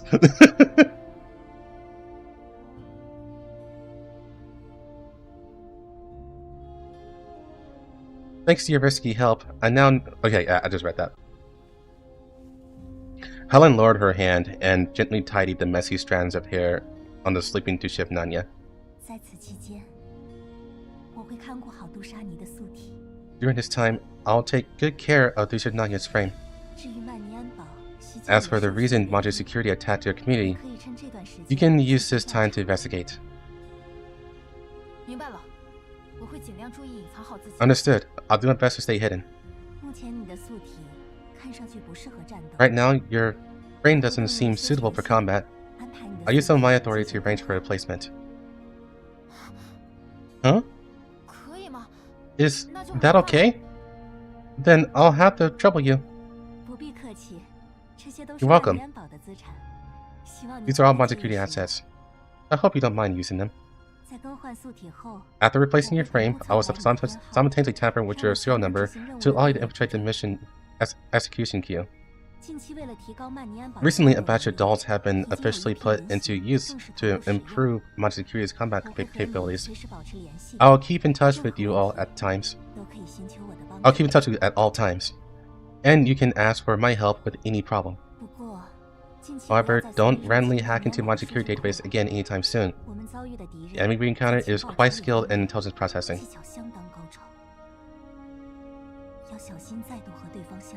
You need to be careful not to run into them again.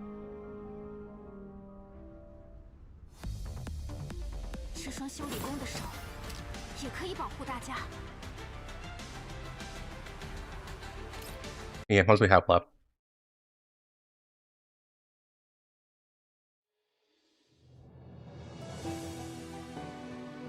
Oh, that's quite a bit. That's fine though. I can do it all tonight. But it's probably going to hit one in the morning.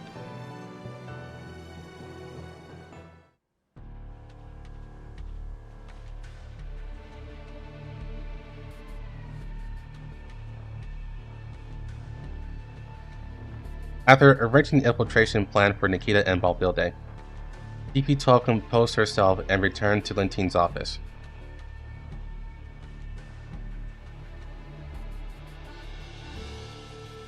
The office was as neat and cold as ever, just like its owner.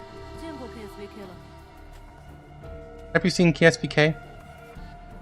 Lentine continued to look through the documents without raising her head, her tone very calm. I was a step too late. Her Neuro Cloud was already wiped. I tried to block KSVK's processing procedure, but their operating permissions are higher than mine.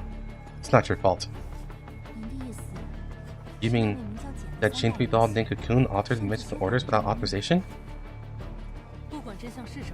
Whatever the truth is, An answer of yes is more advantageous for us. I understand what you mean, but we've all modified some security data. However, compared to that cocoon, I don't think our small modifications will have a big impact on the overall situation. DP12, why your nipples so hard?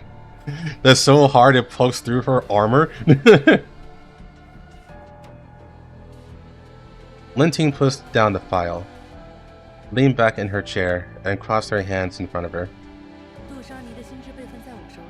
Digitized newer claw backup is in my hands, so don't worry about that too much. As long as you continue to cooperate with me and get me what I want, I will naturally give you KSVK's neuro cloud backup. Fortunately, I still couldn't save her in time. DP12 showed a rare hint of detection. Lentine glanced at her, crossed her arms, and stood up. I've seen KSVK's current status report. After the past cleanup procedure was forcibly interrupted, her neural cloud has been in a state of chaos. You had to break something to make something new. Now that her neural cloud has been completely wiped, she can finally return to normal. As long as the result is right, the process doesn't matter. Police emotion only leads to unexpected deviation to plan. Your kind seems to be reserved only when it's necessary. Too much emotion will only affect your judgment, DP12. That third division doll cocoon has unusually high permissions. I suspect that Terraza Company has given her access to almost all Intelligence permissions. Mission related to KSVK was also very likely a command she issued on her own. Yes, she's interested in your existence. This is logical. No one would care about a doll who was lost years ago. I still can't understand her motive. The motive is irrelevant. Find a way to deal with her, or hack into a neural cloud space. In short, I must ensure that the records I modified back then are not discovered. Keep it clean. I don't want any unnecessary trouble. Of course. In any case, I must thank you for taking the risk to keep KSVK's neural cloud back up. You better help me clean up this mess so I'm in as soon as possible. Please don't worry. Everything is proceeding according to plan. Ronnie's being investigated. What's the first step of my plan? The enemy's access point is from the conglomerate, which serves as a perfect evidence for their collusion. Overly obvious intelligence will only arouse the enemy's suspicion. A few vague clues are more suitable for those self-proclaimed smart people to speculate on. Sounds good. This time, I'm going to make sure I give a good scare to those who want to use me as a pawn. Also, remember to keep Omen out of the mission. I'm not stupid enough to be framed for portraying the UNSC. That person, on the other hand, it probably won't be long before that crime is pinned on him. You seem to trust the commander a lot. Trust? No, it's disappointment. Only an idiot would give up everything within their grasp for some so-called ideal. If I had everything that person had back then, I could have done 1,000 times better. That's what you think. What he gave up was a perfect opportunity I've always dreamed of. I can never agree with that choice that he made.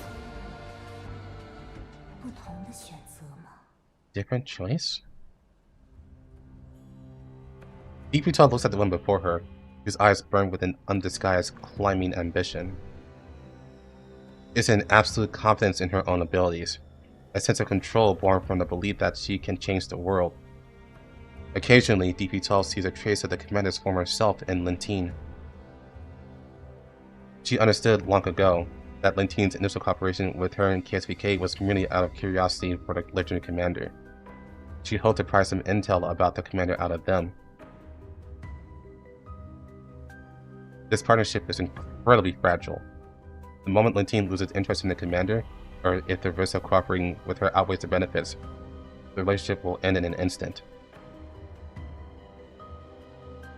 In Lentine's eyes, dolls have perhaps always been nothing more than insignificant tools. At any moment, she could be used as a pawn by Lentine. But that communication with the commander was like a warm light shining into the long winter in Helen's heart. The past confusion and hesitation vanished in an instant. The thought of leaving Mangi's security had never been as strong as it was at this moment. But before leaving, she still had some work to do. In order to bring more valuable intelligence to the commander, she had to make good use of all the permissions she currently had.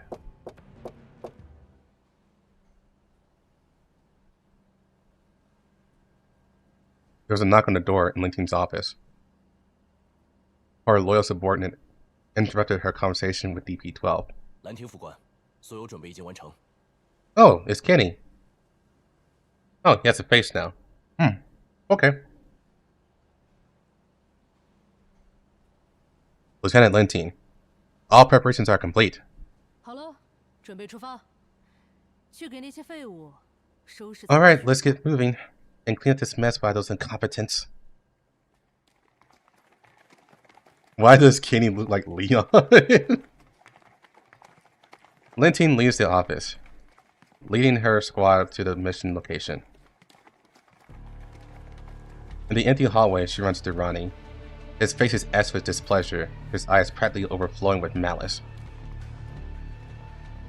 Lentine ignores his blatant hostility, calmly stops, and even raises her hand and gestures as almost a provocation.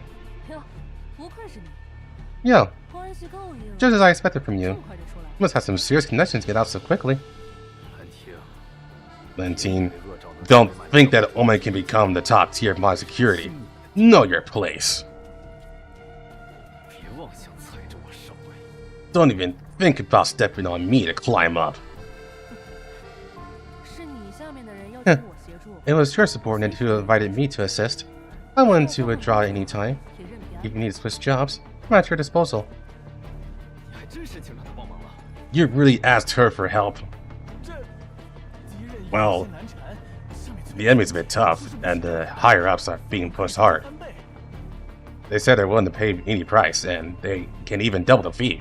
蓝厅，你会有那么好心？ Lentine, 我一个字都不信。 you be that kind? I don't believe a word of it. 顺路而已。 It's on the way. 为了这些事， The higher-ups have been pushing for this for a while now. 如果你的情报网没 If your intelligence network has been paralyzed along with you, 现在的任务已经不 you should know that the missions are no longer being carried out separately. The consortium's mission has been split in two. One part in your hands, the other part in mine. 是刚来的 It, 追加任务。 it's a new additional mission. 让你，你不是手眼通天吗？ Ronnie, aren't you well connected? 我倒是想请教你， I'd like to ask you, what secrets are hidden at those coordinates? 究竟藏着什么秘密？ Unlike her usual unapproachable demeanor, Lentine takes the initiative to approach Ronnie and ask. Her gentle manner is quite pleasing to him. 利沃夫自从爆炸案发生之后， All sorts of rumors have been flying around about Leviv since the bombing. 我们要去的那些据点， The bases we're heading to won't have high levels of radiation, will they? 曼尼安堡还没蠢到接这种水平的。 Mangi security isn't stupid enough to take on this kind of dirty work. As long as the pay is good, it's just a job. Why are you thinking too much about it? 搞清楚自己的身份。 Know your place. 和外面那些 Compare those PMCs outside that take any job. 这里的待遇， The treatment here is good enough. 我可以告诉你，罗连的专属调 I can tell you that the RNC's specification team has already entered Leviv. 至于那些出了名的大企 As for those famous big corporations, which one can say they're completely clean? 曼尼安堡最近的工作指挥， Mangi security's workload will only increase recently.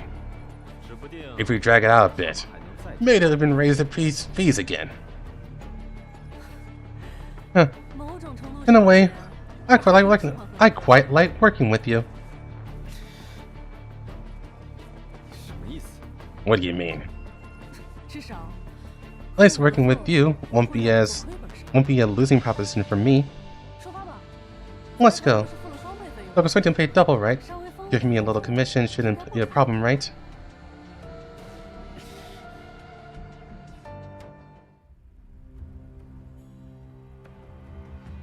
As soon as Mangi security set out, the movements were transmission to the Elmo through Nikita's anonymous communication channel.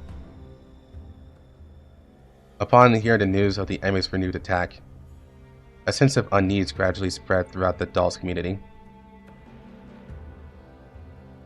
With the help of Suomi and the Doll community, the Elmo once again joined the defense against Mangi security, and Helen, who was also Mangi security, quickly contacted me. Mangi security's teams has officially set out. This mission is time sensitive, so they should reach their destination soon. We were prepared to meet the attack. I do not recommend that you engage in direct conflict with them. Based on the intelligence I have, the work of Mangi security members does not directly conflict with yours. In fact, it would be better if you didn't get involved. As far as I know, this mission is a dirty job.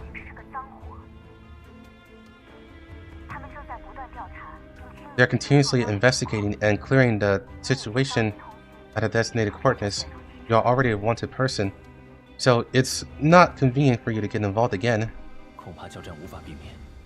I'm afraid confrontations are unavoidable. The location they're heading is precisely Batilde's base.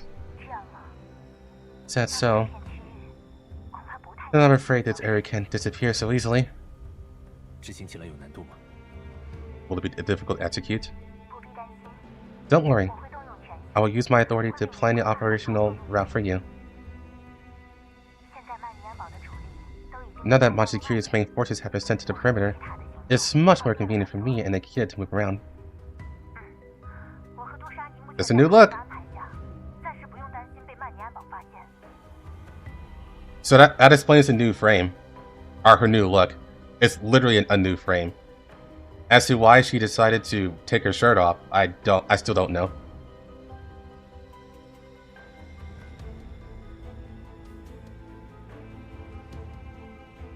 Maybe she felt like she needed to compete with Nikita and Helen. Yeah, Bishop Naya and I are currently under Helen's arrangements, so we don't have to worry about being discovered by Mangi security for now.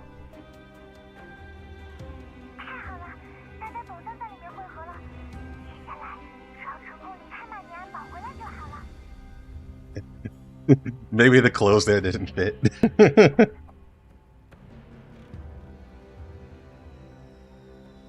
That's great, we've all finally rendezvoused inside.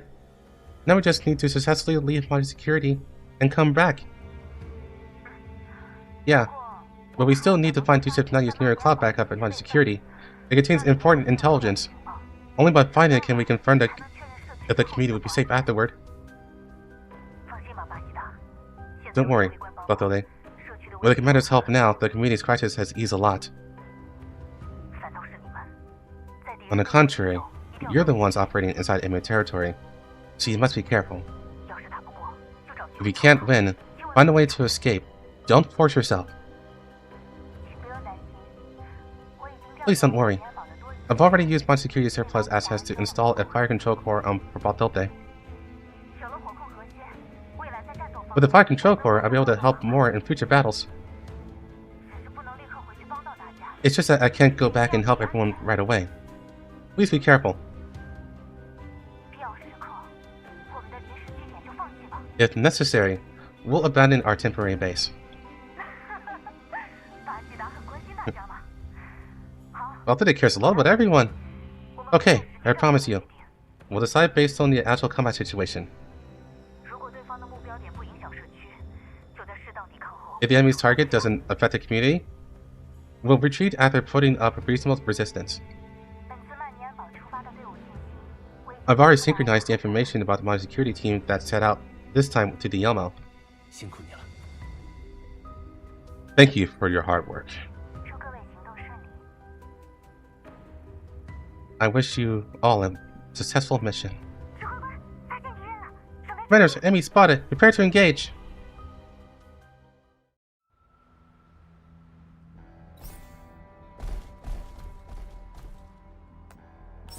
Yeah, right now CN is quite ahead of Global right now. Hopefully, the accelerated schedule will fix things. 锁定目标，正在清除危 I 险。 imagine global will catch up around probably March 此处不通呢， with the pace they're going at right now. 我别害怕，我始终都给我闭嘴吧。我的鸭真可怜。 I mean, the title of the stream did say CN, so if you're jumping in on CN on a CN stream, I don't know why you're here. All right, take care.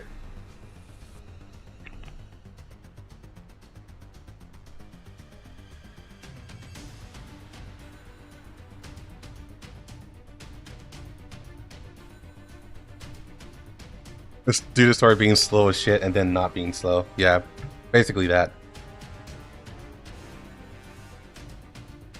Damn it, the pro vehicle. Protect the pro vehicle first. Requesting support. Requesting emergency support. 打不过就撤退。 If you can't beat them, retreat. The enemies here aren't as strong as you said. 就算我们能处理麻烦， Maybe we can handle trouble, but we're not willing to take on just any trouble. 你们就为这几个一打就跑的敌人，靠在这里吃。 You're being held up here, unable to take this area by a few hit and run enemies. 除了难抓起，我 Other than being hard to catch, I don't see any difficulty. We were attacked by an unknown force. The enemy, they're dolls too, but they're too strong. At this rate, we won't be able to protect the pro vehicle. Please, I'll give you half the payment and I'll give you half the payment. No, 80%. Help me! Help me! 是是，这就来了。 Yes, yes, I'm coming.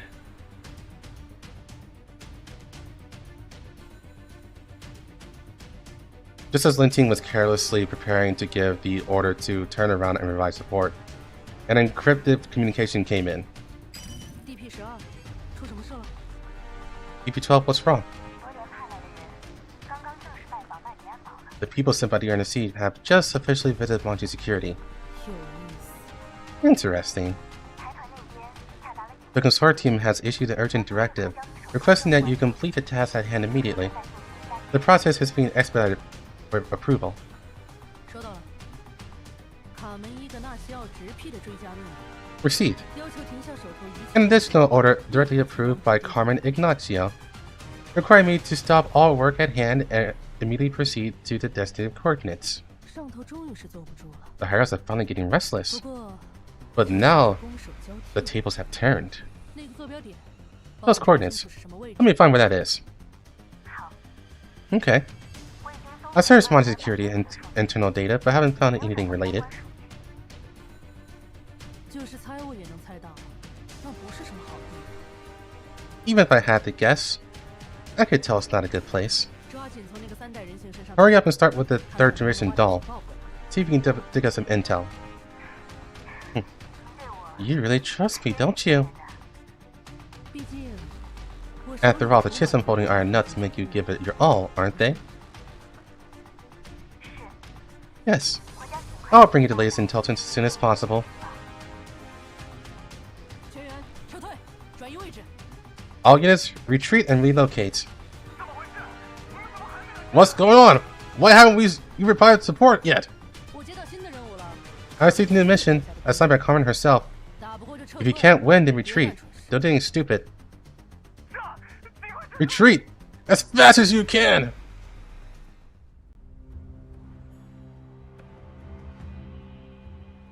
Inside Mangi security, Helen, as agreed with Lentine, used all her authority to gather all intelligence related to the higher-ups and Leviv during Lentine's absence. Not long ago, UNC investigators had already arrived at Mangi security to begin their investigation. An adult named Hellion, I think it means Helly, a doll named Helly caught Helen's attention. It seems the translation keeps confusing Hellion and Helly. The translators might not have realized those are two different people.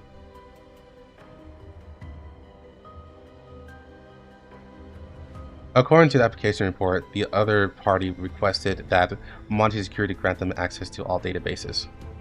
鹤立，这个名字竟然在系统中完全找不到记录。 Helly? 明明 That name is completely absent from the system's records. Despite being entrusted with a heavy responsibility, her background is completely unknown.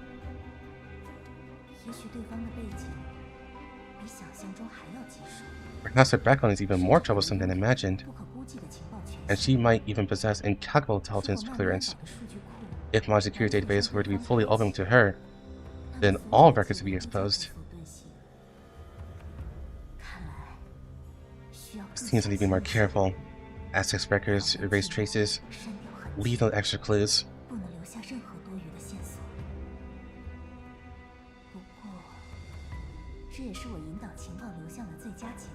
However, this is my best opportunity to direct the flow of intelligence. I wonder how long Miss Carmen, whom I never met, can hold out until the UNSC's pressure.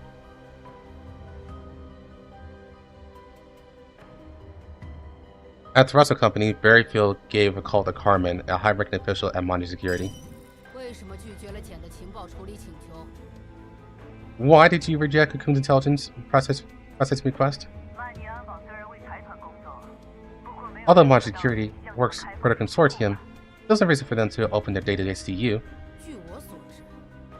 As far as I know, the UNSC's investigation request has already been issued. Without the third generation doll to process data for you, who can guarantee that the UNSC won't find the key information? Don't worry. We've already processed one round of intelligence. The UNSC investigation team members stationed at Mangi Security, including a doll specialist named Helly, have all been assigned employees to host them. Ew, old cleavage. Helly? Are you sure the specialist's name is Helly? Absolutely certain. Is there a problem? To be honest, the unrequested read access to some of the intelligence, far less than what Miss Cocoon applied for.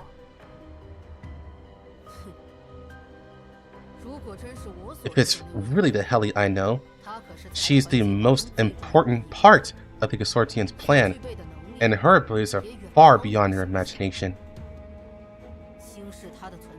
Underestimating her will only put us in a disadvantaged situation. Rest assured, we will handle Mangi Security's intelligence properly. All intelligence given to her will be processed and will not be a threat. The Russell Company and Mangi Security interests are aligned. We have no interest in delivering leaked intelligence to the UNSC's investigators. Since our interests are aligned, the grant Cocoon access as soon as possible. Sorry, I can't do that. We've completed the work you at Terrazzo commissioned. We've also handled the classified information. While Mangi Security serves as a conglomerate, boundaries need to be clearly defined. The call ended on a sour note. Berryfield hung up and paced anxiously in her office for a moment before connecting the call to Cocoon. Mangi Security wouldn't grant access. What do we do now?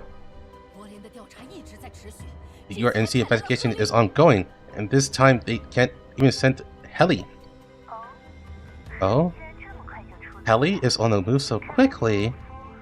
It seems something really big happened, Leviv. Since you know it's serious, then quickly resolve the problematic intelligence at Mangi Security. There's not much time to waste. You know how much trouble it will cause if Helly finds out there's a problem with the company, right? Of course. You don't need to worry. Helly's involvement was already anticipated by Mr. Zimmerman. Cocoon showed an elegant and confident smile. I will take care of Mangi Security's database. I will ensure that Helly cannot obtain any unfavorable intelligence about the Terrazzo Company. Very good. Then I'll leave the rest to you.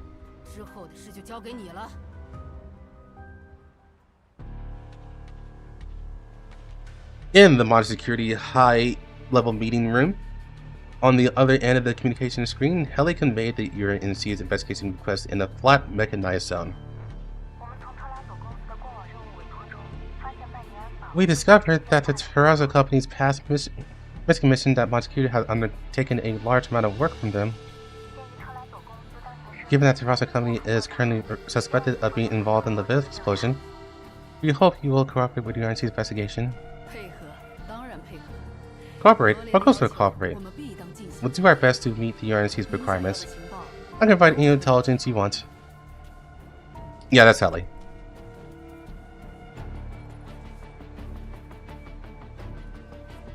Carmen wore an impeccable business smile, but the smile didn't reach her eyes. I need to see all of Mangi Security's missions files from the last 10 years. That will be troublesome. Carmen sighed, pretending to be troubled. It's not that I'm unwilling, but past mission files are considered top secret within the company. In recent years, Mangi Security's main area of operation has been in the green and white zones. Terrazzo Company is just one of our clients. I can cooperate with the investigation, but there's no way I'm going to expose all the company's trade secrets just because of one business partner. I can limit the scope of investigation to all consultants with Terrazzo Company and its affiliate companies. How related is related? All of them. As long as there is any form of connection, I need to review it. Sorry, that's still too broad. Mangi Security has strict confidentiality agreements with all major corporations. The information you're requesting would undoubtedly cause us to breach our contracts with other partners. It's not that I'm not cooperating with the investigation, but the content of the investigation has exceeded the scope of the confidential agreement. You know, the major corporations have always worked closely with various states. If a one-sided investigation into Mangi Security escalates and affects the conglomerate's stock price, causing panic among the residents and leading to a chain reaction of economic and civil crises, it will be very difficult for both of us. We are fully willing to cooperate with the investigation, but since it involves the secrets of our partners, we also need to consult them. Until we have received permission for information solicited from our partners, I'm afraid I cannot release all the information to you. Both of us need to follow the rules. Since you are a special commissioner from the government, you must understand. I can first conduct this investigation, limited information from Mangi Security and Terrazzo Company. For investigations involving the other partners, I will send a request to further investigations permission now. The Leviv incident requires a swift investigation. Please cooperate with my work. Of course, we will cooperate fully.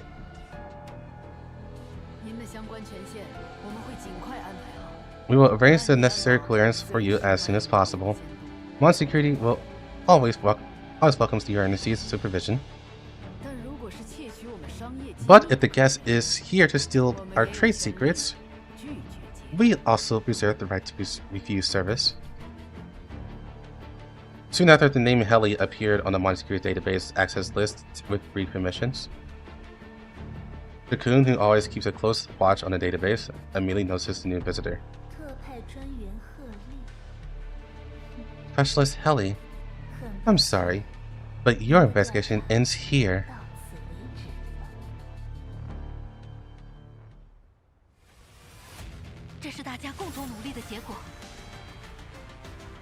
Na na na na na na na na. Whoa, mama. 好了，就是这里。 Now you get this mama instead. Okay, this is it. Helen carefully placed Duchetnanya, whose neurocloud was temporarily shut down, on a simple operating table, and then led Bathilde, who had just had her frame temporarily repaired, to sit down in the small room. Helen let out a small sigh of relief. This is a room to which Helen has independent access. It can be considered Helen's only safe house, with Mangi Security, where she can let her guard down a little. She intended for both of them to rest here until Dushitnaya's neural cloud was restarted and Balthilde's investigation was complete. 谢谢。活控核心和素体的价格 Thank you. 应该不便宜吧？ The price of the fire control core and the frame shouldn't be cheap, right? 这次又麻烦你了。 I'm troubling you again this time. Balthilde's tone was a bit stiff, as if she wasn't used to accepting help so directly. 不过真的不会被发 But 现吗？ are you sure it won't be discovered? 其实我继续用曼尼安 Actually, 保 it 护 would have been 层 fine 内 if 材料修 I 复 had continued to use the discarded raw materials from Modern Security to repair the frame. 在曼尼安堡 And Modern Security, basic firepower equipment isn't considered a viable item, so don't worry about it. 不用放在心上。真浪费啊！ And what a 光 waste. 是仓库里那些被废弃的 Just 材料 discarded materials in the warehouse would be enough for the doll community to use for a long time. Although they muttered under her breath, her tone filled with unconcealable regret. 在黄区的时候，所有维修素体的材料都很稀有。 In the Yellow Zone, 习惯了 all 从 materials 这 for 些 repairing frames 投 were 射 rare. 一切必需品 I got used to salvaging all necessities from the ruins. 辛苦了。作为没有 Thank you for your 归属 hard 的 work. It must be tough to live alone in the Yellow Zone as a doll with no affiliation. 我原本以为 I originally thought that after all the trouble was resolved, 就能立刻去找 I could go 到 find Dushitnaya immediately. But I never expected that we would be separated for so long. 那么久。不过，幸好在我不在这段时间里， But thankfully, 还遇 while I 到了 was 新 away, 的同伴， she met new companions and also met the commander again. 再次相见了。没想到你也这么信任指挥 I 官。 didn't expect you to trust the commander so much. 索米还有丽塔拉， Omi and Lithara, 都和你一 they 样， both, like you, have a surprising level of trust in this commander. 明明大家都曾经被赏金 Even though we've all been betrayed by bounty hunters before, 以偏概全， generalizing isn't a good 这 habit, 是 you 一 know. 个好习惯哦。 Helen lets out a small laugh. 那个人 He is very 是 special. 特殊的 I 知 know. 道，只是 It's just that we once considered trading with humans for some materials, but past experience has taught us that humans cannot be fully 不 trusted. 可以完全信任。这一次遇到危机之后， After this 索米和丽 crisis, 塔拉反复 Suomi and 提 Lita 可以 repeatedly 找 suggested 指挥 asking the 官 commander for help. 我 I 其实 don't 我 really 一直 have the 都 right to 知道 stop them because in the end, I accepted the commander's help myself. 我自己也接受了指挥官的帮助。在害怕受伤这一点上， You and Dushitnanya are very similar in your fear of getting hurt. 你不必为此自责。 You don't have to blame yourself for it. 什么？ What? I don't blame myself for that. 害怕失去价值被 Afraid of 抛弃 losing your value and 害怕 being 不被 abandoned. 承认 Afraid of not being acknowledged. 所以 So you're 才 always 想 trying to 着 do something to prove your worth. 证明自己的价值。 Helen's gaze softens, as if she's looking through Balthilde and seeing someone else. 很长一段 For a 时 long 间 time, 里 Dushitnanya carefully hid these emotions. 小心翼翼地藏起来。你说的杜莎尼和我们遇 The 到的杜莎尼 Dushitnanya 完 you're 全 talking 不 about 一样 is completely different from the one we met. Yes, 我很高 I'm 兴 very happy. Without me by her side, she has embarked on a brand new 开始 journey. 了一段全新的旅途。这样不要紧吗？ Is that really okay? 如果找不回杜莎尼 If 原 you 本 can't 的 retrieve 心脏 Dushinanya's original neural cloud 我甚至 archive, 可能永远都想 I 不 might 起 never 来 remember anything about you. 那么 Then 就去创造新的回 we'll 忆就 just 好 create 了 new memories. 与其被困在无法改变的过 It's better to 去， face the future with an open mind than to be trapped in an unchangeable past. 我始终相信， I've always believed that whether for humans or dolls, even if their neural cloud records are tampered with or forgotten, 或者忘却 the core essence imprinted and the depths of their mind will never 最 change. 核心的本质是永远都不会改变的。所以，无论杜 So, 莎尼变成 No 什 matter 么 what 样子， Dushinanya becomes, 她都是我的同 she 伴。 is still my companion. No, why don't they just say daughter like they should? They were so open about it in Ghost Frontline 1. 当然， Of course, 指挥官也是。 you too, Commander. 不知道这么多年过去， After all these years, 指挥官现在 I wonder what kind of plans you're making now, 在做什么规 Commander. 划呢？ Alice moves the hair falling over her shoulders and gives a faint smile. 为了能够早日和想见的人团聚， To reunite with him, 我们的动作 the one we want to 需 see 要稍微 them 加快一些 as soon as possible.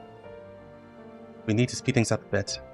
不过，目前最安全 However, 的做法 The safest course of action right now is to wait. 等待曼尼安堡大部分 Wait 成 until 员 most of my security members are on their break. 我们再做行动。 Then we'll make our move. 明白，我会选择恰当的时机， Understood. 不会随意行动给你 I'll choose the right moment and won't act recklessly and cause you trouble. 篡改数据情报还是有被发现的风险。 Tampering with data intelligence still carries the risk of being discovered. We need to be cautious in all our actions. 放心，我并非 Don't 直接 worry. 篡改数据， I'm not directly tampering with the 只是对 data, 情报进行恰 just 当 giving the intelligence some appropriate processing. 加工， Processing? Processing? 对于擅长 Or 情报 an 的 opponent 对 who 手 excels at intelligence 任何 assembly. 贸然对情报 Any 进行 acquisition 增加 or 或者 subtraction 减少 of information is extremely easy to attack. 最为理想的情况是 The most ideal situation is to make corrections and substitutions without anyone knowing. 就像当初为了能够确保 KSVK 的安危，我并没有直接将他的情报抹除，而是将他和我的 Just like how I didn't 进行 directly 了 erase 分开 Kate's intelligence to ensure her safety, but instead swapped her identification code with mine. 不过 However, this kind of operation also requires cover 需要有 from 曼尼安堡内 within 部 Logic's 进行 security. 遮掩， As long as the intelligence is tampered with, 只要篡 there will 改了 always 情 be 报 some evidence left 就 behind. 一定或多或少会留下些许证据。兰汀所在的队伍之中， Lentine's 人类 team 雇员远多于 has 人 far 形 more human employees than 这也是 dolls, 我为何没让你 which is why I 直接 didn't 进入 have 他 you 队伍的 infiltrate 原因 her team directly. 或许是过去的某些经历，让他对我们 Perhaps some past experiences have made her wary of us. 大部分人类都不对人形睁眼相待，他竟然会特意借给人形，真少见。 Most humans don't treat dolls with respect, so it's fair for her to be wary of them. 对了，杜莎妮现在的情况， By the way, due to Naya's current situation, 暂时不用担心， don't worry for now.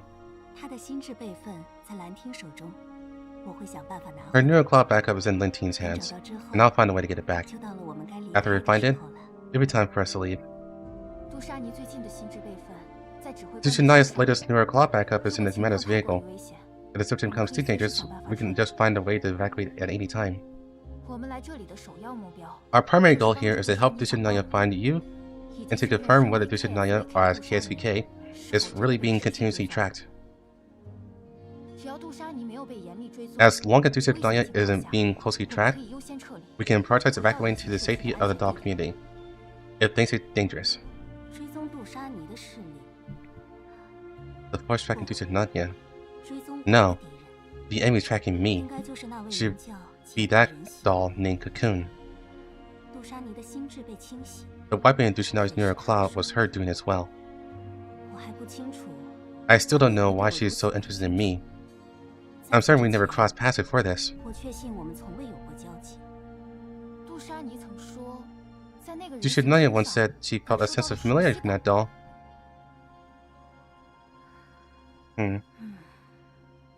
我还没 I 有 haven't met 直 this 接 gentry 见 doll 过 in person, 这位第三代 but I'm 人 sure 形 she 的 must have her own secrets.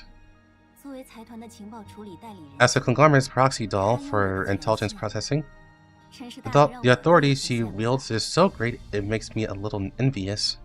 有这么大的权限，为什 With 么 so much 会关注 authority, 我和妮 why 塔这样 would 的小 she 角色 pay attention to small fries like me and Nikita? 我也很好奇， I'm also very 他们 curious. 对情报攻击的手 Her 段， methods of dealing with intelligence attacks are also very similar to mine. 说不定我们是 Maybe 相 we're 似 similar 的 models? 人形呢。那么，正好趁这个 Well 时 then, 间，稍微确认一 let's 下 take，the opportunity to confirm it.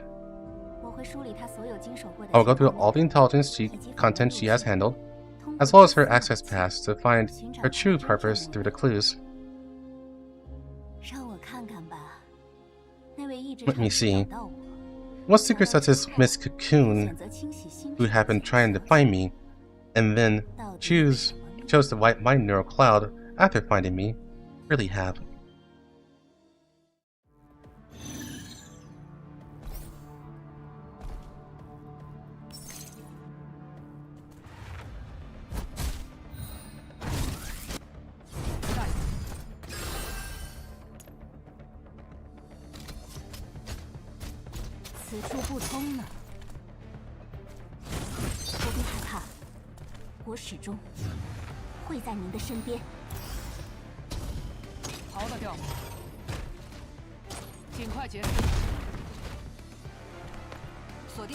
Staring right at me.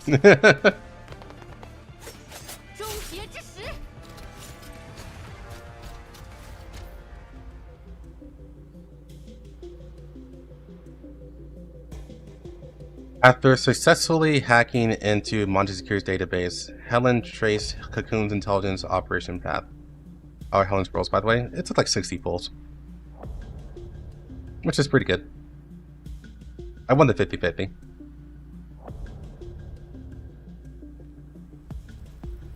As we sorted through the information that Cocoon had accessed, countless pieces of intelligence flooded into Helen's neural cloud. The mysterious lab under the Terraza Company, a researcher named Leviv, Mangi's Security's additional mission, BP-12, and the person at the center of the Leviv explosion. An unknown shadow gradually emerges from the fog. Faced with consolidated information, Helen reveals a knowing smile.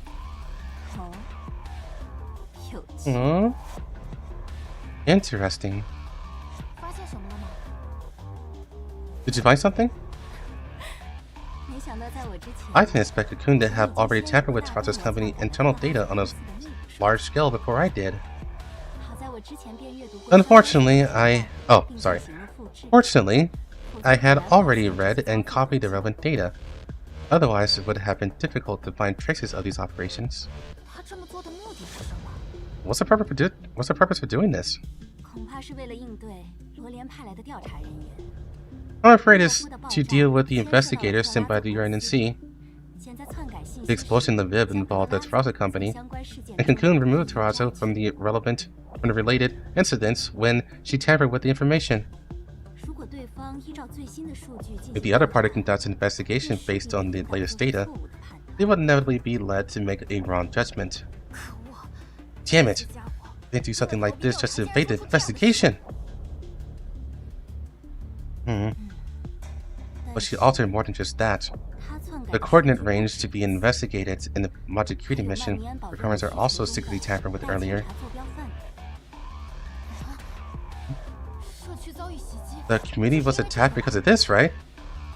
Why did she change these things? It seems the initial motive for the alteration was still related to the UNC's investigation. To evade it, the Terraza Company urgently dispatched Mangi security to clear out all potentially problematic labs in the Yellow Zone to eliminate evidence.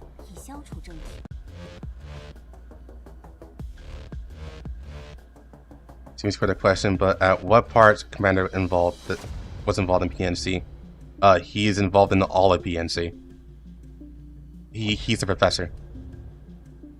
If you mean when did it happen, it's like right after continuing turbulence.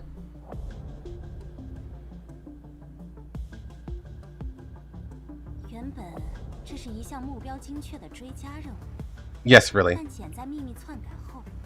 The commander has always been a professor. Like, PNC kind of spelled that out anyways, but they confirmed it again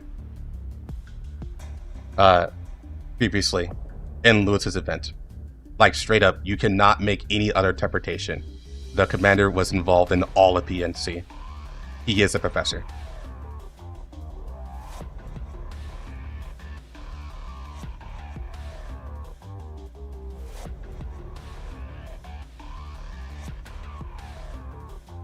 So basically, in order to not have stuff leaked out, because it wasn't the UNC, but basically other companies were trying to get information on what was in Magracia, And in order to do that, they will also have to basically capture the professor. So in order to make it so that the professor, aka the commander, would be deemed useless to capture, they deleted his memories while he was in Magracia and then ejected him out of Magracia. And then he continued on as a commander. But during the events of the collab, Lewis's event, the commander got their memories back of PNC. So now he's fully aware of what happened in PNC. And that's also where we got the data to build our own base. Just saying.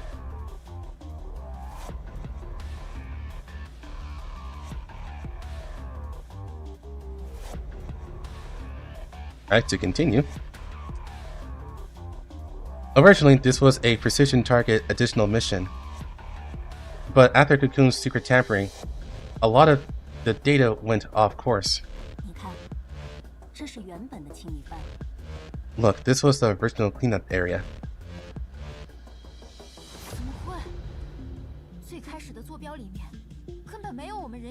How can this be? The initial coordinates didn't include most of the dog community's strongholds at all.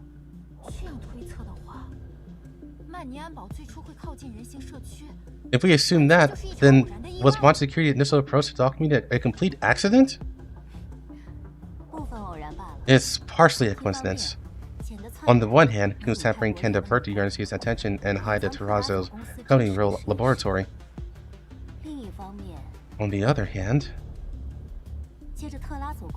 using the Terrazzo company's mission as an opportunity, she got her wish to conduct a sweeping search of the vast lands of the Yellow Zone and even areas near the Red Zone. Finding the clue to DP-12 was a coincidence, but also the inevitable outcome of her countless investigations. But how could she be sure there would still be clues about DP-12 left behind? As I just said, tampering with intelligence will always leave behind some evidence, no matter how minor.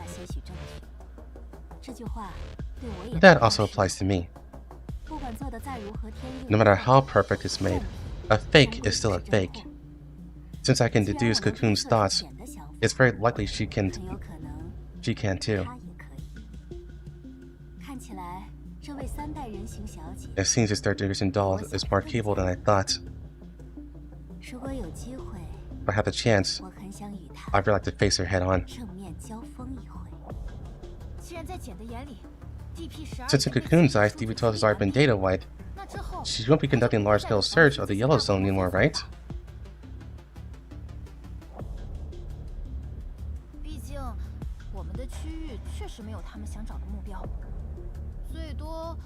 After all, our area really doesn't have the target we're looking for. At most, just strange scars and farmland. Can I tell everyone in the dog community about this? I'll just say, the enemy has achieved their objective. As long as we avoid them while they clear out the area, we can go home safely after things blow over. Of course you can. Thank you, DP-12, for making Val Bilby wear this outfit from now on. We are now in the shadows, and the intelligence the enemy has is fatally flawed. We can wait for the right moment to deliver the final blow. What do you want to do? Don't worry. It won't be the commander or dog community who makes a move, but another force we can use.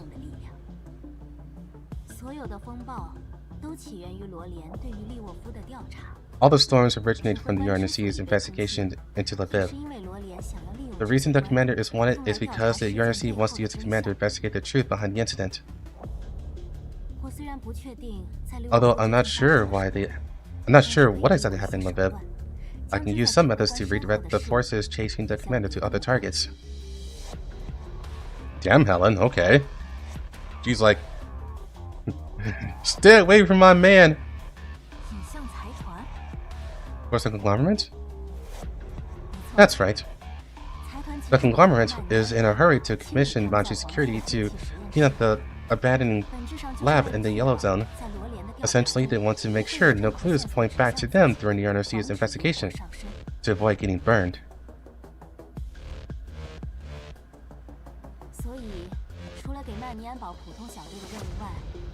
So, in addition to the missions given to the mod security regular teams, they also arrange an extra team to completely divert the RNC's investigators' attention.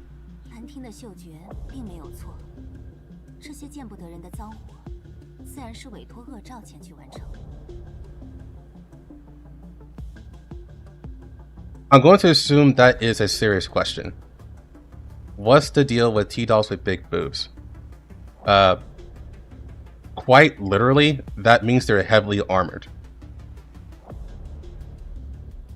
It's literally extra defense to protect their core.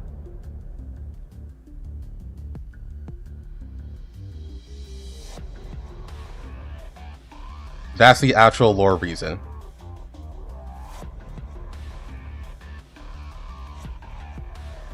It's also why RO is bigger than everyone else.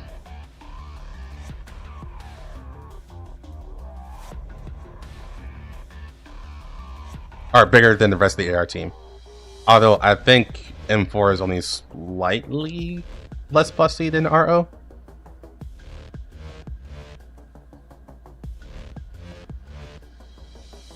What's up with flat dolls?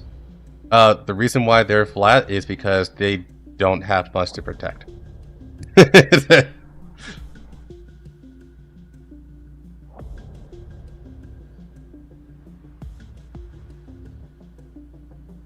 And yeah, Nixon said that correctly. You got two options: evasion or tanking.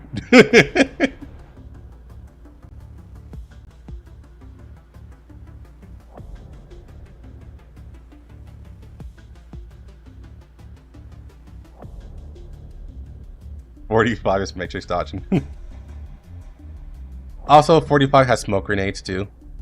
Well, in Frontline 1. Not so much nowadays. She punches things now. Lentine's instincts were right. This kind of dirty work that can't see the light of day is naturally entrusted to Omen.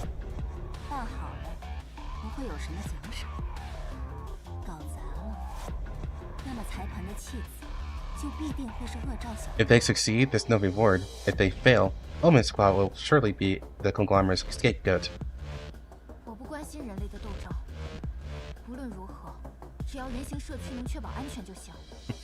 I don't care about human struggles. As long as the community is safe, that's all that matters.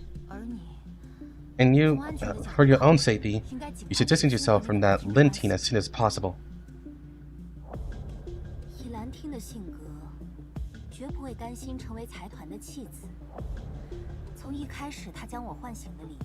Also RPK then, the one who has the biggest tatas.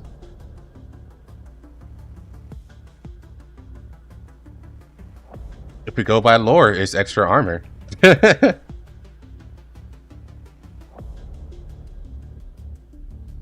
hey, Shaw was in a league of her own.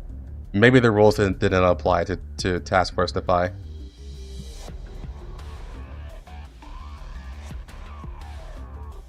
Knowing Lentine's personality, she would never be content as the conglomerate's pawn.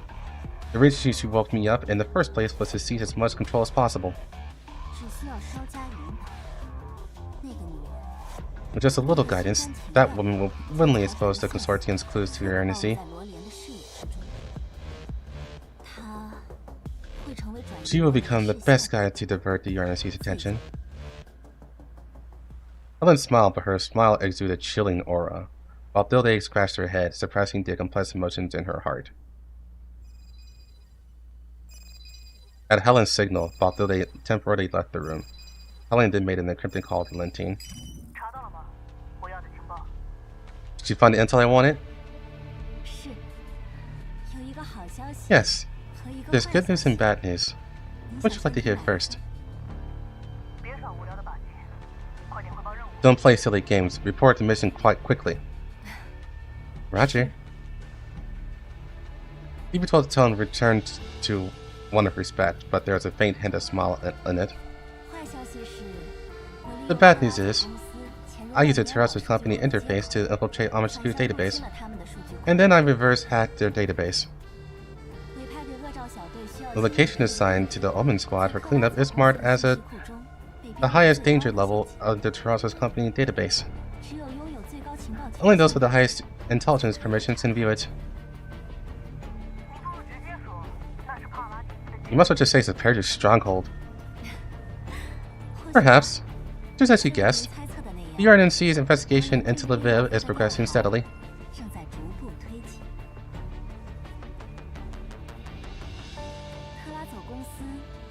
Toronto company is so eager for you to complete the relevant tasks there, even transferred some key intelligence along with it.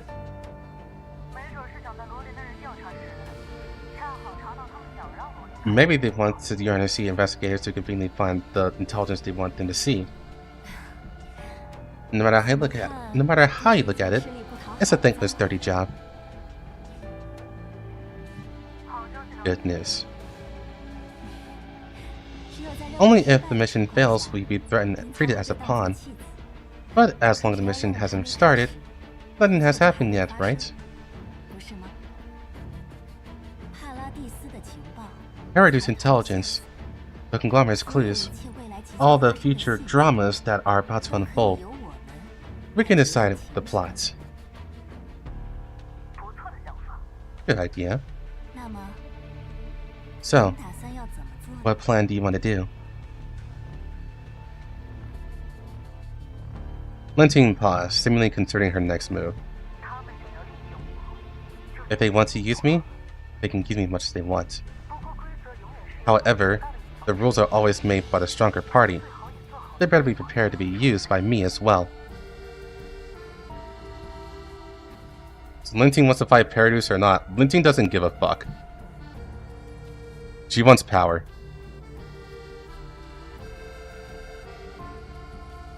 Basically, she wants to be put in the same position as the commander was in before he rejected it. So, essentially, think of it this way. You know how the Earl, as a commander, does he want to be a hedgehog or a fox? Lentine wants that question asked to her by the Earl. That's what she wants right now.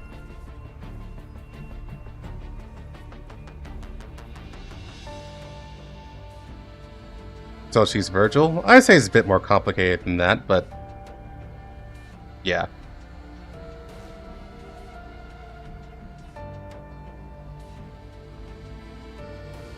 Doesn't bring the Earl Commander's head.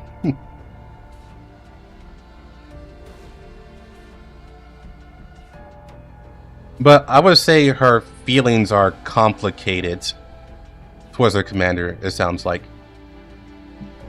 Because she heavily admires him, but she doesn't understand why he gave everything up and chose to be a bounty hunter with no fame or glory or power or anything, with no ability to change the world, so to speak.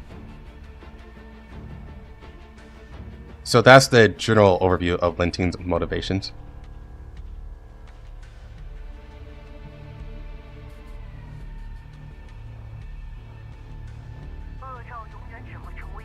Omen will always be a hero, never a pawn.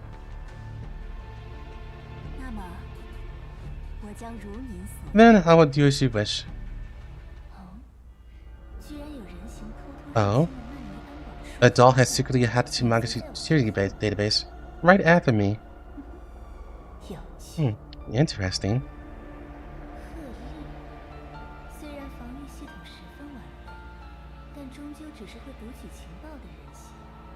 Ellie.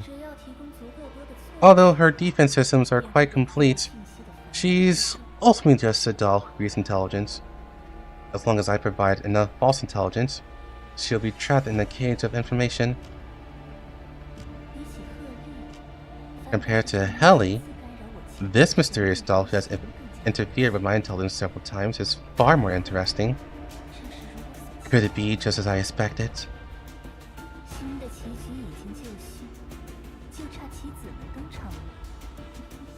The new chessboard is ready. All that's missing are the pieces to take the stage. 作战完成，区域已清理，没有遗漏任何细节。指挥官。 Cocoon Yandere? She has not shown any signs of that whatsoever. In fact, I'm not sure if she's has a good idea of who the commander even is at the moment. Like, obviously she knows what the commander is, she knows what he's capable of, but I don't think he actually has met the commander. Unless it's in her neural cloud or something like that. Since she seems to have like some sort of data of DP-12.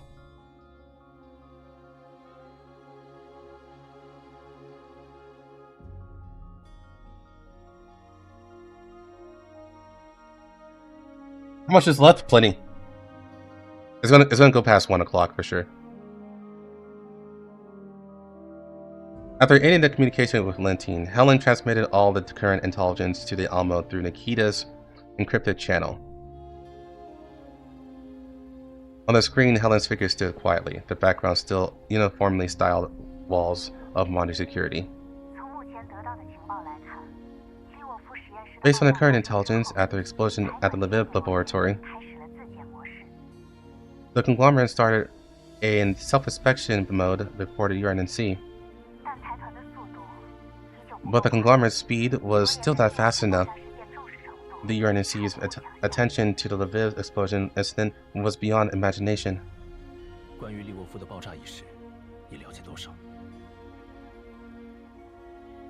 know about the Leviv explosion? Not much, but not nothing either. The Leviv explosion didn't have a major impact on the general public, but it greatly alarmed the higher-ups at various factions. The response speed of both the UNC and the conglomerate suggests that the highest authorities are handling directly. Alright, take care, Dylan. The purpose of the consortium's commission of the Mangi security was to search for all laboratories related to Leviv and to carry out a large-scale destruction of evidence. However, the UNC's reaction speed far exceeded their expectations. They have now abandoned the idea of clearing the entire area and instead intend to precisely forge evidence to completely divert the UNC's attention. So, Commander, the Leviv incident in you...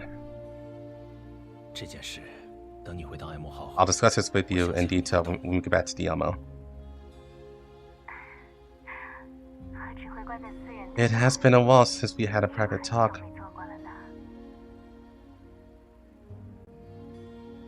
Helen chuckles, but quickly resumes syncing the intelligence. She is so ready. She's so fucking moist.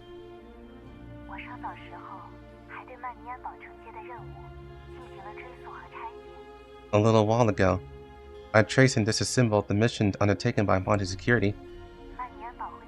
Mangi Security is active in the dock community area because of the Gen 3 dock Coon tampered with the mission content, vastly expanding the search radius under the guise of cleanup operations. I will investigate the intelligence on her further. Thank you for your hard work.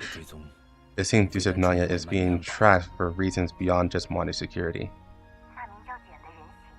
That dog-linking cocoons seem to have an unusual obsession with my designation, or rather, the identity of DP-12. After Yusuf Naya returned to my security with the destination DP-12, she couldn't wait to make a move on her. Be careful. She will definitely make a move on you.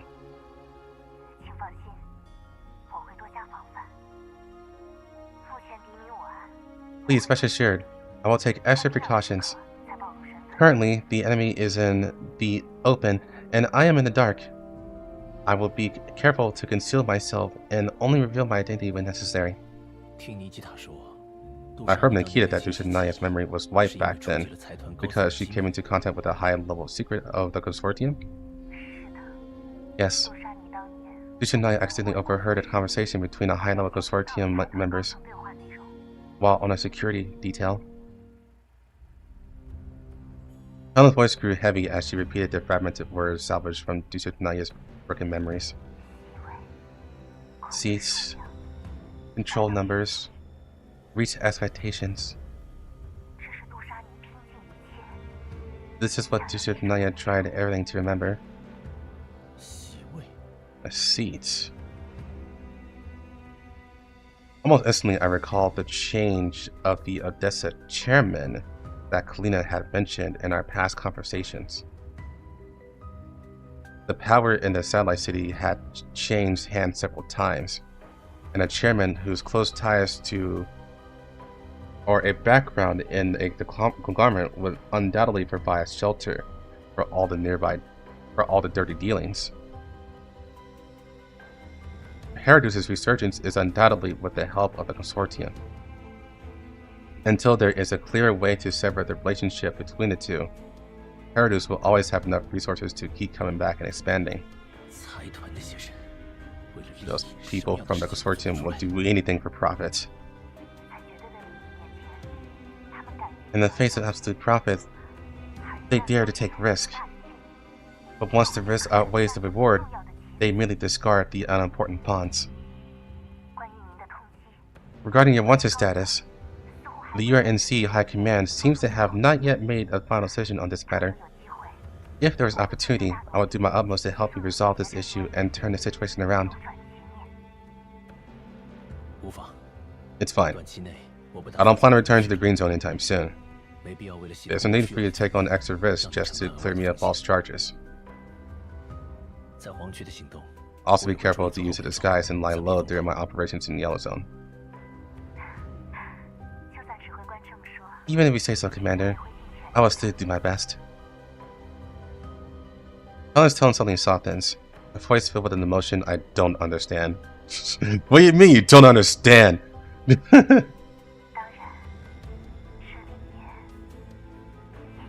Of course, there's a bit of my own selfish desires in this too.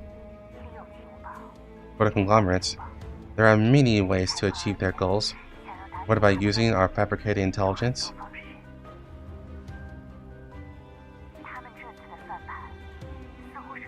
their plan this time seems to be to use bonded security to blame everything on Chilovek. But according to the intelligence I have, Chilovek herself is missing and presumed dead. They won't be able to find Chilovek. She's already... A missing person is far more useful than a dead one. If Rolian's investigation only concludes that Chilovek is dead, I'm afraid that won't be enough for them to close the case. What I'm worried about is that they'll point the finger at you to create a more perfect scapegoat. A smile appeared on Helen's face, but her tone was firm and irrefutable. Mangi Security will follow the consortium's orders and construct a complete chain of evidence of collusion between Paradus and Chilovek. Blame everything on the missing Chilovek, then divert the UNC's attention by investigating Paradus? The UNC isn't that stupid, unless the bait offered by the conglomerate this time is tempting enough. Just as you suspected, Commander, the intelligence provided by the conglomerate pertains to an area I was previously unaware of. It can't be intelligence related to the ruins, can it? No.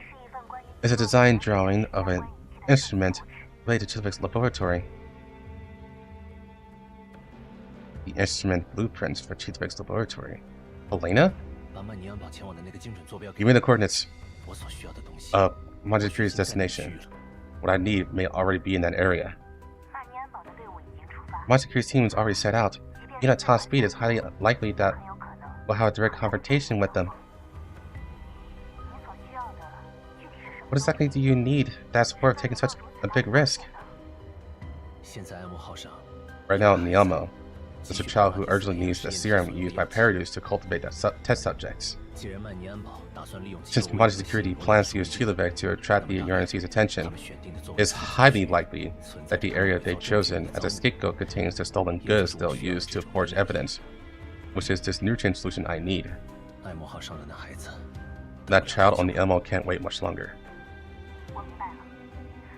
I understand. Please be careful. According to the intelligence I've gathered, there may still be remains of Paradise in that area. Perhaps you could record some combat footage to submit evidence later. 我从来没指望过罗连的军高层， I never count those higher-ups in the University. 我会处理。 Don't worry. I'll handle everything. And if it's not to submit evidence to University higher-ups... She pauses. The figure on the screen seems to hesitate for a moment, as if weighing her next words. Her voice was so soft it was almost like she was talking to herself. Yet it came through the current clearly, with a hint of cautious probing. But for me, can you agree to such a request? 没问题。 No problem. 只要 But 证据没有太多 this kind of evidence isn't very useful. From the moment I contacted you again, I wanted to come back to your side. Teacher Nanya once asked me what I should say if I met you again, Commander. Otherwise, I've finally been waiting for you. I miss you so much. Or don't leave us again. I thought of many opening lines for our reunion, but I never expected to meet you again in this capacity. You're a communication device. I don't want to just wait around anymore. To build a place for us with my own hands. This is what I want to do and what I am doing. So please, trust my judgment.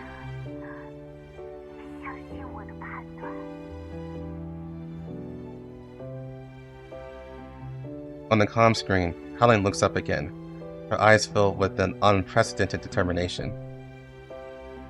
The resolve pierces my heart so easily.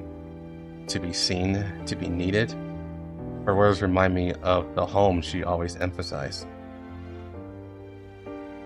Whether it's Helena, Melanie, or the other dolls who are willing to follow me, can I really give them a place they can call home right now? 我相信你。 Trust you. To say something like that so easily.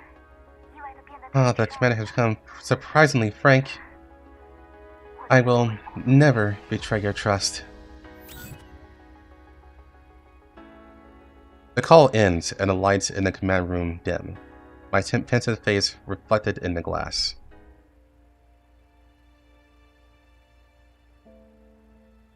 We prepare for departure as quickly as possible. Everyone on the Elmo is on the bridge, getting supplies ready. The light in the command room feels a bit cold right now. After standing still for a moment, I turn and leave. In her fitting room, I found Groza checking her combat equipment and synced all the intelligence I had with her. 即刻出发，带领小队前往帕拉第四。 Depart immediately. Lead the squad to the Paradise stronghold. Find a new solution Helena needs as quickly as possible, and then evacuate immediately. 是，相关准备 Yes. 已经完成，随时 All 跟进 preparations are complete. We can deploy at any time. 这样的工作就交给人家吧。 Leave this kind of work to me. 也绝对会为海伦 Even if they're enemies, I will definitely find a nutrient solution Helena needs. 指挥官， Commander? The girl suddenly appeared in the maintenance room, came closer and tugged on my sleeve. 指挥官， Commander, 去那些可怕的 are you really going to that scary place? 以前 Before, the place where Melanie was always dark, 是黑暗的， but when I'm here with the commander, it feels different. 在指挥官这里时，感觉就不一样。 Melanie's eyes sparkled, her tone firm. 就像 Like a very, very sharp light that can cut through all the darkness. That light 所有的黑暗 is like a cutting edge. 一道光，就像锋芒一样。 I swear to God that was intentional. It's like a cutting edge. Ah, yes, Commander. You are indeed the shining bacon. Shining bacon? Beacon.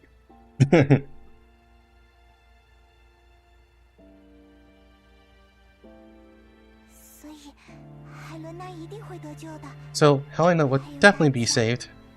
和我一样的大家， And everyone 一定 everyone 会 like 在 me 黑暗之中找到 will 光 also 明。 definitely find the light in the darkness. 所以， So I want to help 所 too. 以我也想帮忙。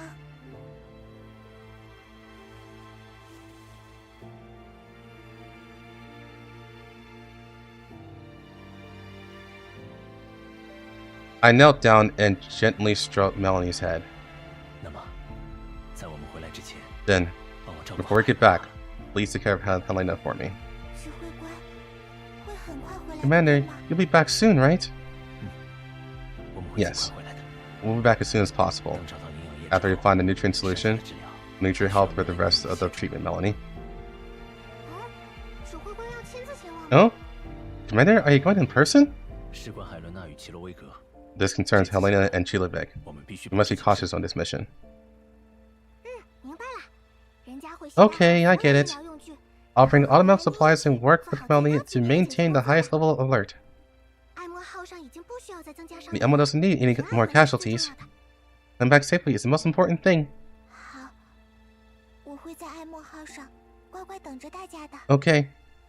I'll be waiting for everyone on the Elmo.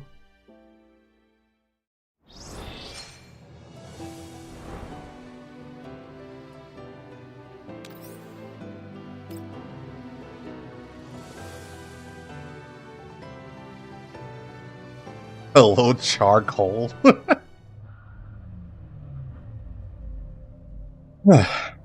Lentine's team moves quickly through the yellow zone. Finally, the convoy stops at the mission coordinates designated by the conglomerate. Before them is a devastated stronghold. The shattered walls and exposed rebar suggest it was hit hard in the past.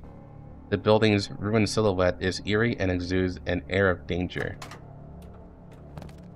Where's the new uniform? I have no idea. They haven't changed it yet. They should. It's canon. She should have changed her outfit already.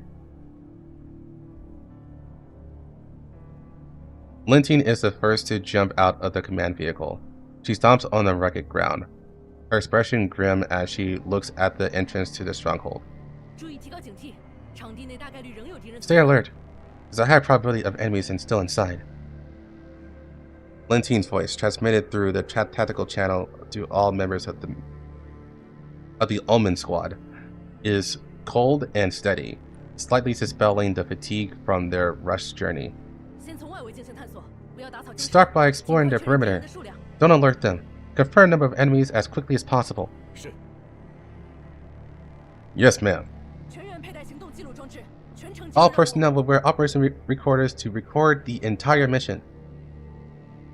This command makes Kenny hesitate for a moment. He subconsciously glances at Lentine. As you command. 怎么？有什么意见？ What? You have a problem? Lentine's voice betrayed no emotion. But Kenny knew that her subtle reaction had not escaped her eyes. 这小队都是自己人，需要 Yes. 记录吗？ The squad is all our own people. Do we need to keep the recording on? We're never used to before. 如果任务的情报泄露，财团那边不好 If the 交 mission intelligence is leaked, it'll be hard to explain the conglomerate. 过去是过去，这次是这 The 次。 past is the past, and this is now. 本次记录下的作战影像 I'll destroy all the 不会 combat 后期 footage 影响 recorded at this time later. 现在的记录 The current recording is just for extra insurance. 多一份筹码。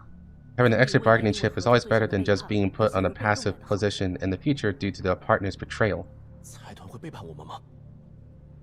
Will the conglomerate betray us? Timidly sensing the hint in Lentine's words, Kenny's mood sank to the bottom. 对于高层来说， To the higher-ups, we're just all 我们所有人 consumables. 是消耗品罢了 Know your place. 况且，就 Besides, 算情报泄 even 露 if the intel was 也 leaked, 不可能是我们主 it 动 couldn't have been us who leaked it. 是，我一直相信，我 Yes. 们所做的任务都 I've always believed that the mission we do are 是用另 meaningful, 外一种方式 that they are 收获 another 这个 way 世界 of protecting this world. 摧毁那 Destroying those remaining paradigm experiments can at least protect the safety of ordinary people. 可你跟着我这么久了， Kenny, 还没想通吗？ you've been with me for so long. Haven't you figured it out yet? Lentine cuts him off, her tone icy. 让人陷入绝望的第一步 The first step to despair is the gap between expectation and reality.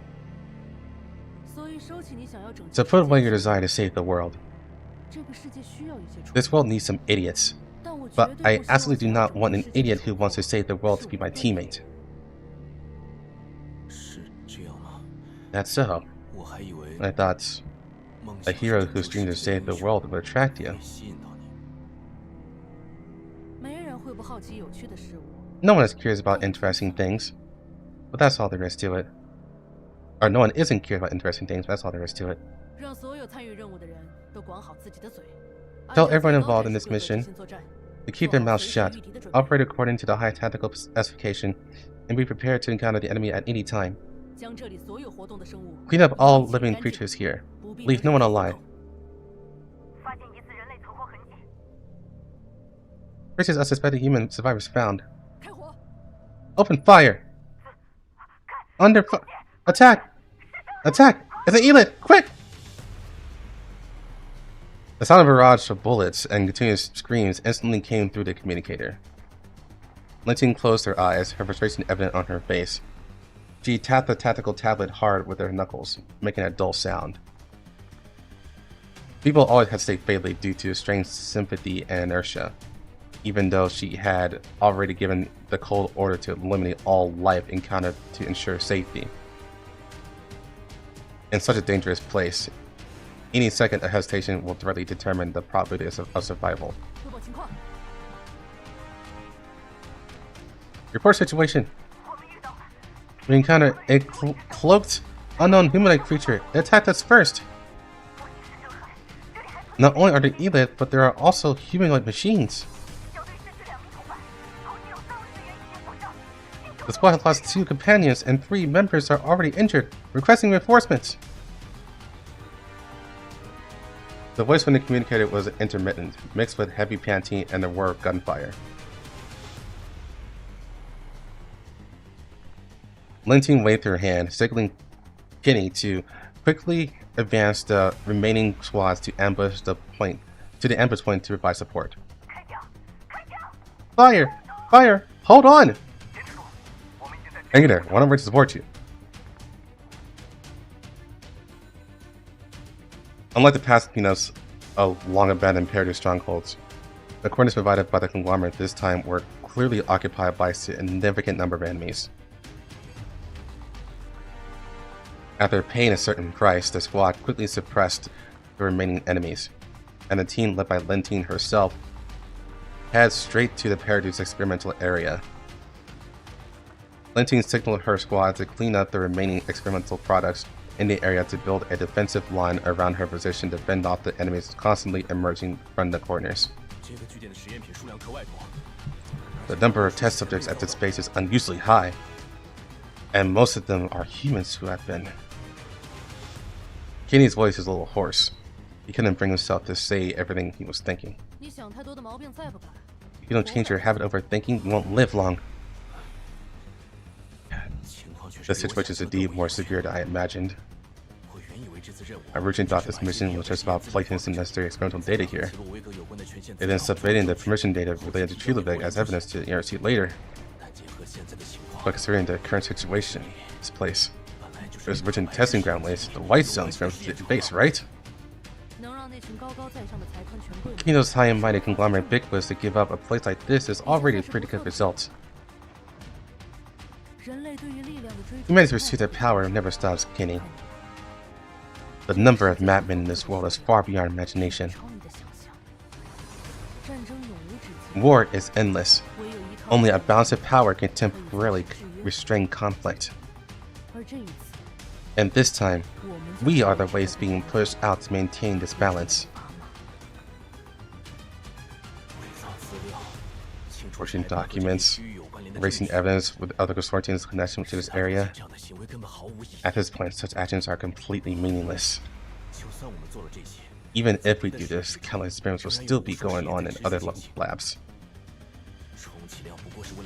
At best, it's just so that the experiments here can continue in a different place.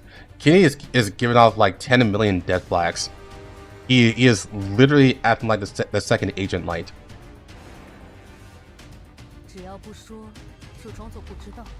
As long as you don't say anything, you can pretend you don't know. As long as there's no evidence, there can be no judgment. You have to believe that the eyesight of the people above is not as good as you think. Get to work, don't dawdle.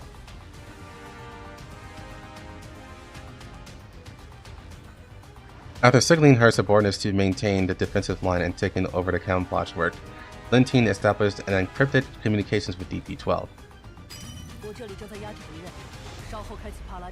He's gonna get off-screened. Suppressing enemy here. I'll open the Paradox Intelligence Database interface shortly. They'll confirm if all the intelligence has been successfully filtered. Then change all control permissions here to Leviv. Processing for you now. Please wait. Also, you received the read I sent you, right? Encrypted and make self-backups. So this automatically transmit the intelligence to RNC if I don't confirm it in 3 days. Even if the probability entry is low, you're always fully prepared. Not just like you. Is Lentine helping?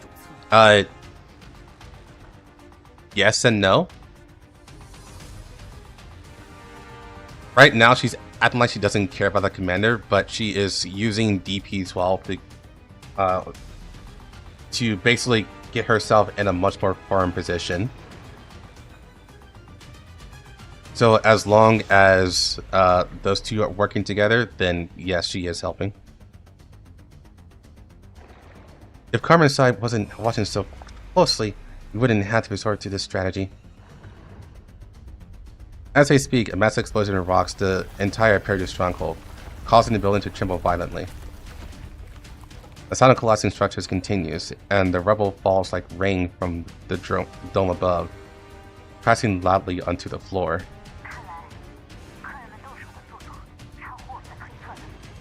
It seems our guests are moving faster than we anticipated. If you want to complete the mission fully, we'll need some time. In the best case scenario, we'll need...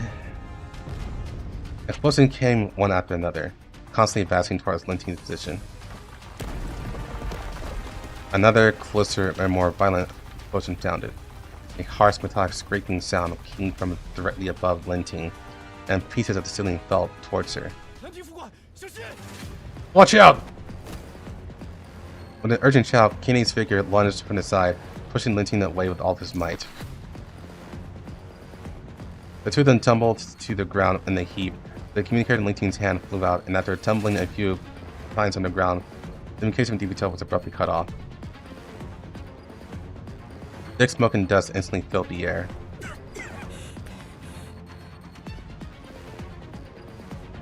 Lentine struggled to prop herself up, but smoke and dust made her cough. Kenny, having knocked to the ground, quickly gets up and kneels before her, raising her gun and surveying the surroundings. Or raising his gun. Agent, are you alright?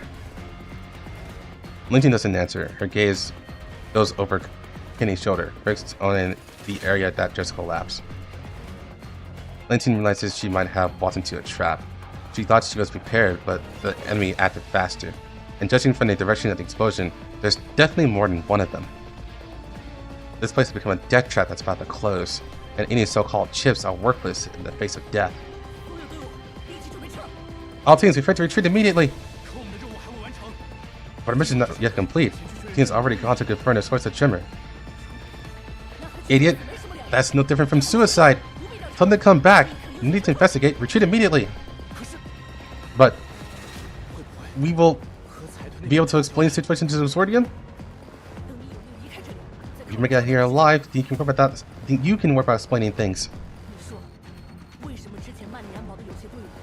Tell me, why is it that in the past, some body security teams have no survivors after completing the mission? Insufficient intelligence evidence for a mission. If I were a high-ranking official, to ensure mission security, the best outcome would be for all mission members to die during the mission. You mean?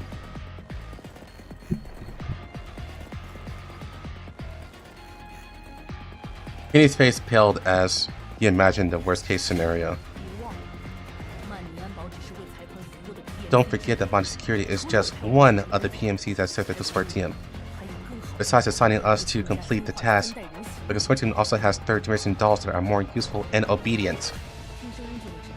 From the sound, I can tell that there aren't many people setting off explosions, but they are gradually approaching us. There are other people here. We need to leave as soon as possible before this place completely collapses. Go! Another explosion rings out, flames soaring into the sky, accompanied by the sound of dense gunfire mixed with the roars of elids. At that moment, an armored vehicle is speeding across the wilderness, approaching the stronghold in a straight line at an incredible speed. The place is about to collapse! Do we really have to go in? I don't want to go!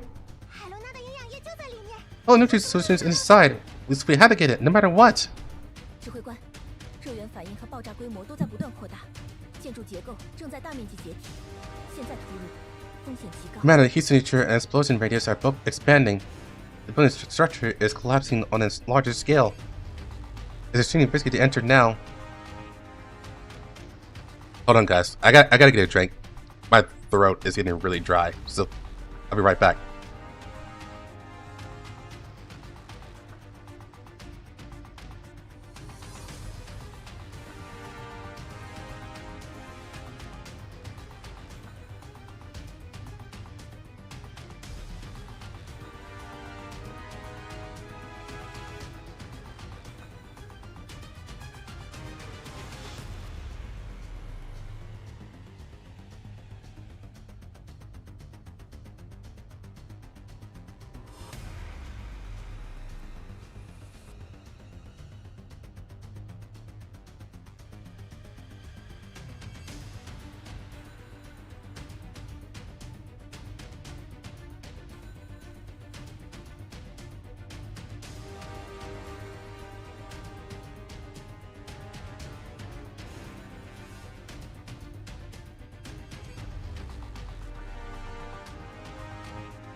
I stare at the ruined building ahead, shrouded in a smoking fire.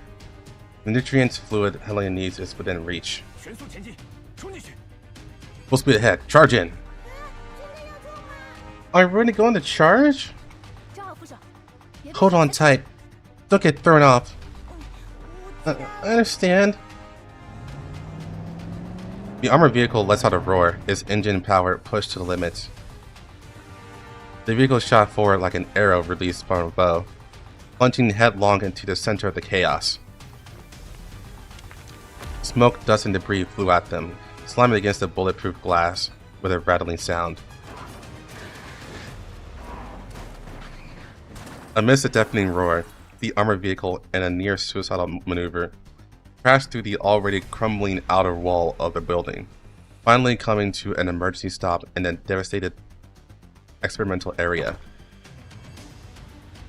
I kicked open the car door, and an acrid smell, a mixture of gunpowder, dust, and some chemical agent rushed in. Everyone in the doll community offered to help us with the mission. So why did you end up dragging me here for work?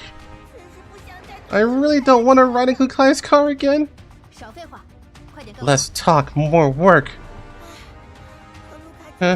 Isn't Kukai only insisting on coming because the commander is also in this car?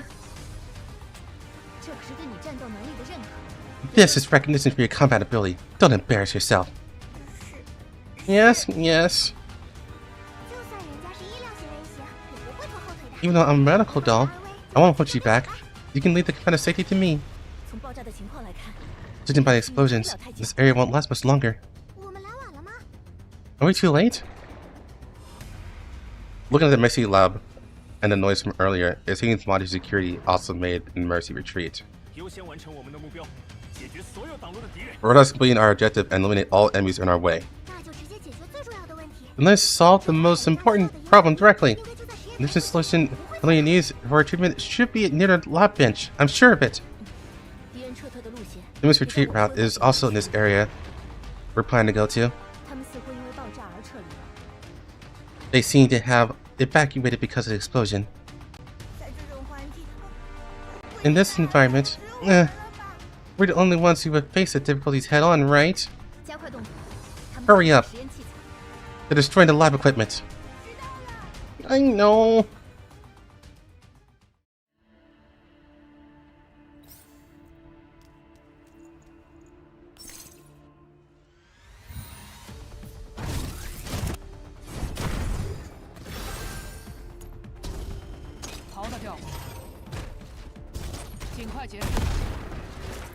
Imagine forcing crashes the car. 正在清除危险。此处不通呢。不必害怕，我始终会在您的身边。 I feel much better. Yeah. 启动战术模式，目标清楚。 That definitely proves that how much we've been at this. It made my throat go dry. Okay.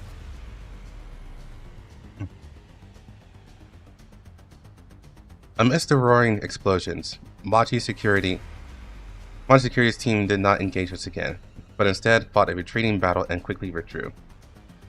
Is over good now? I don't really follow meta like that, so you're gonna have to ask an expert. I use her because I like her.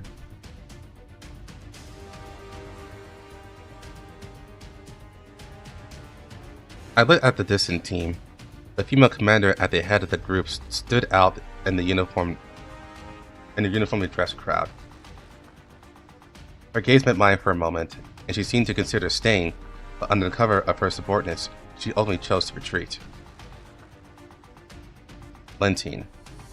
I had heard this name from Helen many times. Her gaze would linger on me several times. It seemed to be a mixture of curiosity, scrutiny, and assessment of prey. 指挥官，这片区域撑不了太久了。 Commander, this area won't last much longer. 营养液能搬多少就搬多少。 Grab as much of this nutrient solution as you can. 等等，那里。 Hey, wait, isn't that my seat? 储藏空间已经用完了。 The storage space is full. For Helena's sake, Meta will have to make bear with this for a little while. 营养液放后座的话， If nutrient solution is in the back seat, does it mean I have to run all the way back? 这种可能性绝对不。 That's not an option. I can still on the commander at Kukai. 挤一下的话，一定可以。 If we squeeze in, we can definitely make it back, right? 等等，为什么你们 Wait, 不说话了？ why are you all quiet? 总之，我绝对不要。 Anyway, I'm definitely not running back. 加快速度。 Speed up. 是真的想被埋在。 You don't be right there in the rubble, do you? 今天的工作强度绝对已经超。 Today's workload is definitely off the charts. Amidst the chaos, I quickly found the central control panel in the base. Fortunately, the fire did not completely destroy it. After tapping the keyboard, the control panel was still able to function normally. Yeah, they keep teasing an eventual like face-to-face between the commander and Lentine. They keep teasing it, but they don't want it to happen yet. 把这的情报复制一份回去，也许能 Top of the intel here. 办法。 Might be able to find a way to save Helena. 遵命。读取权限已经被屏蔽。 Read access has been blocked. We'll probably have to decrypt it, and there's not enough time now. After Mangi security left, some of the E-lists that have been drawn to them returned to our fraternity. No, it's not. It's the same look, but no, it's not. It's just the same background. Fukai and Methi were giving their all to defeat the enemies, while Kolping was busy with moving the nutrient solutions I had selected that looked useful. The enemy must have processed the data intelligence here before. To completely crack it, a doll with outstanding intelligence processing capabilities is needed. I thought of Helen, but contacting her requires going through multiple relays, and I wasn't sure if I could get her help immediately. As I was thinking, Helen's voice came through the communication channel just in time.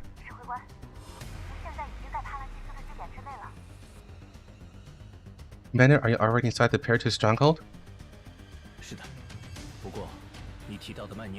Yes, but the Mangi security team you mentioned didn't clash with us much. I'm about to process the intelligence within the stronghold now. Just a few minutes ago, I used a special interface to tamper with the intelligence in the stronghold. If you need this intelligence, Commander, I'll give it to you as a gift when we meet. You should leave as soon as possible. The final cleanup of this area has just begun. Is Mangi Security's retreat because of your intelligence? I just reminded them that the enemy was approaching much faster than they thought. After all, that third-person doll named Cocoon doesn't just rely on Mangi Security. To eliminate evidence, besides using Mangi Security, the consortium can also use the more covert and safer third-generation dolls. I've also processed the intelligence in this area. The URNC investigators will only find the conclusions that the Paradox intelligence permissions for this area belong to Leviv. As for the other labs related to the consortium, the relevant intelligence has also been erased one by one in the missions of the other teams. Although that intelligence may seem insignificant now, it can disrupt the investigation results and is the best way to delay the ERNC.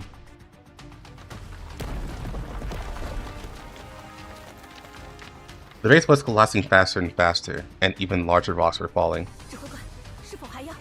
Commander, do you still want? Everyone, retreat now!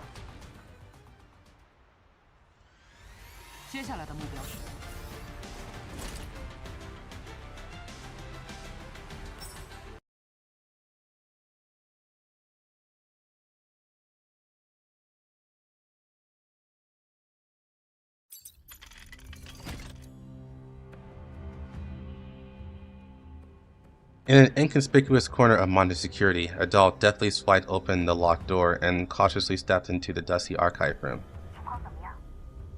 How are things? Everything's going well so far. Your forced missions are very useful. But is Dusha Naya's neural cloud backup really here? Although they cautiously looked around. In a slightly dim room, Rosa's shelves stretched deep into the room, each shelf marked with a large letter on its side. The shelves were covered in dust, and countless file folders were piled messily. It looks like no one has been here for a long time. That's exactly why we need to investigate this place. The more inconspicuous a place is, the easier it is to overlook. This is the archive for storing the testamentary assets of Mangi security employees. Few people come here. But as an archive that the entire Mangi security considers a jinx and has been almost completely forgotten, it's the perfect place to hide intelligence.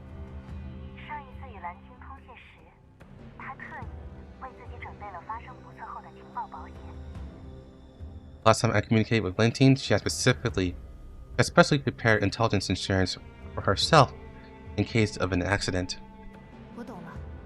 I get it. Following that woman's logic of preparing the worst case scenario, Dusha Naya's neural cloud backup is likely stored here as well. That's right. And for someone who doesn't trust dolls, This is indeed the ideal storage location. Facing such a massive amount of physical archives, a doll's data retrieval function is useless. 那我会小心行事。 Good job, Recon. Alright, then I'll be careful and find clues to Dusha Nabu's neural cloud back up as soon as possible. But something feels strange about this current situation.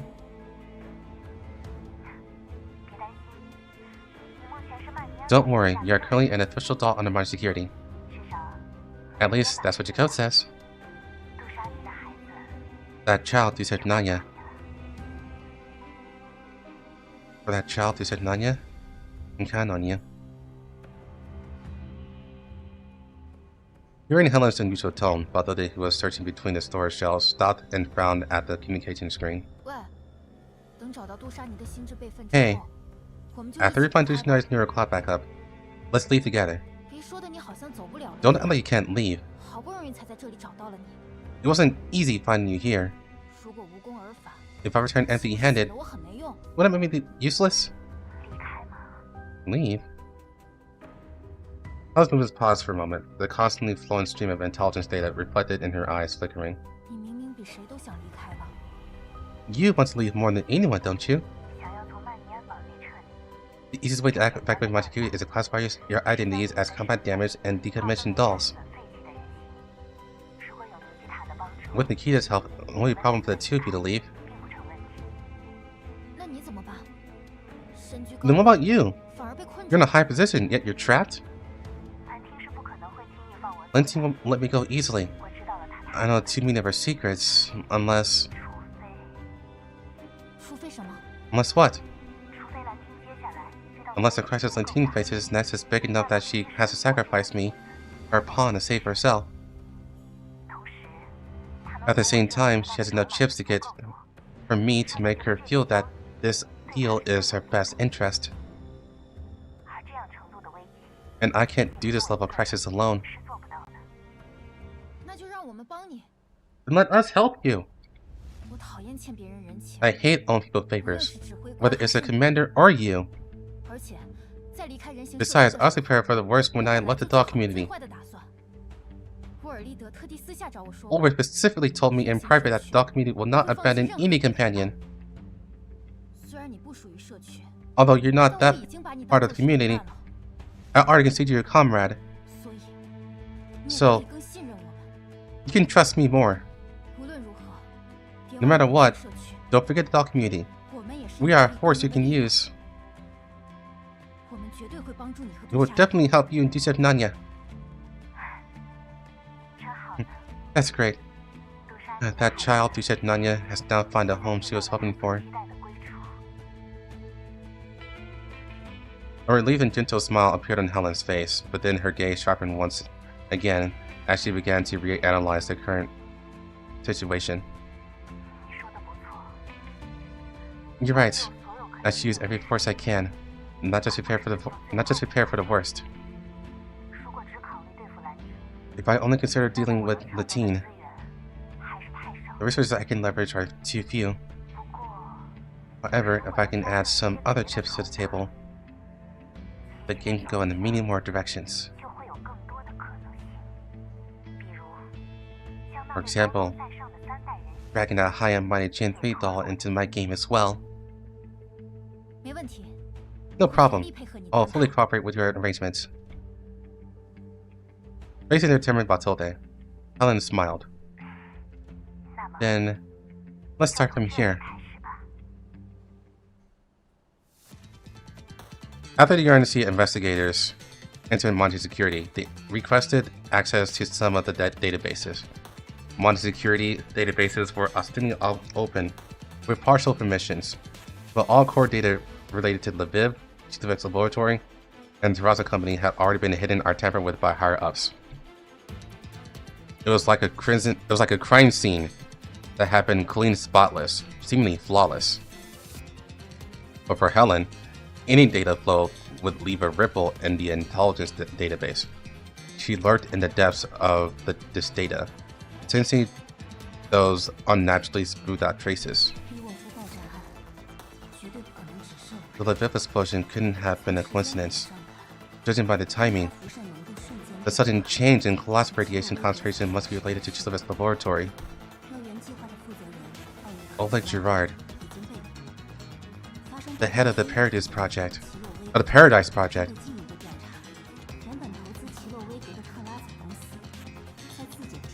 has been arrested.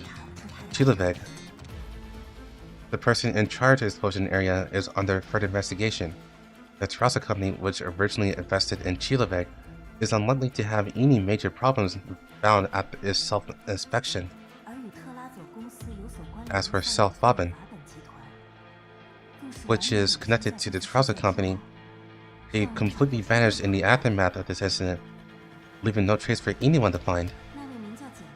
That Dalton cocoon created a perfect illusion. The purpose is to give the higher-ups a reasonable and correct investigation conclusion? No, it's not just that. She is creating a complete reality to confuse everyone who reads the intelligence. A strange feeling enveloped Helen.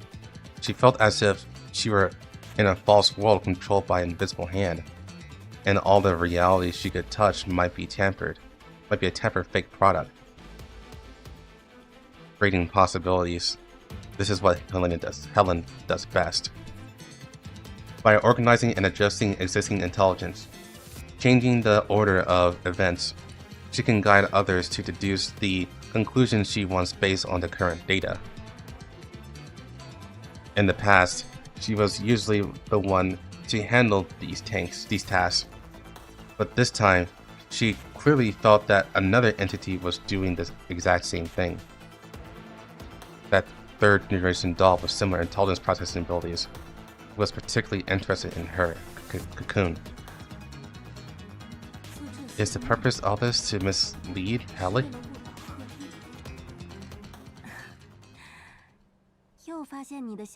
I found your little tail again. This time, I got you. The moment Helen discovered that other existence, a signal connected to her level 2. It's rude to disturb someone while they're working. It's the one from before. Got you. First time. No, I should say, I finally met you.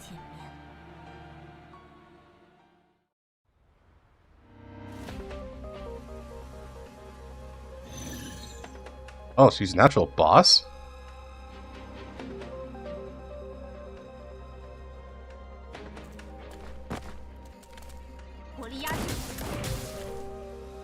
Well then, let's start clearing from here.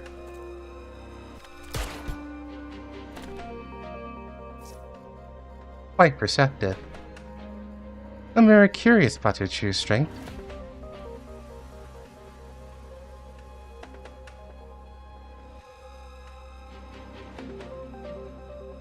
We can have a little bit of fun, right?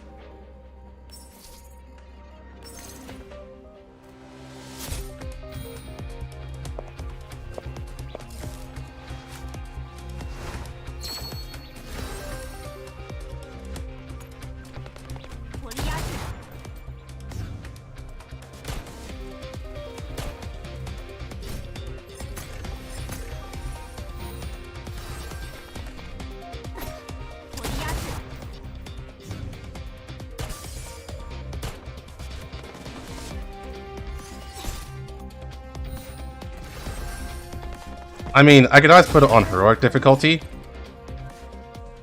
but it's also bullshit.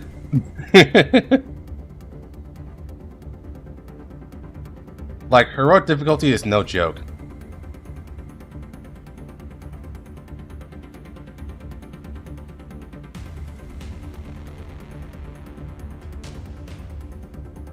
Even in the face of relentless data assault, Cocoon maintains a confident smile.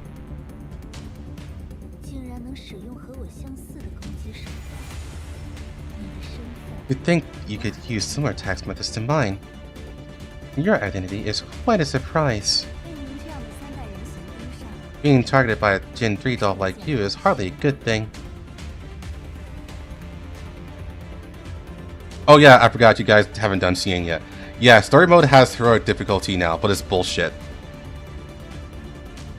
Basically, if you do all of heroic difficulty and you complete all the missions, you get extra name tags, or not name tags, but nameplates for your profile. They don't award any currency or anything like that. It's just for bragging rights. But you kind of require like all the dolls, more or less, because it gives you like specific conditions. I can show you when we're done with this cutscene. Helen forces herself to calm down, mustering every bit of her processing power to handle the electronic warfare before her. If I'm not mistaken, the one who repeatedly hacked into my security database and altered the intelligence was you.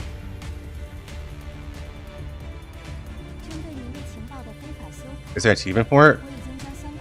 If you count the nameplates, that's the achievement.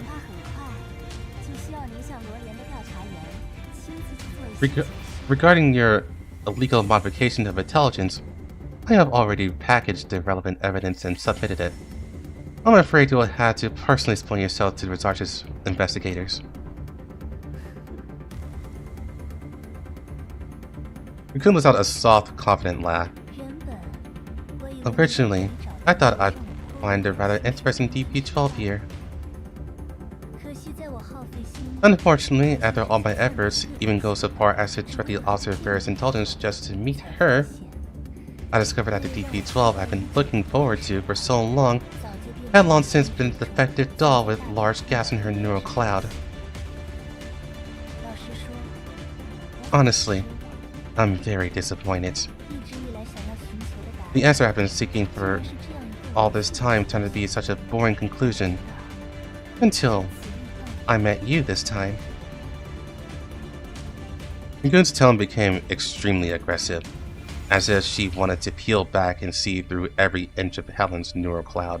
KSVK.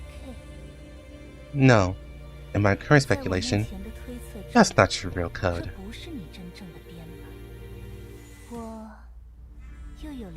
I have another small, but very reasonable speculation.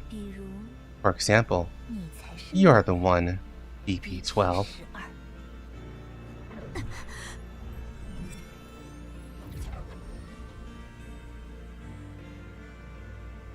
The level 2 was suddenly attacked. Helen felt as if everything around her was being stripped away and shattered. Third generation doll. Facing the opponent with far superior performance and control authority, Helen's level 2 defenses began to collapse layer by layer under the attack. Even with all her processing power, Helen could only barely resist. To be honest, your intelligence processing ability is truly amazing to be able to meet me here. However, your struggle ends here.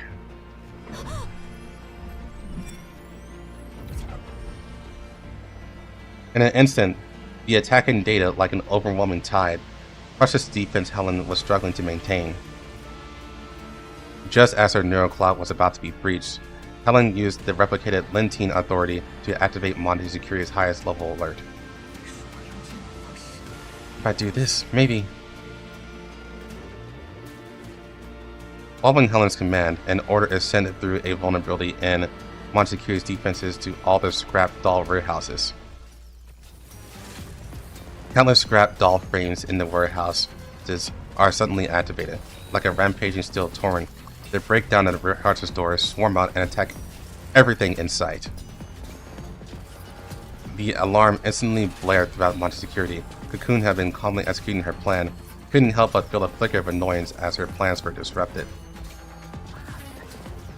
Troublesome.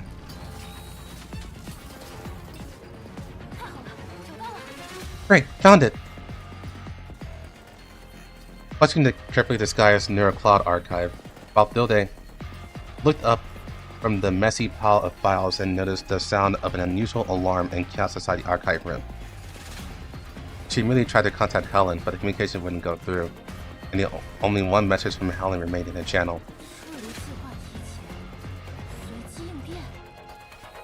Evacuation plan moved up. Adapt the situation. Damn it! What the hell happened over there?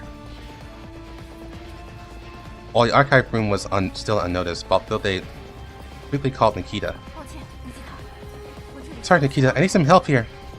你知道海伦是什么情况吗？ Do you know what's going on with Helen? I can't contact her at all right now. 还有外面走廊里到处 And what's with all the dolls running around in the hallway?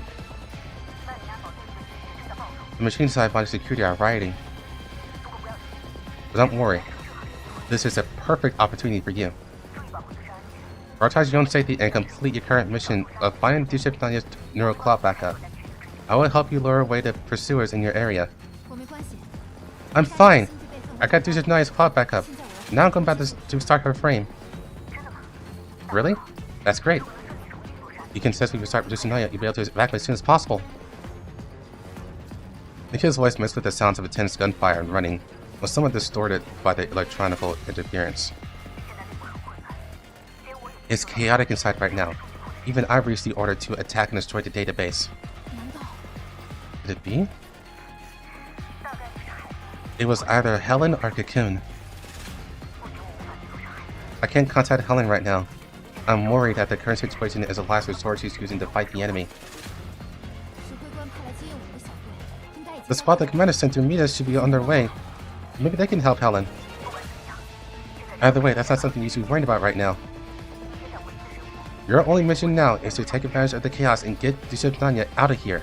我明白。现在我就赶 I understand. I'm heading back now.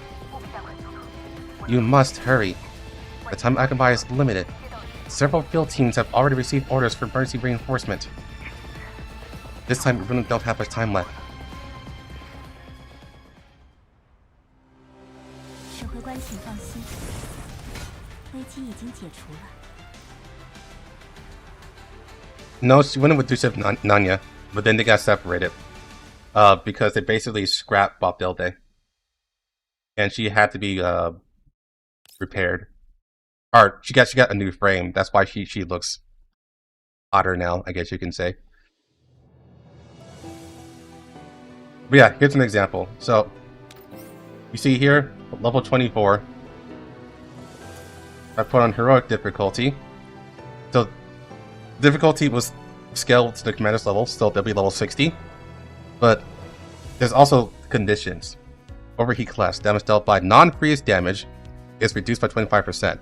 If an attack does not exploit a phase weakness, damage dealt is further reduced by 25%. Which means this is prioritizing freeze. Which means you have to use ice dolls in order to do decent damage. Unsupported route, healing effectiveness reduced by 50%. When not shielded, damage taken is increased by 50%. So they want to give you shields. That deals with ice. Cryo route, after dealing damage to a target, apply 1 stack of sluggishness to them for 2 turns. So the enemy has this, sluggishness. Mobility reduced by 1 tile. After reaching 3 stacks, you get fear. Savagery Unbound. Attack is increased by 100%. Defense, max HP, and stability are increased by 200%. And if you clear all the stages, you get a nameplate. So, just to show this.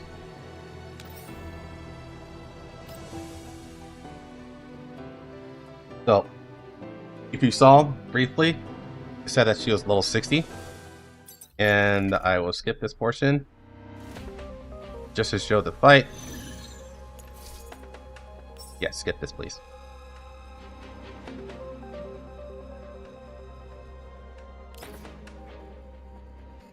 %300% HP, a hell of a lot more defense. Ice only.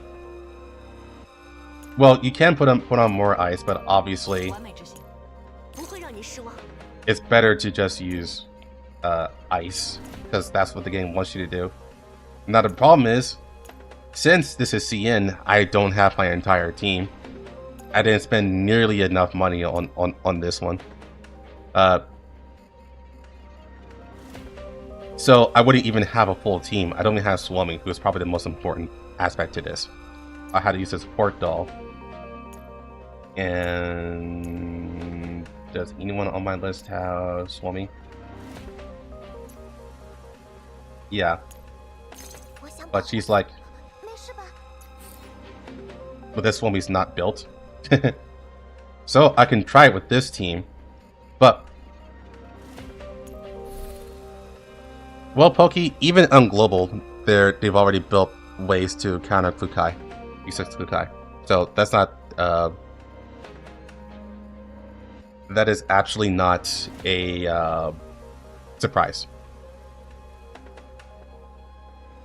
Imagine 416 she later deleted Cocoon in seconds.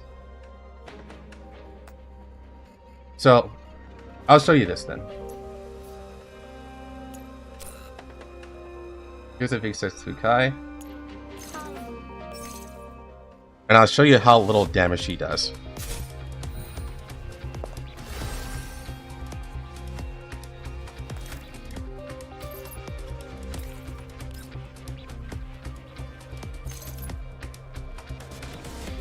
See that?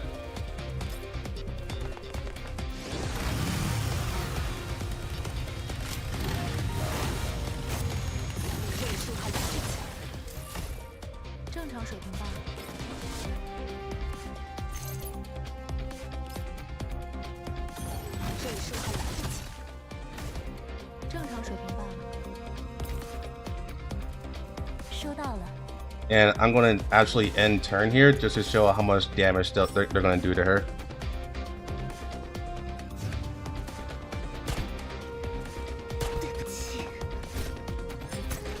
Okay, so it's not just... you see how Robella got fucking one-shotted? So yeah. I think you get the idea now.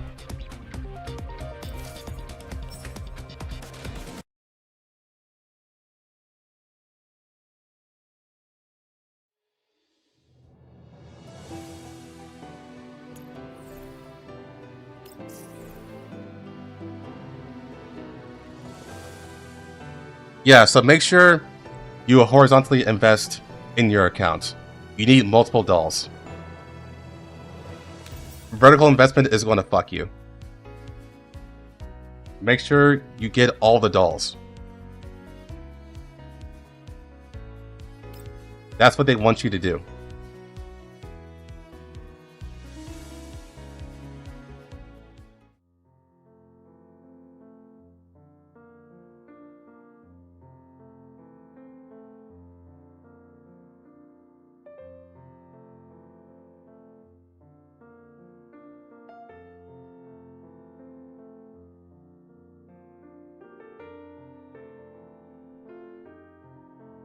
While working at the sanatorium, Yusuf Naya always loved listening to the elderly tell stories of their youth. In those stories, one word was always mentioned repeatedly: home. This word unconsciously became implanted in the deepest part of Yusuf Naya's heart, turning into a longing. She longed for a place where she wouldn't be abandoned. After meeting the Griffin commander for a long time, Yusuf Naya thought she had found her own home.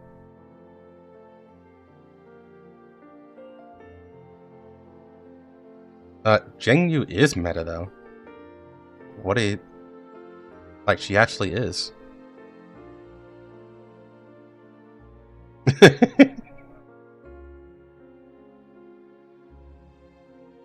And the home that Yusuf Naya longed for also became the future that Helen most desired.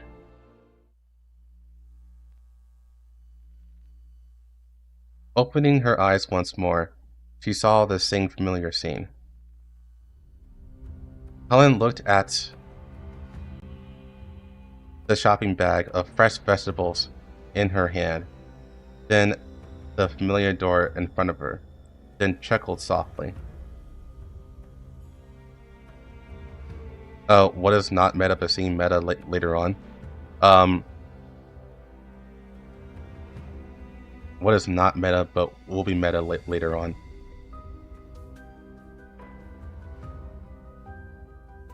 Yuhi. Like a low, dupe Yuhi. Like, as soon as AK-15 comes out, everyone's going to use Yuhi.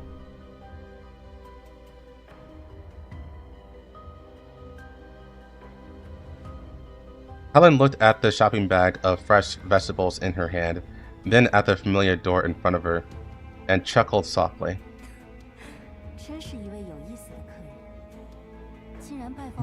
What an interesting guest, visiting the depths of my neural cloud. This is my home, the place I know best. And here, you don't stand a chance. I'm back.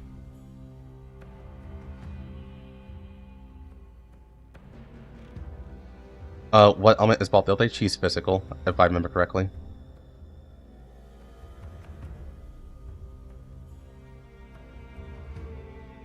As if declaring her sovereignty to an unseemly enemy, Helen spoke her usual line.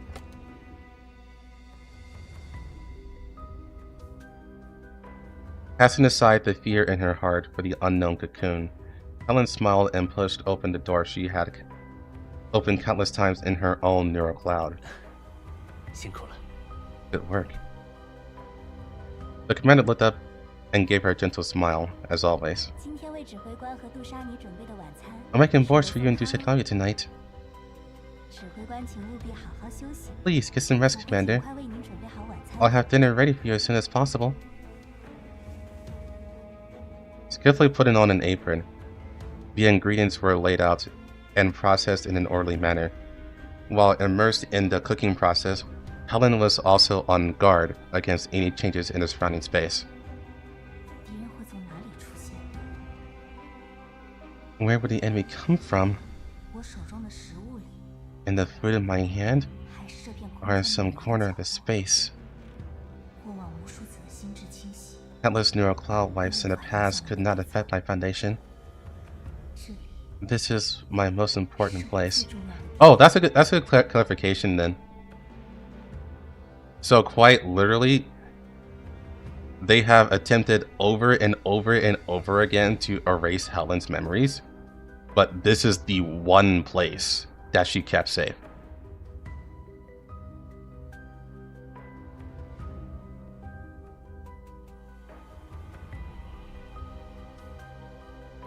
Although countless speculations flashed through her neural cloud, Helen handled the food with her usual relaxed and gentle smile.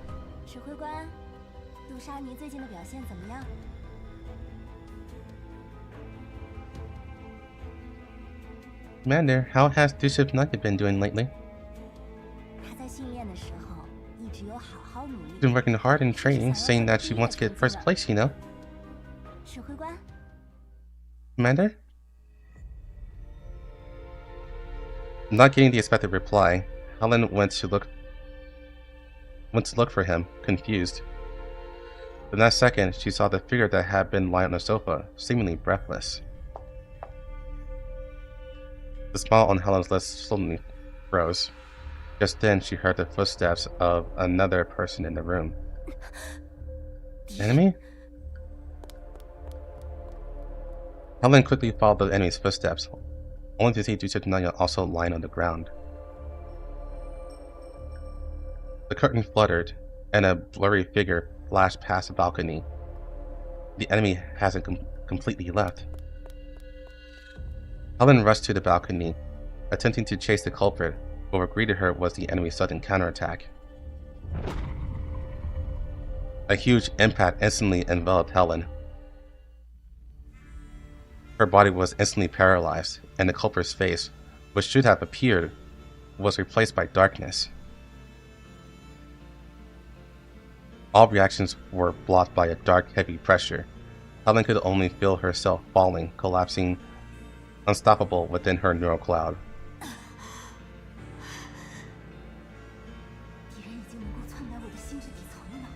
Has the enemy already gained the ability to tamper with the core of my neural cloud? Her consciousness suddenly returned. Helen gasped, finding herself still standing in the room. The environment before her was still the same as before. The familiar doorbell rang again. Helen's neural claw seemed to be frozen. 是我自己的声音。 Is that my own voice? Was that me just now? Helen tried to walk towards the door, but found that she couldn't control her own frame at all. She became an observer, a guest in the depths of someone else's neural cloud. She saw herself leave this area and enter a room, saw Naya in the room look up and run up towards her, only to be dismantled by herself. She saw herself walk towards the commander with a blank expression. The scrambled code instantly changed the entire space. The faces of the commander and Naya became blurry in an instant. 不对， No, 就算是 that's not right. Even if the enemy invaded, 杀你和指挥 I would never hurt Naya and the commander. 除非 Unless this isn't the bottom layer of my neural cloud at all. 用了相似的数据， Using similar data, relying on my own cognition to alter intelligence. 这样的愚弄 This kind of succession is truly awful. Helen frowns at the scene unfolding before her. Even though she knows his spaces of fabrication, acting against her own will still makes her sick to her stomach. The doorbell rings again. It was still the same familiar environment. Helen stood in the room, looking at the same she had created. This was the home she had always longed for, and it was also the core area of her neural cloud. In the past, countless enemies had invaded this place, but each time she had been able to completely defeat them. But now, the enemy had dragged her into this area, making her initially believe that this area was the core of her neural cloud. Whether it was the attack Nanya or the most important commander, the enemy had only created a framework and had tampered with and adjusted it based on her data memory. 既然这么喜欢模仿我， It is as well. With Helen's attack, everything familiar in front of her instantly vanished. The warm lights, the comfortable sofa, the commander's smile, Naya's figure. Everything disintegrated and dissipated in a violent tremor, finally converging into a new, pure white figure. 贸然复制别人的心智底层作为 It's rather impolite to rashly copy someone's neural cloud deaths as a battlefield. 还是说， Or is this your special hobby, Miss Third Generation Doll? 跟你猜测的 Contrary to your guess, 这些数 this data is a redundancy that I wish I could completely uproot and obliterate from my neural cloud, DP12. 这就是你在找我的原因， Is this why you're looking for me? 因为那个免费。 Because of that coronal hole project? 我虽然没有印象参与过这个计划， Although I don't remember participating in the project, 你现在的 based on your current situation, 应该是我的某个 it's likely that some of my data was stolen and implanted into your database, right? 传说中的三代原型， The legendary third generation doll. 以为会拥有 I thought it would have a more interesting origin. Faced with the doll's provocation, Cocoon showed a calm smile. 造物者说过，我们是与众不同的， The creator said that we are different. 无论是构造还是心智。 Both our construction and neural clouds are significantly different from second generation dolls. 二代原型中出色的数据，会成 The outstanding data from second generation dolls become the database for building our neural clouds. 情报在我 In most cases, that intelligence is completely wiped after our personalities are born. 唯独 Except you, 你提示， DP12. You got something on me that I can't let go of. 遇到你之后， After meeting you, I'm sure that your lingering obsession is that commander. How interesting. The information that I tried so hard to remember, even leaving clues in various ways. 留下竟然会这么深刻的。 To think it would so profoundly affect another.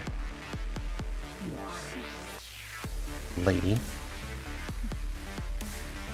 那些停留在我心智底层的残影，早该消散。Those affirmations lingering in the dust of my neural clouds should have dissipated long ago. Of course, you too.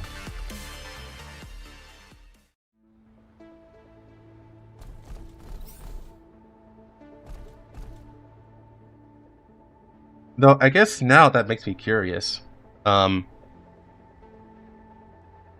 So she basically just said all third generation dolls are based on data from second gen dolls. So that means all the third generation dolls that we've seen before are based on someone. So I wonder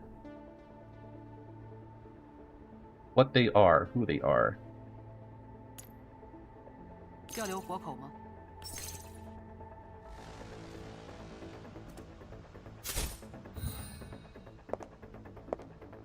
And yeah, so, and basically, the problem here is that,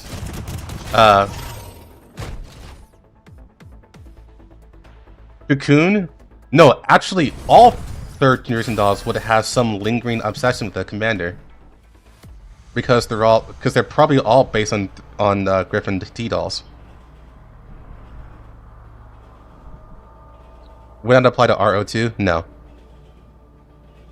RO is different.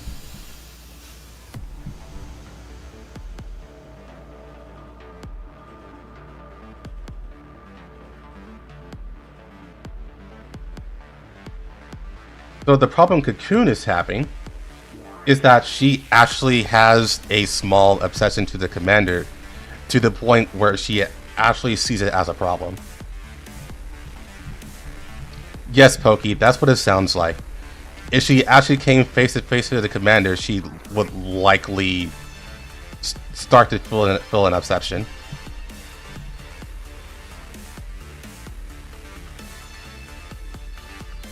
And yeah, basically once Sexton lost their memories, the only thing she remembered the only thing she felt like her instinct was to go to the commander.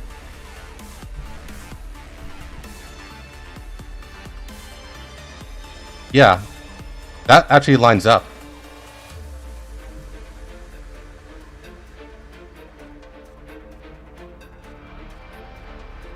What's with T-dolls becoming yandere?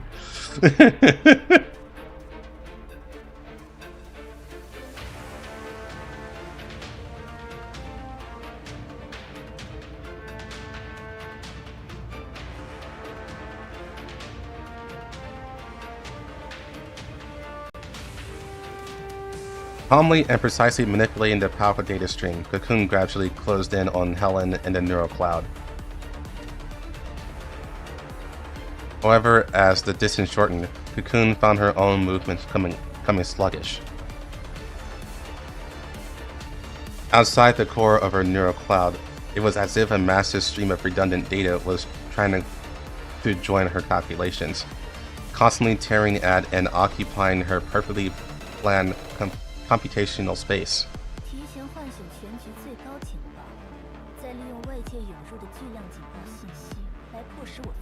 Triggering the global maximum alert in advance, and then using the massive amount of incoming alarm information to distract me. What a brilliant response. This seems to be remembered. You're still within Mon security, and you tamper with things so that all the latest data entering the intelligence database goes through you.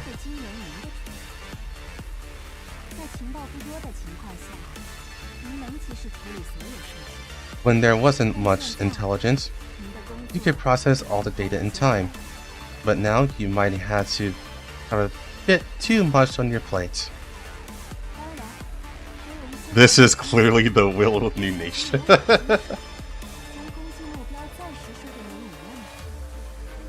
Of course, there are some defense machines that I accidentally handled and temporarily set their attack targets to you.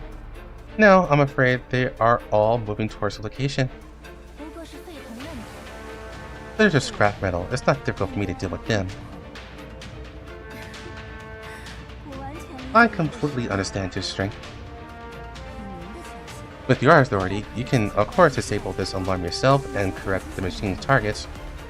However, leaving the record is probably unavoidable.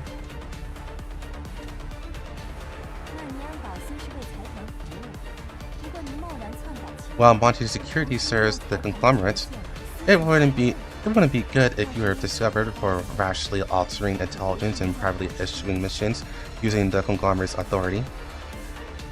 我猜，您背后的主人一定会。 I guess the master behind you would be terrified if this action were to be discovered.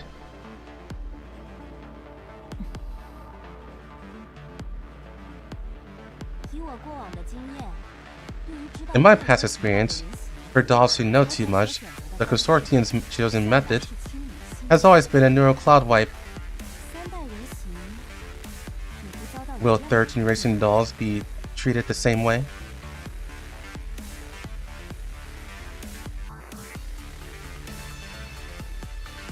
The alarms blared, and Helen's attacks within level 2 grew more intense. And for the first time since this confrontation began, Cocoon had thoughts of retreating. Cocoon looked at the enemy in front of her with a cold expression. After weighing her options, she ultimately chose to retreat. If she had the cover of Blue Spear right now, she could infiltrate Monty Security Intelligence database, modify the data, and check the latest situation. But, as Helen said, even if she were to modify the data now, she would definitely leave traces of tampering.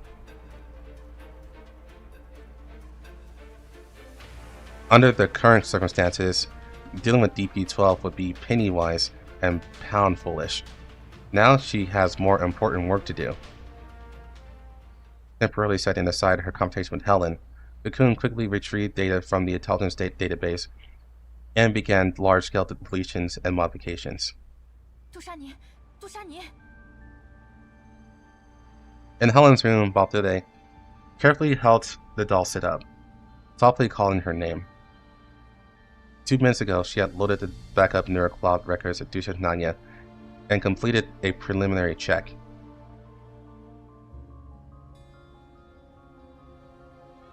She had already checked this NeuroCloud and was sure the backup was correct, but whether Dusha Nanya could really recover and what she would be like still made her a little nervous. Fortunately, after what felt like a long wait, the doll finally opened her eyes.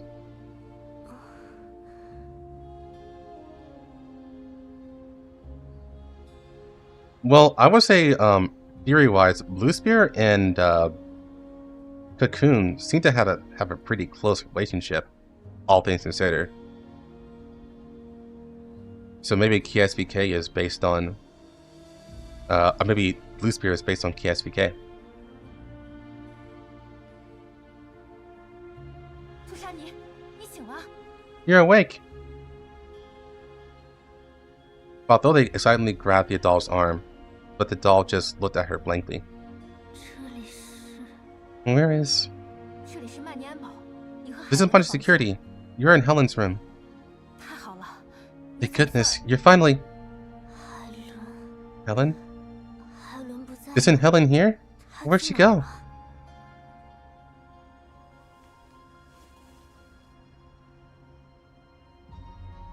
The doll looked around blankly. Balthude gently took her hand, trying to pull her up. 海伦现在没法抽身，我就是来接你的。我们一起离开这里吧。 Helen can't get away right now. I'm here for you. Let's leave this place together. 离开。 Leave? But 可是 who are 你 you? 又是谁？ I don't know you. 不认识你。我 我是巴西达。 I am Balthude, 在人形社区 your 的 comrade 伙 from the doll community. 我们是为了寻找 DP-12才来曼尼安堡的。 We came to Mod Security to find DP-12. Do you remember? Looking at the doll's still confused gaze, Balthude held her forehead in frustration. 这个备份新制的记录未 Oh, 被 this backup for the NeuroCloud records are way too old. 总之，其他的事情之后。 Anyway, I'll explain the rest later. 拜托了，杜莎尼 Please, said Nanya. 现在先跟我走。 Come with me for now. 抱歉，恐怕 Sorry, 你们走 but I'm afraid you won't be going anywhere.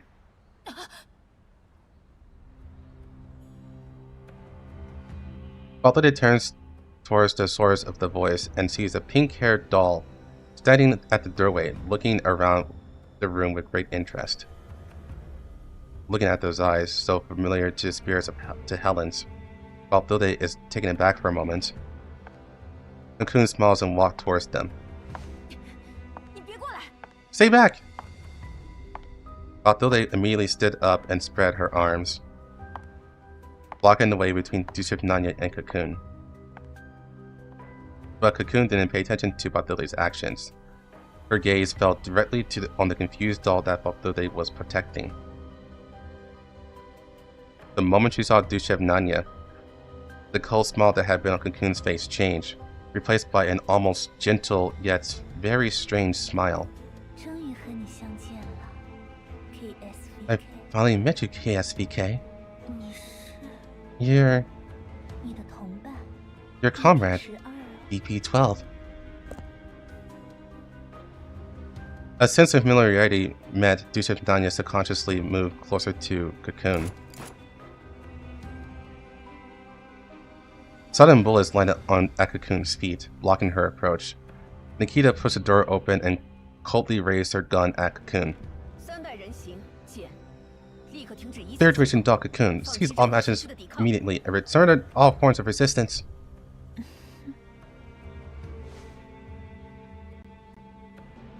Cocoon glances back disdainfully and chuckles at Nikita. Then she turns around and walks softly towards Duship Nanya, completely ignoring Nikita's gun aimed at her back. Even with your neurocloud wife, you should still remember my name, right? Name? Don't listen to your Duship Nanya, we're your companions! Your neurocloud backup is from years ago. Once we get back to the commander's vehicle, we can sync all your intel.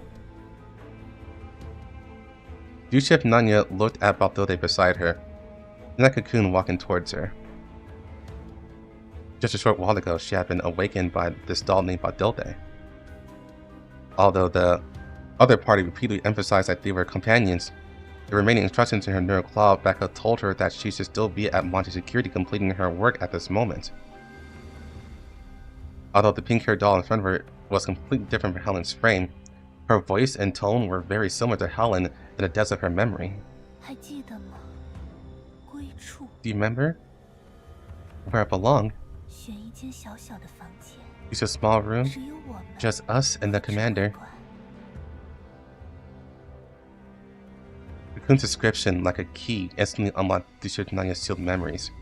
But now, on one side was a comrade with a deadly familiarity, and the other, a doll whose claimed to be a comrade from the future. Duship Nanya wavered, instantly falling into confusion.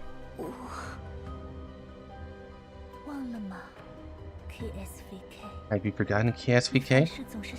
You always want to do your best, because that way, you won't be abandoned again. So, you're always striving to be better, but wanting to be strong enough when you meet the commander. No. You're not like Helen. Both your frame and my frame have changed, but our neurocloud backups can't be wrong, can they?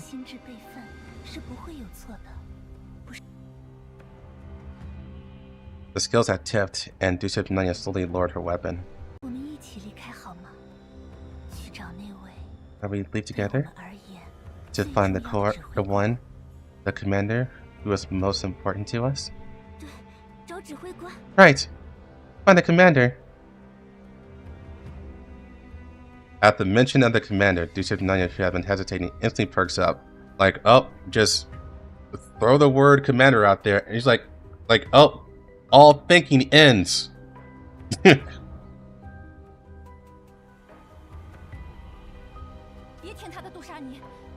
Don't listen to her, Duship Nanya. She's the enemy.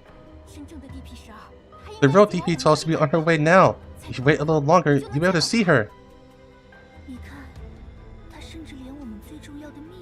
See, she doesn't even know our most important secret. You, stop impersonating Helen! You know what? I'm surprised Nikita isn't saying anything. Like, why is Balthilly the one talking? And not Nikita?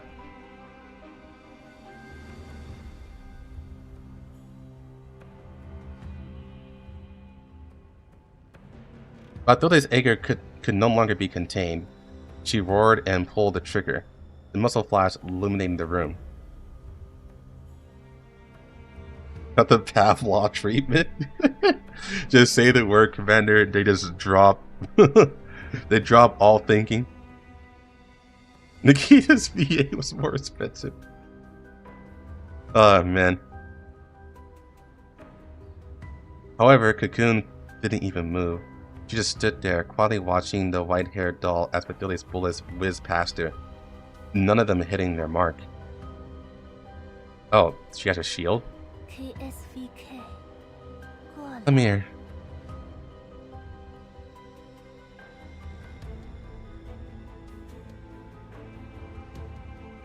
Cocoon still wore that composed smile, as if Balthilly's attack was nothing more than a harmless sideshow. You should not ignore Balthilly's attempt to stop her and walk in front of Cocoon, letting her place a hand on her hair and stroke it gently. Just like the countless days and nights she had experienced in the past, she would cuddle up to Helen's arms and listen to her tell interesting stories. It's just like Ellen. Cocoon's hand gently caressed down from Sister Naya's forehead, seemingly unintentionally covering her eyes. Then she raised her head and gave the helpless Balthilly and Nikita a provocative, triumphant smile. There's not much time left, KSVK. Shall we leave here first?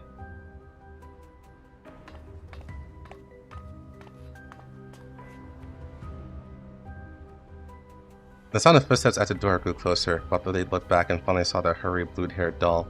Can you let go of my companion? This is Miss Cocoon. Like, oh, wow, you actually look like Helen this time.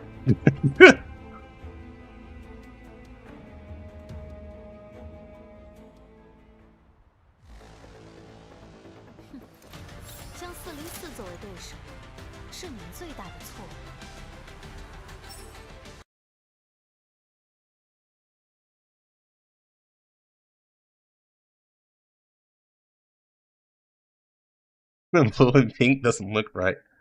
It's like, huh, you look so different.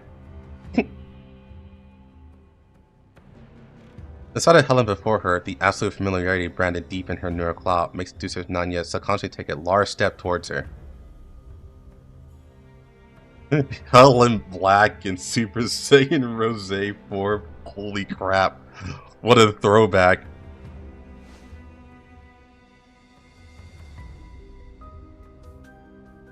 However, a cold hand grabs her from behind. Deucer Nanya turns around to see Cocoon's face, a gentle, unquestionable smile on her lips. Be careful, KSVK. Don't be so easily deceived. It was you! You're the bad guy who's been deceiving Deucer all along. I know where the commander is. If you just stick by my side, you'll see the commander soon. The commander is clearly in the dock! Balthilly subconsciously retorted, but halfway through she realized she had almost exposed the commander and the dock community's location. She regretfully swallowed the rest of her sentence and glared fiercely at Cocoon. Nanya, please, leave this place with us! The commander you're waiting for and our companions are on their way to rescue us! Rescue? But I'm only here for the commander.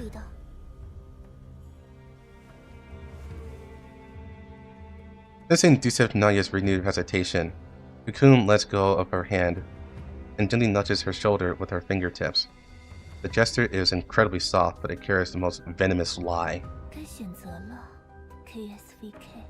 It's time to choose, KSVK. If you choose wrong, you'll be abandoned again. That feels like an incredible tell that this isn't Helen. Hey, but they sucks at this, but at least she's trying. Nikita's literally just sitting there. Did she grab some fucking popcorn?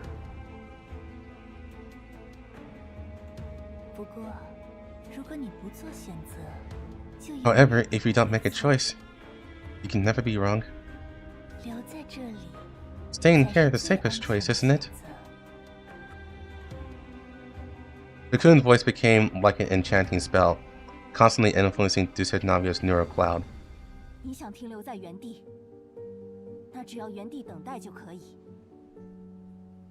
If you want to stay where you are, then just wait where you are. Helen's voice suddenly rang out, her clear and firm voice seeming to shatter the atmosphere Cocoon had just created.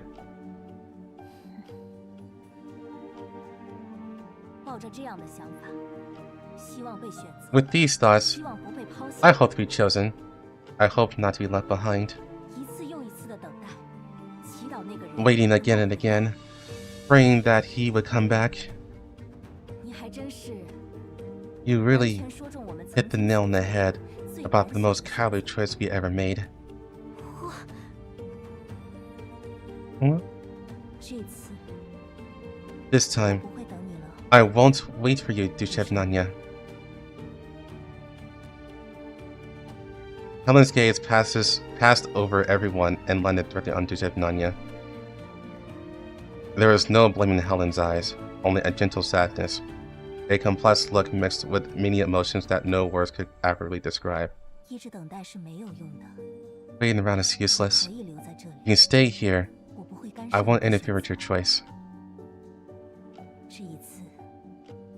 This time, I will create our future home with my own hands.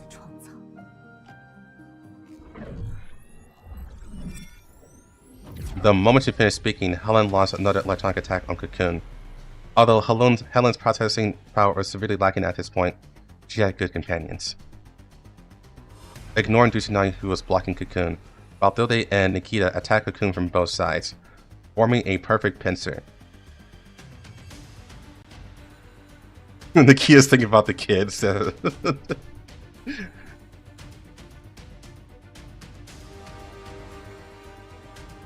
Duchinai subconsciously wanted to block both sides' attacks, but was frozen in place by Nikita's cold words. Duchinai, if you consider yourself my security off, then listen up. If you obstruct us in the line of duty, you'll be considered a traitor. A traitor? No, I can't. If I'm branded a traitor, I'll never be able to find a commander through here again. Wow.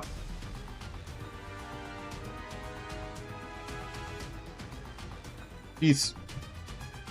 I don't know why she needed to be manipulated like that, but okay.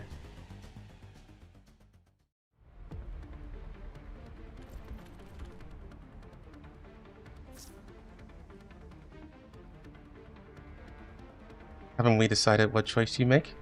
Or haven't decided what choice to make yet? I don't know. Don't hesitate any longer.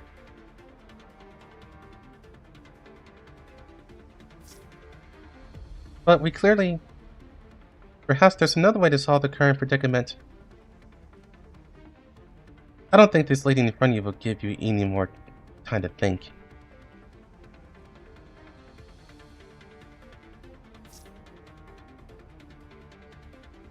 The choice is in your hands.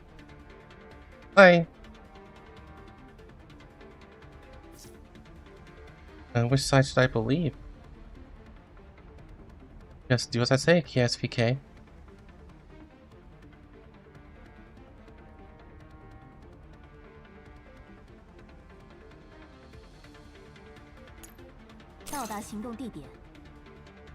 I won't lie, I can't believe this is actually going as far as it actually is.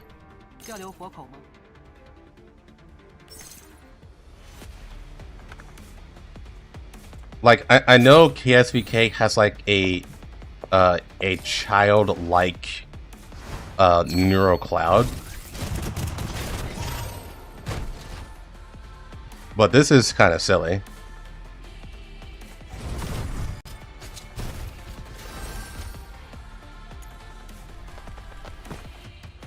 此处不通呢。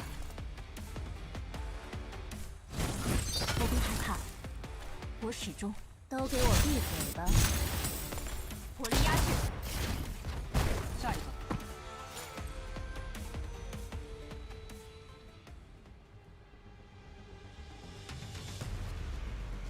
Because they're all like, because KSVK is like, which one is the real Helen? Is it the one who doesn't look like her, or the one who does look like her? And then on top of that, you see Batilde and Nikita saying, "It's her! It's that one right there!" It's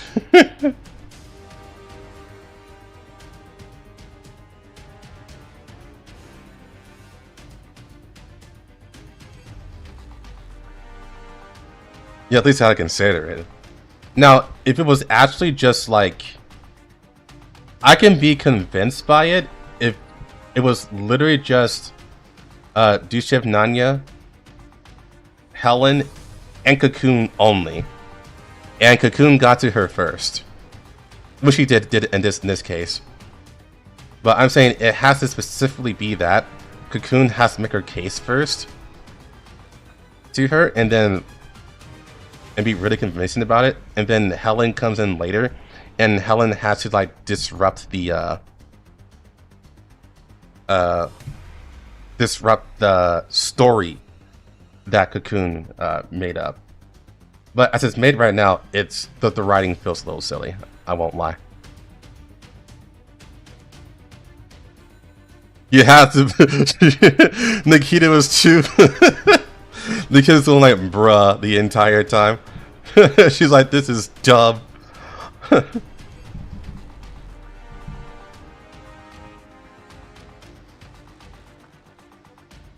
Watching Helen, Nikita, Batilde, and Cocoon clash, Dushev Nanya's thoughts fell into unprecedented chaos. Even now, Dushev Nanya was still trying to figure out which of the dolls in front of her was the DP12 she knew. According to the doll named Batilde, the doll community was her rightful place now.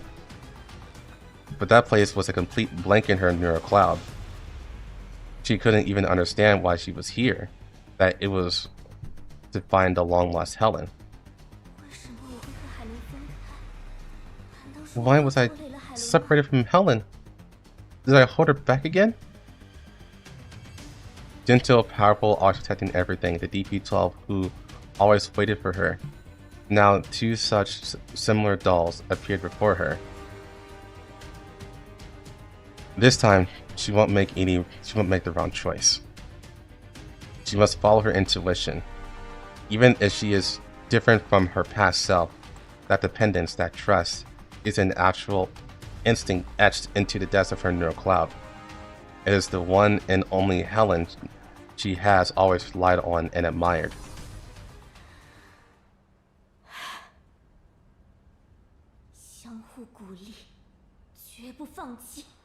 Encourage her and never give up.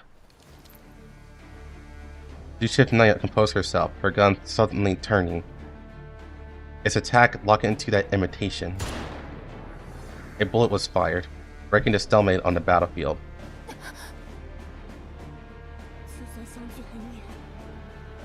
Even if they are far apart, two stars will eventually cross paths one day. The sudden attack didn't inflict a fatal wound on Cocoon, but it still grazed her cheek. An attack like that would never defeat me. Dushev Nanya, you finally believe us! Even if I forget everything that's happening right now, I will never misremember. The DP12 that's architecting me is Helen, right in front of my eyes. Dushev Nanya's eyes were filled with determination. This time, she took the initiative and ran towards Helen. Let's go. We're leaving here, right? Watching Dushev Nanya run towards her, even through their frames, even though their frames were different, Helen still felt as if she were seeing the scene she had been sincerely looking forward to for countless days and nights.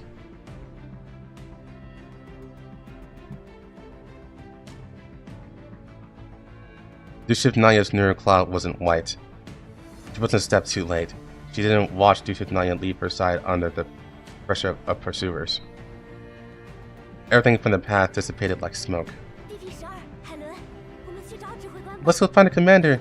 You must know where he is, right?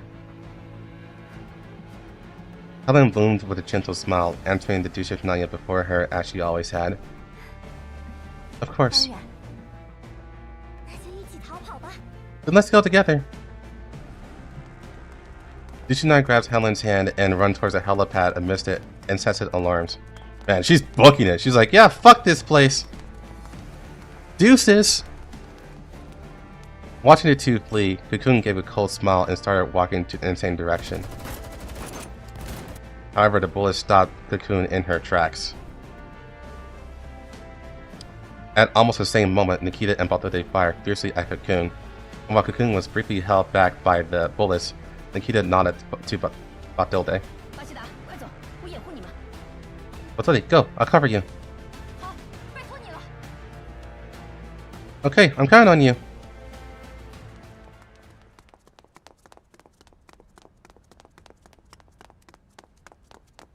Under Nikita's cover, Baltode runs swiftly behind Dushivnaya and the others. The alarms inside Mangi security were still blaring madly, and new mechanical guards were constantly swarming towards the area where Cocoon was.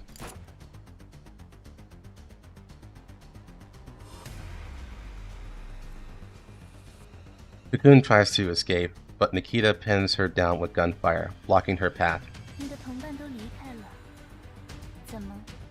All your companions have left. What? Are you targeting just me? My orders are contain the enemy who infiltrated the Mangi security database and tampered with its intelligence.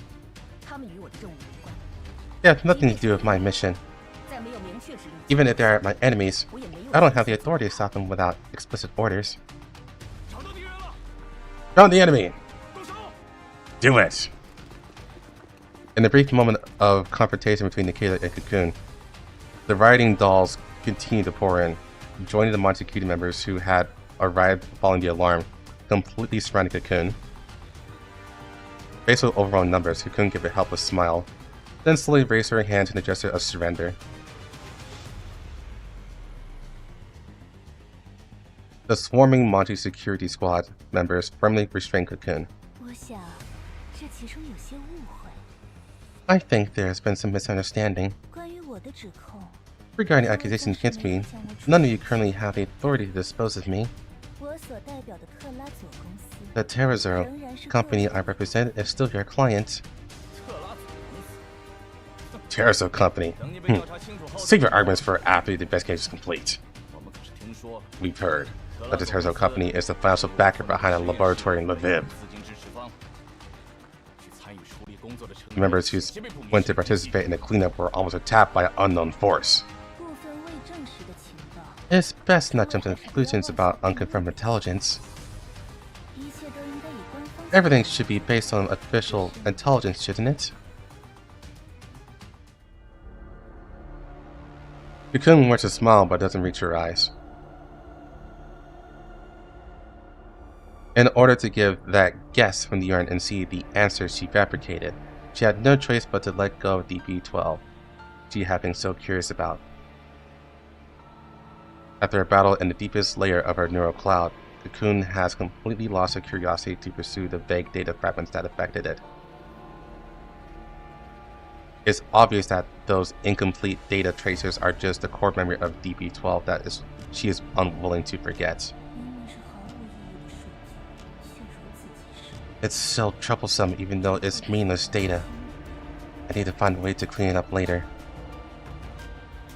Cocoon detested the blurry data that remained at the bottom of her neural cloud. She had originally wondered if those memories were related to the creator of the third generation dolls, but now it seemed that those memories should be completely erased. On the contrary, the simple clash with Heli sparked an endless desire in cocoon to pry.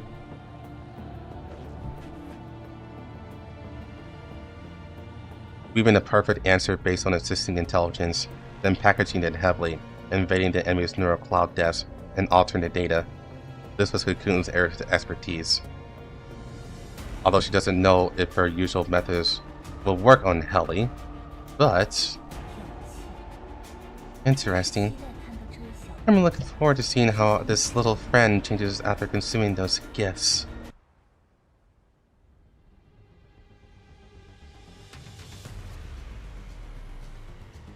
Bypassing the chaotic interior of Mangi security, Helen guides everyone around the corridors where enemies might appear, heading straight for the helipad. A helicopter? Are we moving out mixed with the scrapped equipment? The situation has changed. While dealing with Cocoon to prevent my neural cloud from being tampered with, I modified a lot of the internal permissions. I've already ordered some of the obsolete machinery to carry out a large-scale destruction mission. So you're saying the discarded materials also played a role? I don't recall the conversation they once had and let out a soft laugh. Yes, it came in very handy. I mimicked Cocoon's operational methods, which should be able to hide us from some of the our pursuers for now. But the document doesn't have a helicopter. Should we steal one? Theoretically, yes, but the current situation is too complex. I can't guarantee success.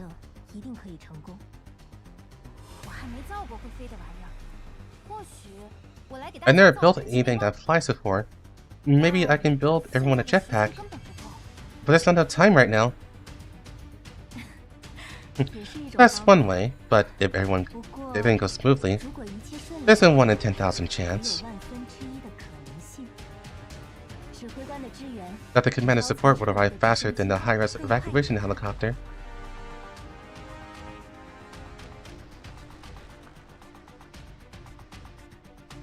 As soon as she finishes speaking, the silhouette of a Black Hawk helicopter appears in the distant night sky. Balthilde immediately raises her gun, ready to attack. The helicopter gets closer. Before it has even fully landed, the cabin door opens, and Balthilde sees Suomi waving desperately at them.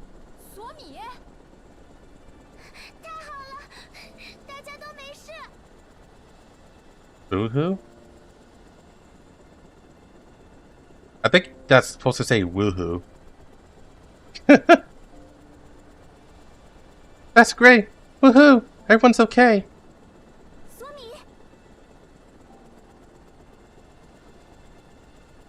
Seeing a comrade that she knew from Griffin days, Tsushina's anxiety immediately eased a little. The helicopter landed steadily on the tarmac.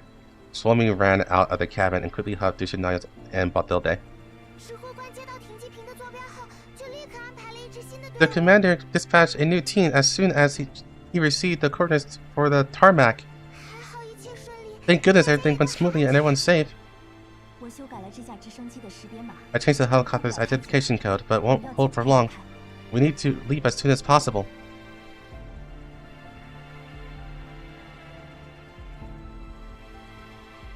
The sound of footsteps get closer. Helen watches as Balthilde, Suomi, and Tsushina board the aircraft one by one.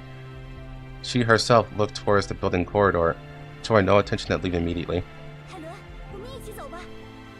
Helen, let's go together.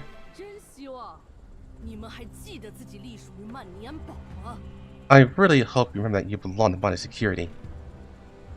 A cold voice cut through the roar of the Black Hawk helicopter's rotors. Under Helen's gaze, Lentine's figure emerged from the shadows of the other end of the tarmac. She casually tossed a twisted smart machine part in front of her, hand at her feet, and made a dull thud. Of course I remember Lentine. Hearing the familiar form of address, Lentine raised an eyebrow. So this is my reward? An unidentified enemy vehicle falling from the sky? You guys go first. I'll stay behind to cover our retreat. This was some business to take care of. 我才刚从黄区赶回来，就收 I just got back from Yeltsin and received the latest communication that headquarters is under attack, 还有你发给我的那一些 and that the series of coordinates you sent me 报酬。 labeled as payment. That's right, Lady Lentine. You should have gone to the coordinates I gave you. Those are locations of Mangi's security's top brass. With this mod security riot, you should be able to become the savior who descends from the heavens to rescue the higher-ups from their predicament. 你这家伙 You... 究竟利用我给你 Just how many things have you done in private using the authority I gave you? Lentine closing step by step, the sound of her heels clicking on the ground still clearly audible on the extremely noisy tarmac. Rest assured, to repay your kindness, I will only set up more opportunities for you to climb higher. This is what you always wanted, right? Lentine ignored Helen and just looked behind her. That familiar doll was now standing behind Helen, looking anxious. 哦，你找到我藏起来的 Oh, 心 you 之 found a 贝 new 壳 cloud backup I hid. 难怪，敢给我 No wonder they 那么 dared 大 to make 的 such a big scene. 我也 It was 是 only after you reminded that I realized that an elite like you, who was so well prepared, 有些线索 would only subconsciously place some clues in their own last will and testament. 我目前的权限 My current authority still belongs to you. 接上我修改 Exposing 记录的 that 事 fact, 实 that 对 it 我而 altered 言 the 并无任何益 records, 处 will not benefit you in any way. 而且我已经为 Moreover, 我所有的 I have 行为 already found a 找 perfect 到一个 scapegoat for 能 my 够完美 actions, 替罪 a third-generation 的 doll. 三代人形。你还记得呀？ So you do 你 remember, 的权限 your 在 authority is in my hands. A sarcastic smile played on Lentine's lips. She stopped just a few meters from Helen, her eyes filled with the mockery of a predator toying with its prey. 你想要的，我已经为你 I have 一一 fulfilled 实现。 all your wishes one by one. 现在， Now, I just want to leave and meet the commander I've been waiting for so long. 或许，也许 Perhaps after meeting the commander, I can tell them 我 that 可以告诉 Monty 指挥官 Security, there's a lady. 担保 闭嘴！ Shut 新 up! 的求饶就不必 Spare me your disgusting pleas for mercy. 那几个你的人形同伴先不 We'll 说， set aside your dog companions for now, but you at least 你是 won't be 不能 leaving so 轻易 easily. 离开的。你的意思是， What do you mean? 我的意思是， What I mean is, 喂，海伦，自 self-destruct. 毁吧 The roar of the helicopter propellers blew Lentine's words away into the air.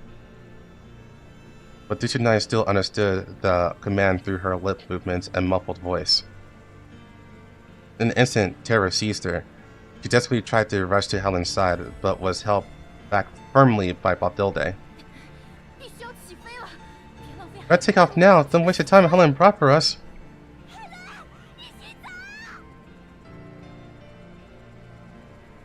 Lentine's command, like an invisible electric current, was instantly transmitted to Helen's mind. Helen, who had been smiling, instantly became encumbered cold and stood there blankly. Executing the owner's command is the logic written in the deepest layer of all dolls. Even a third-generation doll cannot escape this. Where can I destroy myself the fastest and most completely? As an intelligent specialized doll, she wasn't programmed with a self-destruct sequence from the beginning. Helen's memory returned to the years ago when 359 was ordered to have her neural cloud wiped. Was that child also like this, obeying her superior's order, quietly waiting for the result of the disposal? Helen slightly raised her hand, her fingertips sliding down from her neck. Just as Lentine thought she would carry out the order as promised the next second, Helen raised her weapon and pulled the trigger on Lentine without hesitation. The force field shield on Lentine was instantly activated, and the bullets bounced off it and scattered at the ground. At the same time, the support signal on Helen also started to call out instantly. 怎么可能？ How's that possible? 你的所属权限是我，竟能直接反抗我的命令。 Your asset authority is me, yet you can Try to disobey my orders? 万尼安堡数据库遭受冲击，可能是某位不速之客。 The Mangi security database has been hit. Maybe some unexpected guest carelessly destroyed important server data. 您可一定要尽快派人，尽快。 You must send someone to repair it as soon as possible. 如果是你动的手，就不可能给我留下权限修复的可能性。 If you were the one who did it, you wouldn't have left me with the possibility of restoring permissions. 曼尼安堡的数据库 My security database was breached so easily. How useless. 哎呀， Well, after all, that Griffin doll named Clune 小姐， was quite excellent processing power. 相当优秀呢。 The helicopter behind Helen had already taken off, the strong downdraft, messing with Lentine's hair. A rope ladder was lowered from above. After confirming that Helen's ownership authority was not related to Lentine, Nanya raised her weapon and aimed at Lentine. 离开曼尼安堡去黄区，就凭 Leave my security to go to the ozone? How can you possibly gain with just the likes of you? Well, she wouldn't fucking die. The situation reversed in an instant. Lentine's gaze flickered between Helen and Nanya. If only someone could help attack the helicopter. However, to avoid exposing her deal with Helen in front of her subordinates, Lentine chose to come here alone. At this moment, apart from watching them retreat, there was nothing she could do. 你应该去做别的事情了， You should be doing other things. 上个照，改变妻子。 This is the best time for Omen to change his face as a pawn. 希望您能珍惜我能给你留下的。 I hope you cherish the gift I left you. 毕竟， After all, 工作还是 I 要 still 认 need 真 to 地 recover for me a little in the future. 千万不要忘记， Don't forget, 我们可是 we're accomplices, okay? 一直以来 Thank you for everything. It's been a pleasure working with you. This time, both you and that commander you speak of will be defeated by my hand. Unwilling to waste any more precious time on the retreating doll before her, Lentine suppressed her anger and quickly heads towards the area where the Omen Squad is located. 也就只有那群平日里养尊处优的高层，才会 This pampered higher-ups would issue an emergency order for all dispatch teams to return to the city the moment something happens. Troublesome.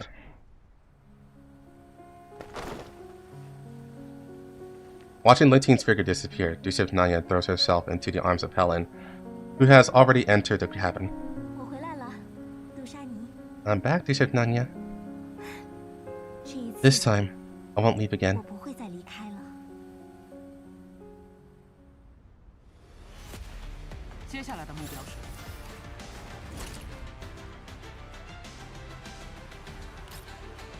Actual good ending. Is there one more? I think there's one more. Yeah, there's one more.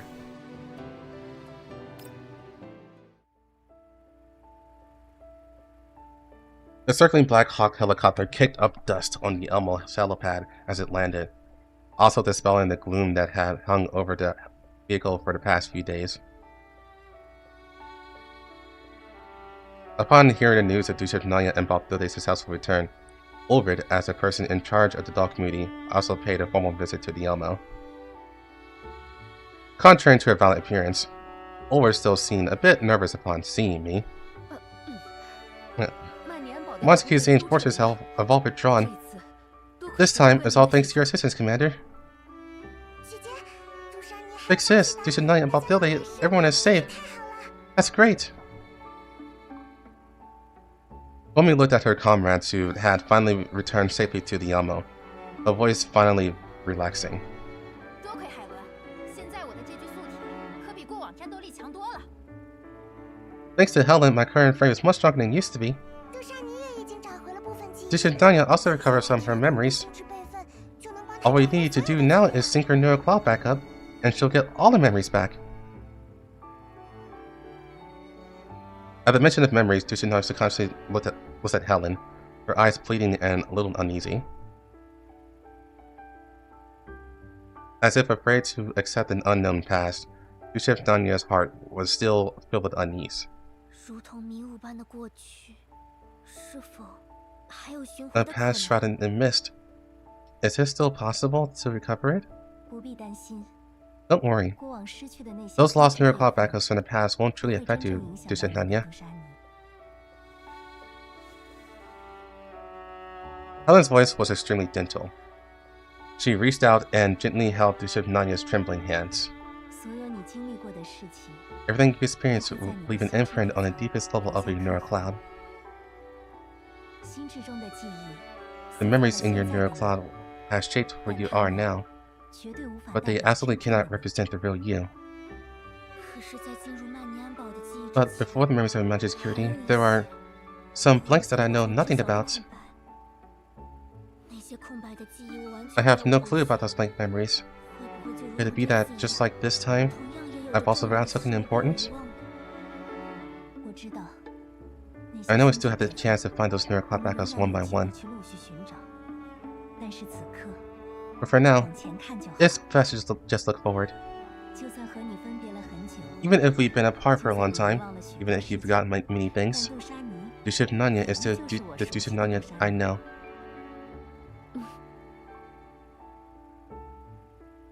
Bishop Nanya's tense expression finally relaxed, and with Helen's comfort, she slowly began to smile. 如果还是担心害怕的话， If you're still worried and scared, I can also advise some professional psychological treatment. 我才不会害怕的。 I'm not scared.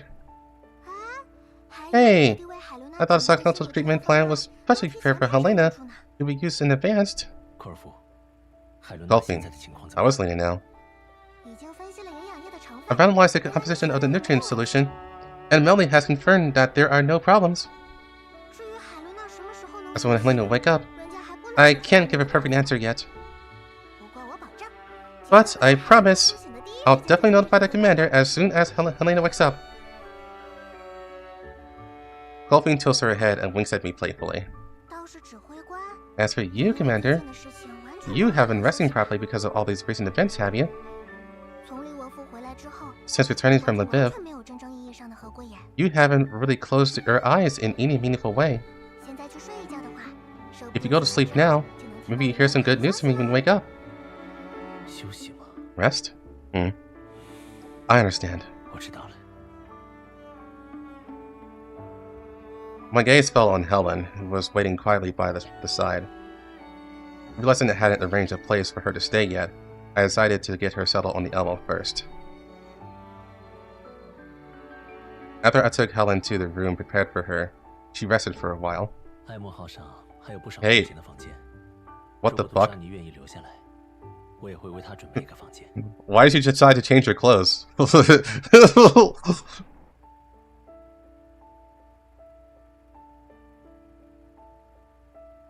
I mean, alright.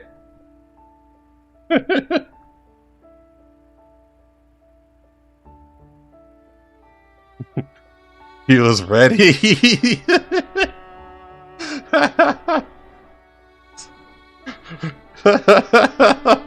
Where did the dress come from? There are still plenty of empty rooms on the Elmo. If Dushinaya is willing to stay, I'll prepare a room for her too.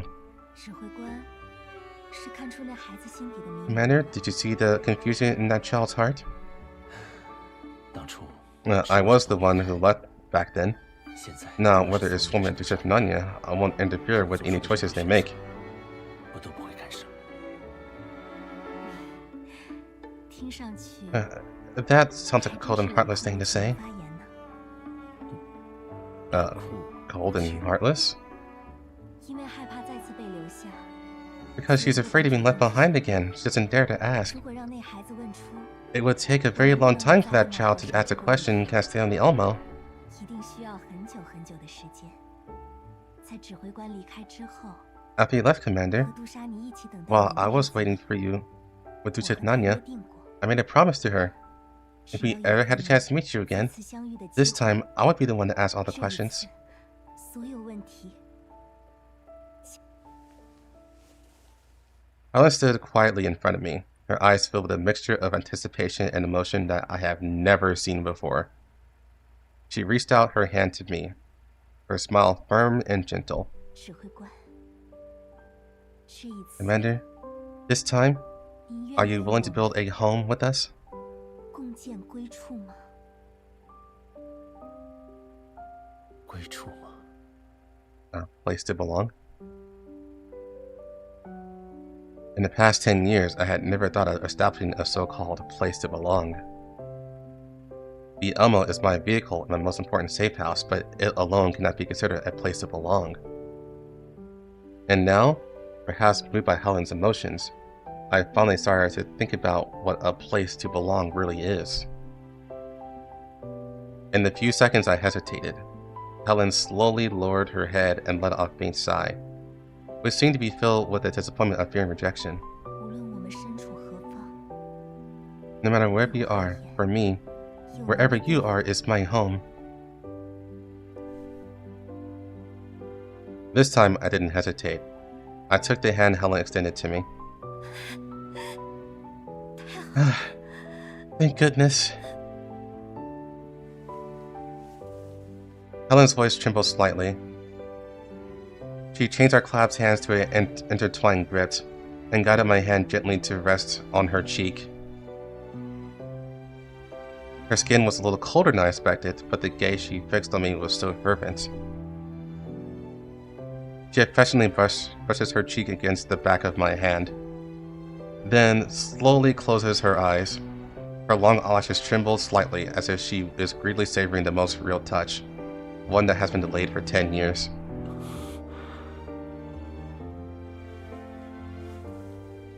Unsure how to react, I scratched my cheek and tried to pull my hand back, but Helen's like, "No, fuck you."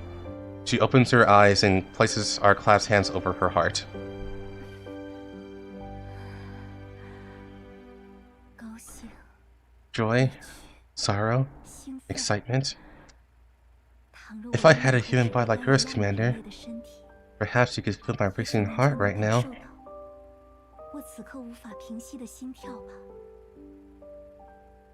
在我自己创造的虚假世界之中， In the false world I 这一 created, 刻 I have 我已 waited 经 for 等 this 待了 moment 太 for 久 too 太 long. 久久到我 So 害 long 怕 that 这是一个梦， I'm afraid this is a 是 dream, 我在心智底层 another false illusion I constructed from the data of the depths of my neural cloud. 这里的环境我并不熟悉， I'm not familiar with this 究竟会从 environment. 哪里出现？ Where will the enemy attack from? 脚下 Beside me? Under my feet? Or 指挥 on 官 the 是 commander? 这里不是二级平层， This isn't level 2. 所有一切 Everything is real. 那么 Then, 我能去看看吗？ can I go see it? 指挥官现在的 Your current home? 家 还算不上家吧？ It's not really a home, 那只是我的休息室。 just a lounge. 拜托了， Please, 指挥 Commander. 官。 Unable to refuse Helen's request, I led her to my lounge while still holding her hand. I pushed the door open and went inside. Helen had unknowingly let go of my hand and was just staring blankly at the door, watching quietly as if to engrave everything in the room into her heart with her gaze. 我回来了， I'm back, Commander. Her voice was soft, but it was enough to create ripples in the completely silent space. 欢迎回来 Welcome back. Only after hearing my reply did Helen smile and enter the room. Her gaze swept across the room, her fingertips lightly touching the cold walls, as if she were once again measuring every detail of the space with her sense of touch. 和我想象中的风格不太一样 It's a 吧。 little different from the style I imagined. 分给你的房间，你倒是可以随意装饰 You。can decorate the room assigned to you as you wish. 指挥官的房间少了 Your 一 room 些 lacks a 家 certain 的感觉 homely feeling, 不 but then 过 again, the home I imagined 本来我 wasn't 想 this 象的家 environment to begin 就 with. 不是现在的环境。 Mentioning the home built in the depths of her neural cloud, Helen's words took on a bewitching magic. 指挥官不好奇吗？ Aren't you curious, Commander, about that home I mentioned? 为了抵御心智清洗， To resist a neural cloud wipe, I built my own safe house in the depths of my neural cloud. 二级平层的攻击， Attacks on level 2 occasionally intrude into the depths of my neural cloud, 但只要 but as long as that area is not destroyed, I will never, ever 永远都不会忘记 forget your existence.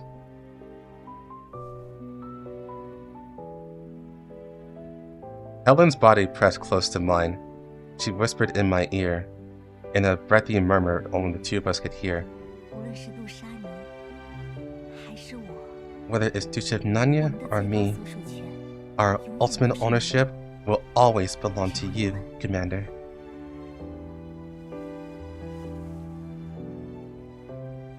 A gentle tone came from beside my ear.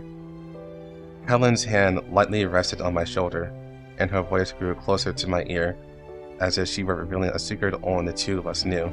在曼尼安堡的数据库中， I tampered with my security 有一 database. 手脚 If Unity investigates the Leviv incident in 知道 depth, 海利沃夫的事 they'll 情， find out that 他们就会 you 知道 are the hero who 我是 destroyed 摧毁哈 Paradise. 德斯的英雄。这是我私自做的， I did it on my 我 own. 并不知道 I don't know what the 这 final 最终 outcome 会 would 迎来 be. 怎样的定局。外在的证据对罗琳而言 For the Yearn Sea, 不会影响他们的最终结 external evidence will not affect their final conclusion. 可我 But I 不想让您成 don't 为 want you to be a 是 hero 在 who 黑 only 夜 acts 中 in the 行动的 dark. 英雄。请原谅我的私心， Please forgive my selfishness, and please 将您的信 place your trust in 交 me. 付于我。好好休息一下吧， Get some good rest, Commander. 指挥官。 I'll be by your side in days to 接 come. 下来的日子，我会 Helen's other hand wrapped around my neck, and she gently, almost weightlessly, rested her head on my shoulder. Her soft whispers were like a midnight lullaby, making one unable to help but let down all defenses and fatigue.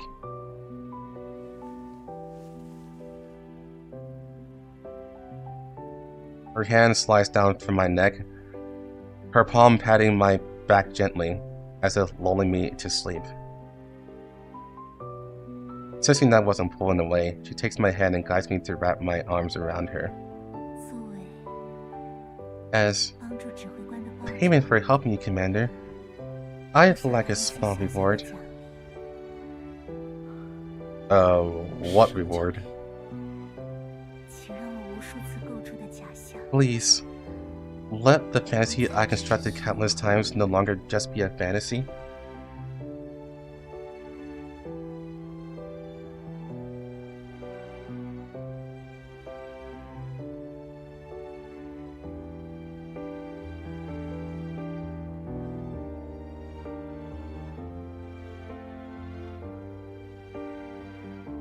He just means just, sleeping in the same bed, right?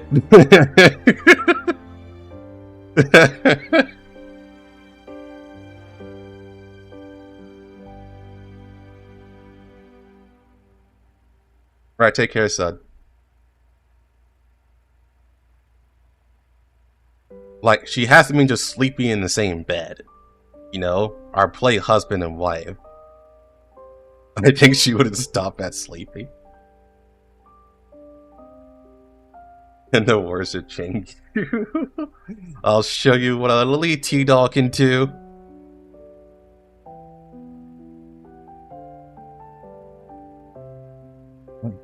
Fucking hell. Okay, so that wasn't a mistake. She actually wore that.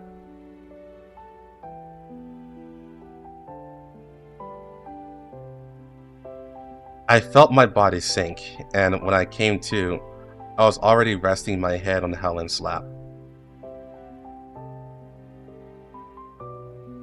Looking up, I could see the unrestrained smile on Helen's eyes.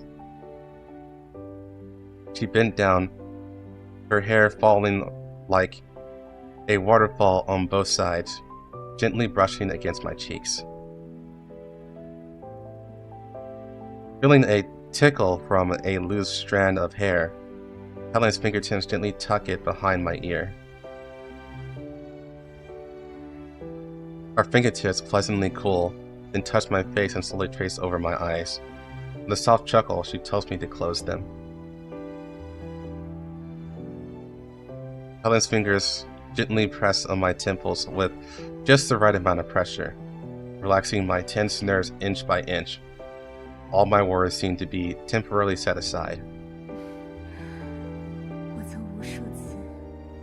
I've been in a dreamscape like this countless times.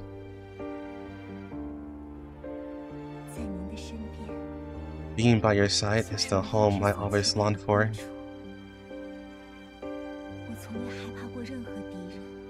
I never feared any enemy, but I do fear forgetting everything about you.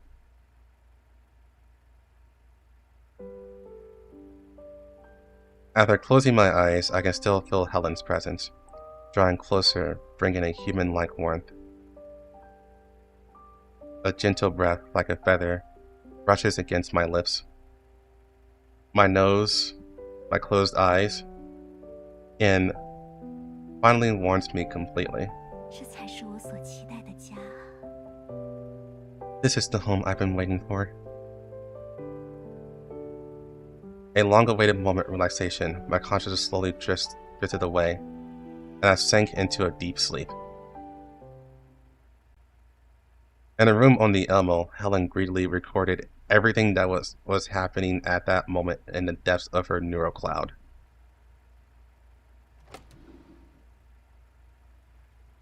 After an unknown amount of time, the door to the lounge was quietly opened with a crack. Helen looked up at the small figure at the doorway. It was a bewildered child cautiously peeking in, her eyes full of curiosity as she looked at Helen. It was Melanie. The commander's resting. Remembering that Colfine said Helena's condition still needed observation, Melanie hesitates, but still takes small steps into the commander's room. Kneeling on the commander's bed, Helen smiles, gently placing a finger to her lips and a shushing gesture towards Melanie. Seemingly noticing the hesitation in Melanie's eyes, Helen lowered her hand and gently patted the empty space on the bed, motioning for her to come over. Melanie cautiously walked to the bedside, her clear eyes looking at the sleeping commander, then at the smiling Helen. Don't worry. Let's wait the commander to wake up together. The warm and tranquil atmosphere made Melanie timidly stay where she was. Noticing that Helen didn't refuse, Melanie, like a little cat seeking the warmth of the sun, gently climbed into the bed and lay down next to the commander. At first, Melanie's eyes were wide open, trying to wait for the commander to wake up. But soon, as if inflicted by the commander's steady breathing, Melanie gave a small yawn, then gradually and peacefully fell asleep. Sunlight streamed through the porthole of the lounge, quietly casting a tranquil and warm picture upon them. Like a real home.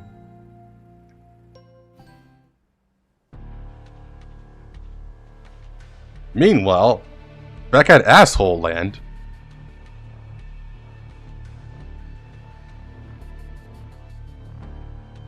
after dealing with the complicated work at hand, Lentine looked at the internal commendation record on her squad's heroic performance, a sarcastic smile playing on her lips. It was clever to have diverted all the modification records of relevant intelligence to the third-generation doll. A not so perfect performance, but I became the final hero.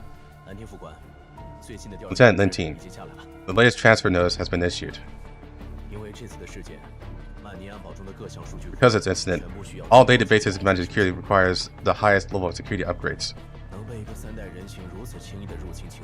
The fact that the third-generation doll could so easily hack into the intelligence database reveals vulnerabilities that go far beyond what's on the surface. Don't forget, that third-generation doll already has some authority over my security on behalf of the conglomerate. Lentine leaned back in her chair, her fingers tapping on the armrest, making a crisp sound. Instead of blaming the database for not being secure, it's more like some people gave out permissions they shouldn't have from the very beginning. Then, about the UNSC investigation mentioned before. Knowing Khan's personality, she would never have handed over the most important intelligence easily. She might even use the database breach as an excuse to deny certain pieces of evidence. I'm more curious about what fate awaits the Gen 3 doll named Cocoon. If a trace of the database is discovered, her neural cloud will be wiped, right? Not necessarily. Lentine stood up and walked to the window of her new office. After receiving the eternal commendation, the squad's treatment had become more generous. The intelligence provided to the investigation team. Cocoon has already processed it. Maybe in the end, the UNC won't be able to find anything at all. Like what? In the end, Cocoon still perfectly completed the mission of hiding the truth for the conglomerate. Then the so-called hacking the module security database can, of course, be downplayed as exigent circumstances during the investigation. As long as the higher-ups are willing, lifting the restrictions on Cocoon is just a matter of saying the word. The so-called investigation is completely meaningless. Perhaps. However, Cocoon might not be the only one who can alter intelligence. As for this round, it's too early to say who will win or lose. The image of that doll with a faint smile always on her face appears in Lentine's mind. Some dolls are indeed quite skilled, but unfortunately they are a real pain to control. Lieutenant Lentine, speaking of which, the conglomerate sent a new doll, saying it was an apology gift for the incident. An apology gift? After Cocoon left, they couldn't wait to send out a new doll? Lentine snorted coldly. Be careful it's not another nail the conglomerate has planted inside Mangi security. The heart's intention is to assign her to the lieutenant's team, with the lieutenant having ownership over her. The data is here. Oh, whoa. That's massive. Okay. Code STR-038482. Codename Needle, or Igla. A Gen 3 doll that prioritizes combat effectiveness. It was completely wiped before being sent over, right? Yes, it's been confirmed. The disposal authority for the doll is currently under the adjutant's name.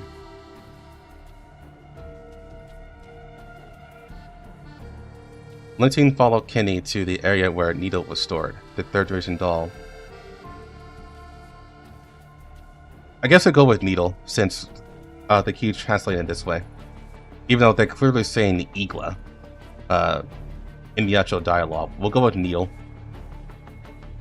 The third-generation doll, Needle, was now looking at everything in front of her with a blank expression. Sensing Lentine's arrival, the other party gave her a thoughtful gentleman's greeting. Submissive, obedient like a machine, awaiting his master every command. We're gonna say side, wipe her neural cloud again. It's important that she knows who her master is. Okay, I'll do it now. Lentine crossed her arms, her scrutinizing gaze fixed coldly on the doll before her. Wiping the neural cloud, confirming disposal's authority, Lentine meticulously checked if every step was fully completed. She had to make sure this new tool wouldn't have any more problems. Oh, that's a new look. I'm down with that. I like that.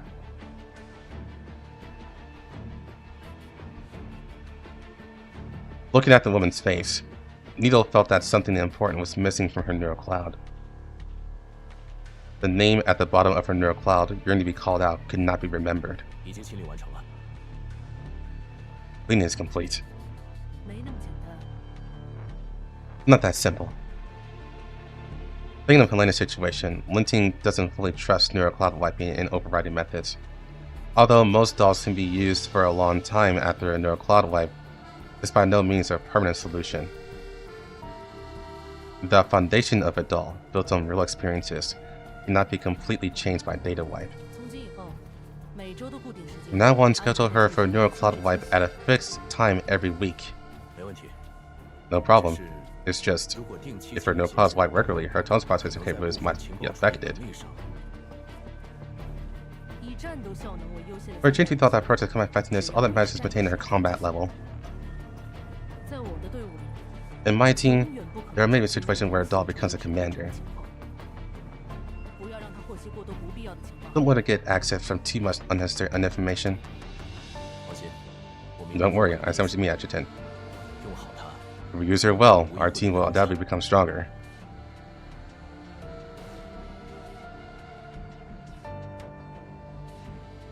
Looking at the doll before her, whose neural cloud had been wiped again, Lentine began to speak. I'm not interested in your past, but now that you're here, you must be a complete use to me. Remember, from now on, I am your one and only master.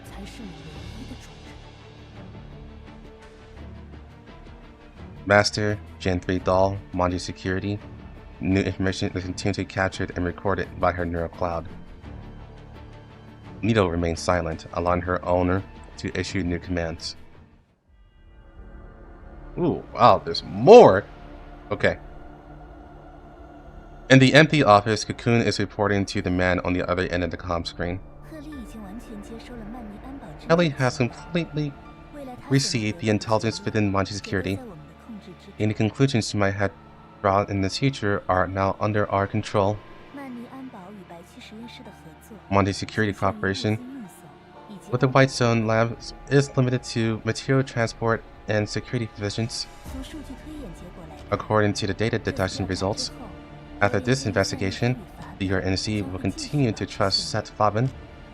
The experimental content of Terrazzo Company is all the personal illegal behavior of its researchers.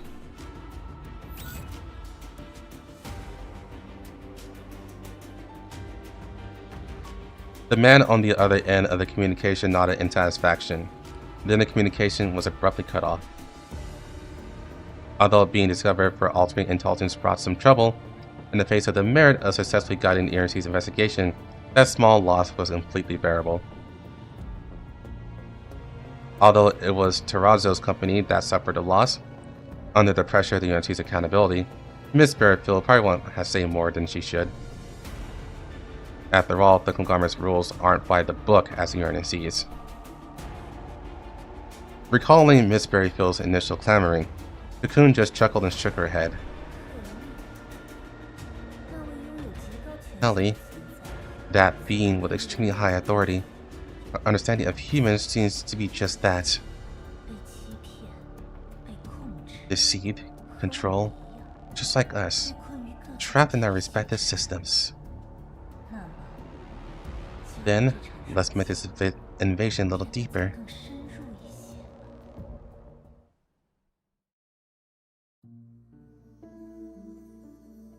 Kelly once again came to that meticulously cared for garden.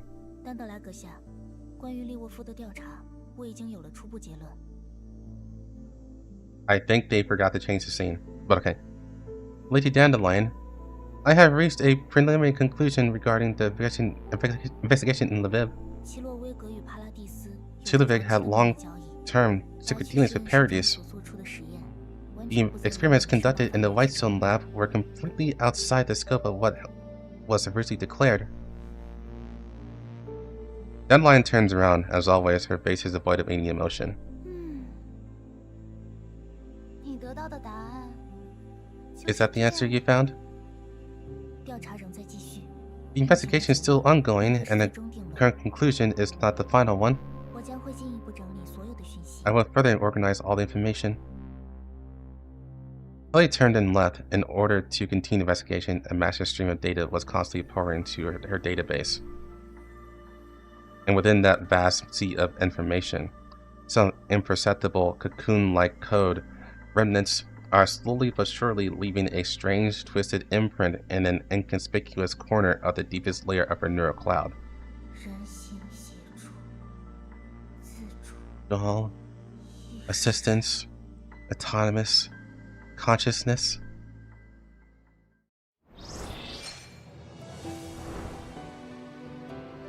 All right.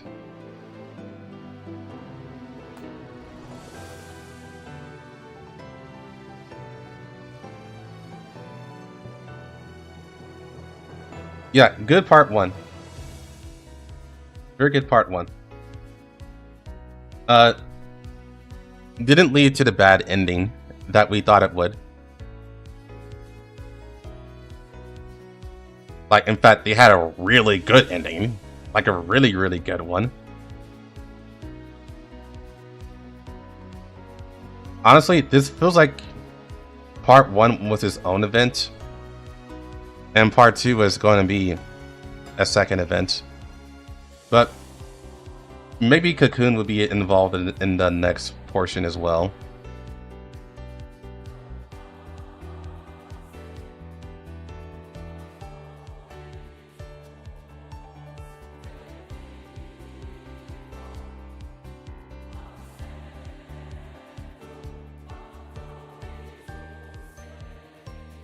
Part 1 of the Springfield event was a bad ending. That ended with Perry killing everyone. And then us had to figure out what the fuck happened.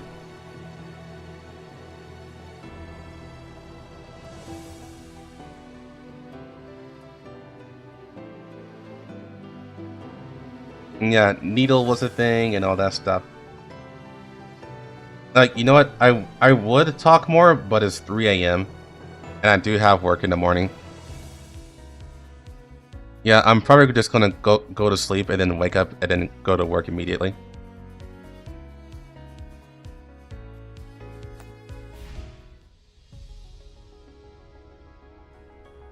Yeah, it was worth. This was good. I'm glad I did this. But yeah, I'm gonna go ahead and head out to bed. You guys take care. See y'all in the weekend.